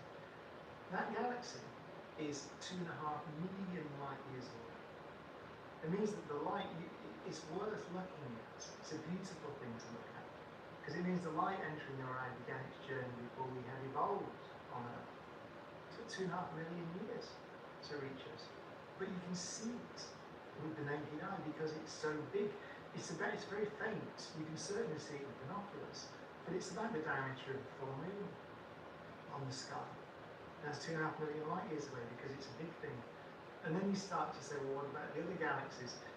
So we've measured galaxies now out to what we're close to the edge of the observable universe with instruments like the James Webb Space Telescope, from which the light has journeyed for over 13 billion years to reach us. 13,000 million years to reach us. And the universe has been expanding in that time. So now you say, where are those galaxies? Where's the most distant thing you can see? So the most distant thing you can see in the universe that we can detect light from is called the cosmic microwave background radiation. So the cosmic microwave background radiation is light that was emitted 380,000 years after the Big Bang. So that's been travelling for 13.8 billion years or so across the universe to reach us. But then if you ask the question, where is that place now, the place that emitted that photon, the cosmic microwave background radiation that came across the universe for 13.8 billion years into our detectors? Where is it now? Because the universe has been expanding. You get an answer which is something like 46 billion light years away now. 46 billion.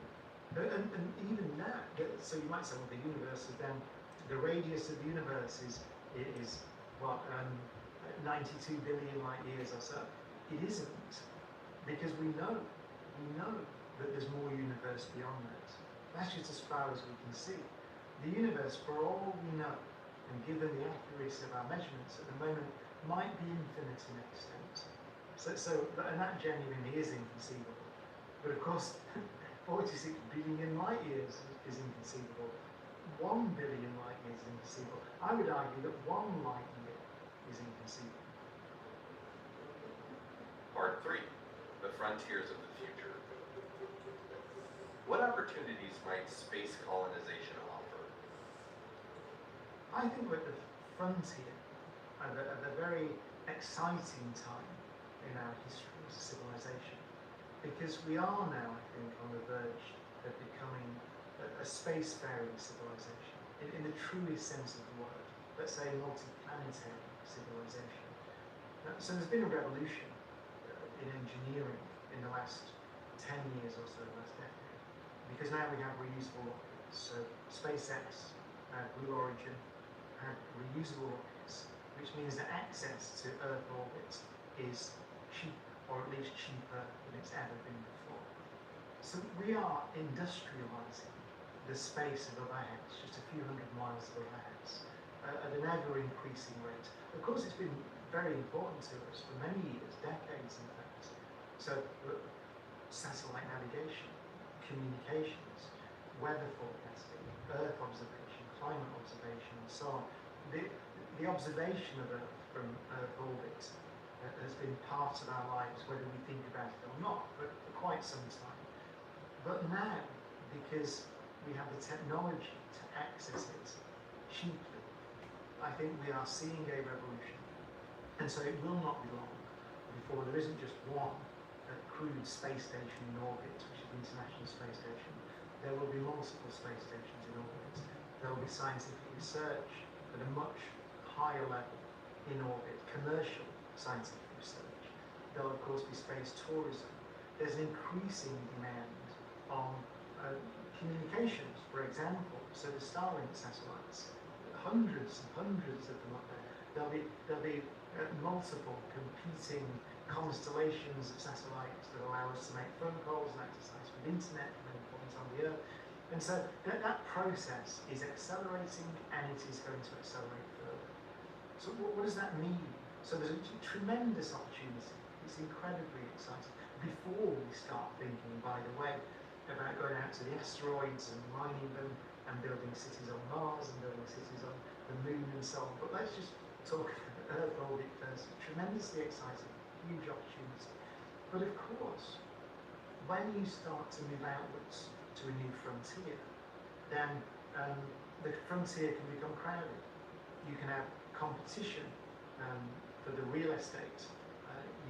You need some way of managing conflicts between, by which I mean physical conflict between the satellites. What happens if someone's satellite comes close to another satellite? How do you manage that? Do you allocate particular orbits? Or do you say that we're going to have some framework like air traffic control, where you have an avoidance system that everybody agrees on, where if two things come close, they avoid each other? That framework is not yet there. I attended several meetings and conferences where there are, of course, many countries and international bodies that are trying to work on the management of space. I find that is a challenge, because of course, it's always a challenge when different countries and different commercial interests and so on are trying to flesh out agreements about how you manage a frontier. But ultimately, I find it exciting, because what it means is we're now at the stage where, as the great Carl Sagan said, we're beginning to take our first steps out into the cosmic ocean. And I always remember, and he said, the water seems inviting.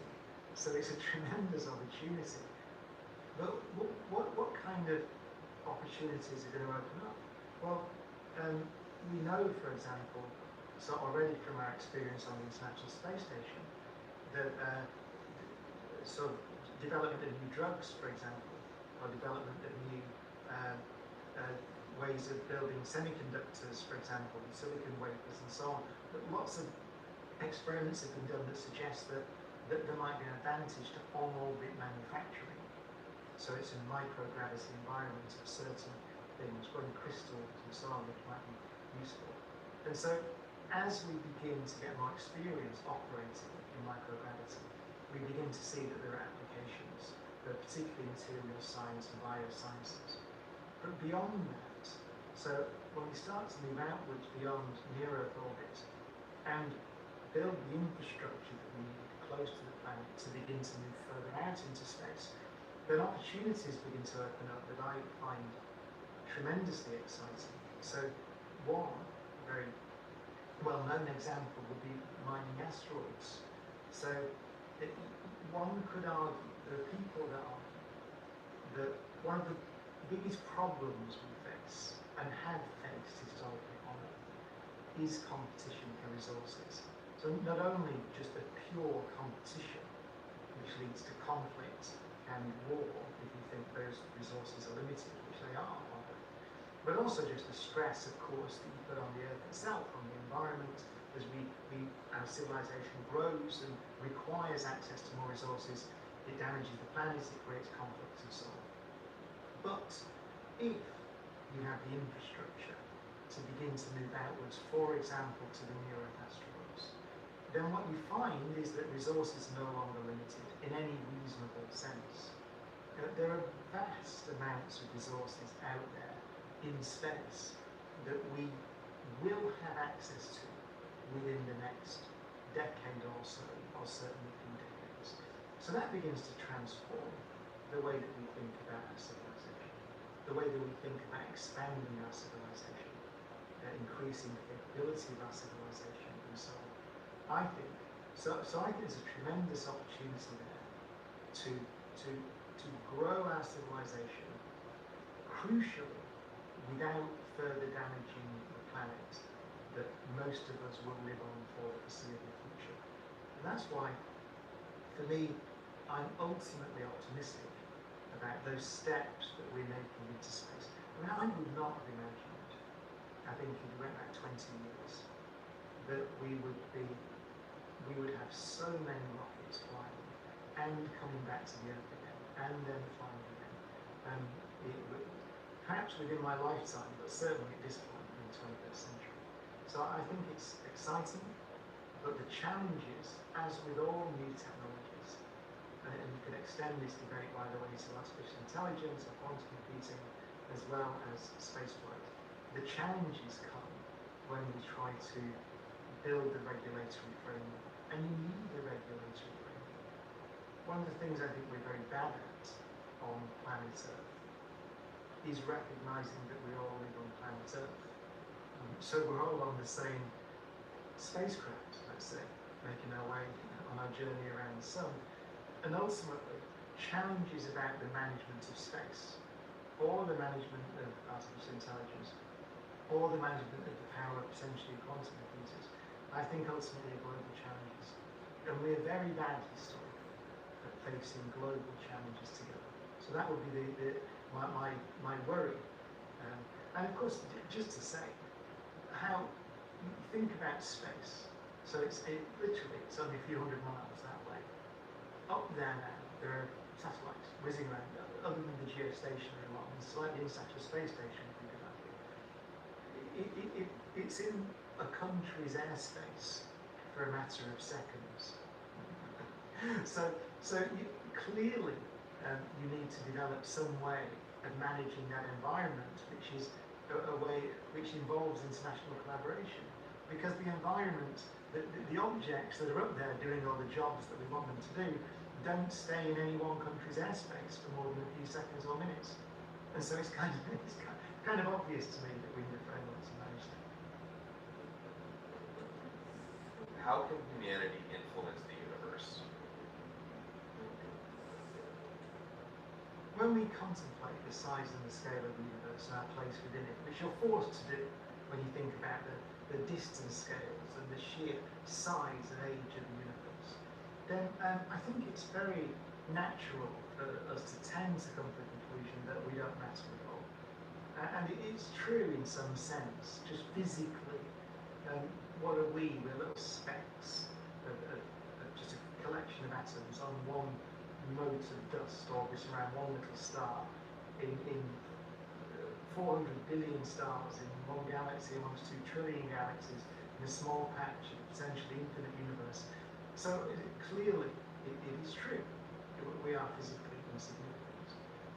So I tended in the past to focus arguments or think about arguments about value in the context of what does it mean to live these finite, fragile lives in this infinite universe? And I can make a strong argument, and have many times, that notwithstanding our physical insignificance, we may be remarkably valuable. Because the number of civilizations on the average in a particular galaxy, in a given galaxy, might be less than one on the average. Many galaxies may not even have civilizations in them. If that is the case, and that it's speculative, but if it's the case, then we would be remarkably valuable, notwithstanding our physical insignificance, because we would be perhaps the only place in the Milky Way galaxy where collections of atoms have come together that can think and do science and have conversations like this in a very real sense give meaning to an otherwise meaningless galaxy. So that has been my position for some time. I think it's a good working hypothesis, by the way, as an aside. If you think that I think Carl Sagan said it many years ago, in some sense, if that's the case, we have a responsibility to the cosmos itself. Because we're a product of 13.8 billion years of cosmic evolution, but we might be a very rare and special product. But we might only be here, we'll only be here for a small amount of time. The sun will only be here for a small amount of time, cosmic timescales and so on. So I tended to make that argument. But one of the great joys about reading other people's views about essentially being a scientist is that you can come across a point of view and you think, I haven't thought of that. I might change my mind given that wonderful piece of thought. And I found it happened to me recently. I was reading a book, it's a very old book now, by David Deutsch, who's one of the greats, one of the founders of quantum computing. So it really is a physicist and a thinker worth paying attention to. And he made a point, which I had heard before actually, in a book called The Anthropic Cosmological Principle by John Barrow and Frank Tipler, which had a huge influence on me when I was an undergraduate physicist, so I couldn't believe I'd forgotten this point. But David Deutsch and Barrow and Tipler pointed out that it's not necessarily the case that life will always be a speck, like something that's very valuable and local in the universe, but doesn't make much difference on a cosmic scale. It's not necessarily the case, because you can imagine, so let's take the Earth as an example. So you might say, well, a planet is a very big thing, and living things are very small, so they don't make much difference to a planet. That's wrong, because if you look at the Earth, its atmosphere is the product of life. It's got oxygen in high concentration. It would not have that without photosynthesis. So obviously now, our civilization has sculpted the surface of the Earth. You see it, if you look at the Earth from space, you don't just see oceans, you don't just see a kind of common organum planet. On the night side of the planet, you see our civilization. So we have now transformed the Earth as a civilization, but life has been transforming billions of years. So you could say, well, okay, so what happens if we stay here, we become a spacefaring civilization, we don't destroy ourselves, or we aren't destroyed by some impact from space, then could you conceive of technology that could start to affect the solar system? And the answer must be yes. We could imagine building cities on Mars. We could imagine, in physics, pure physics terms, terraforming Mars, turning it into a habitable world. We could imagine going to the moons of Jupiter or Saturn. We could imagine going to the edge of the solar system. You could even imagine, could you imagine technology in 1 million years, let's say, that would allow us to begin to affect the lifetime of the sun? Could you imagine that? In physics terms, according to laws of physics, I suppose you could. You could imagine a tremendously powerful civilization that could start to, I don't know, throw material into the sun, whatever it is. Maybe it was a ridiculous thing to do, but you could at least imagine it. And then you go 1 million years, 2 million years, 3 million years, 10 million years, 1 billion years into the future. Imagine that our civilization expands to the stars and becomes an interstellar civilization. Imagine our civilization populates the entire galaxy. There's nothing in the laws of physics that prevent that. And imagine we start to understand the quantum theory of gravity, we start to understand how space-time works. Imagine if we start to glimpse some underlying structure in reality that gives us power that we've not yet dreamed of. Who knows in 1 billion years?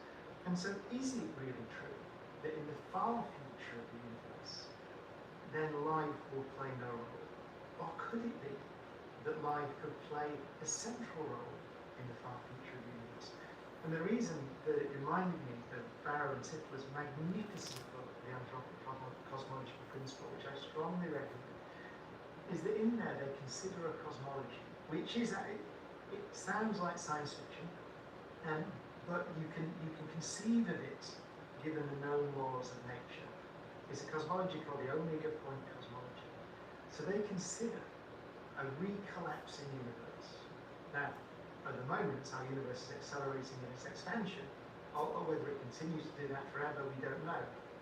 But at the moment, there it is. But in a recollapsing universe, you can at least consider a situation where life in the far future is so powerful that it can begin to control the collapse of the universe and try to configure it, presumably by moving matter and energy around in some conceivable way.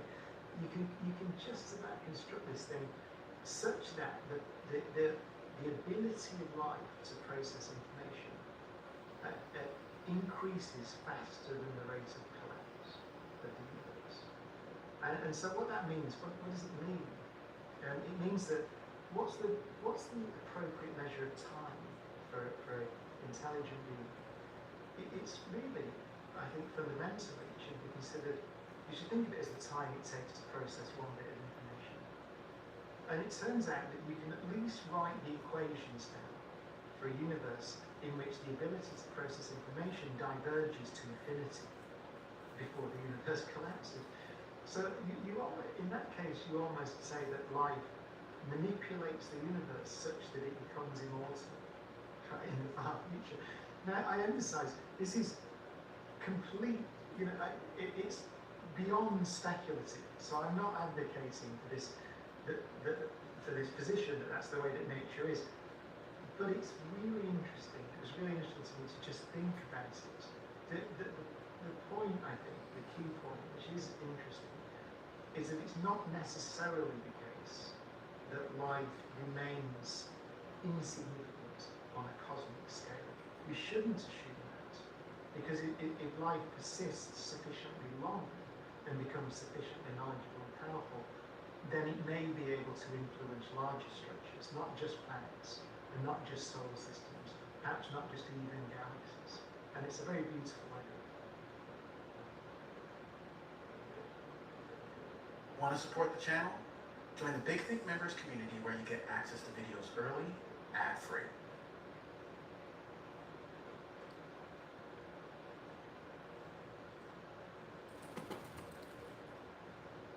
I'm Brian Cox. I'm a professor of particle physics at the University of Manchester and the Royal Society Professor for Public Engagement in Science.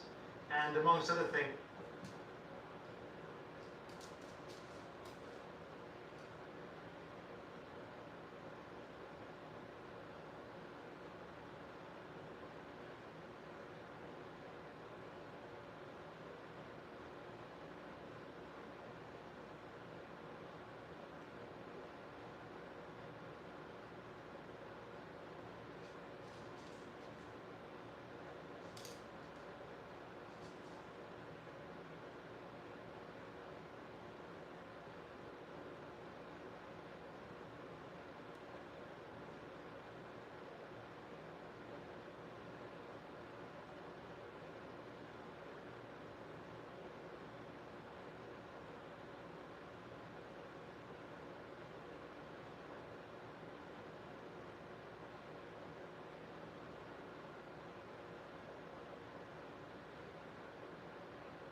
No, kitty.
Mm.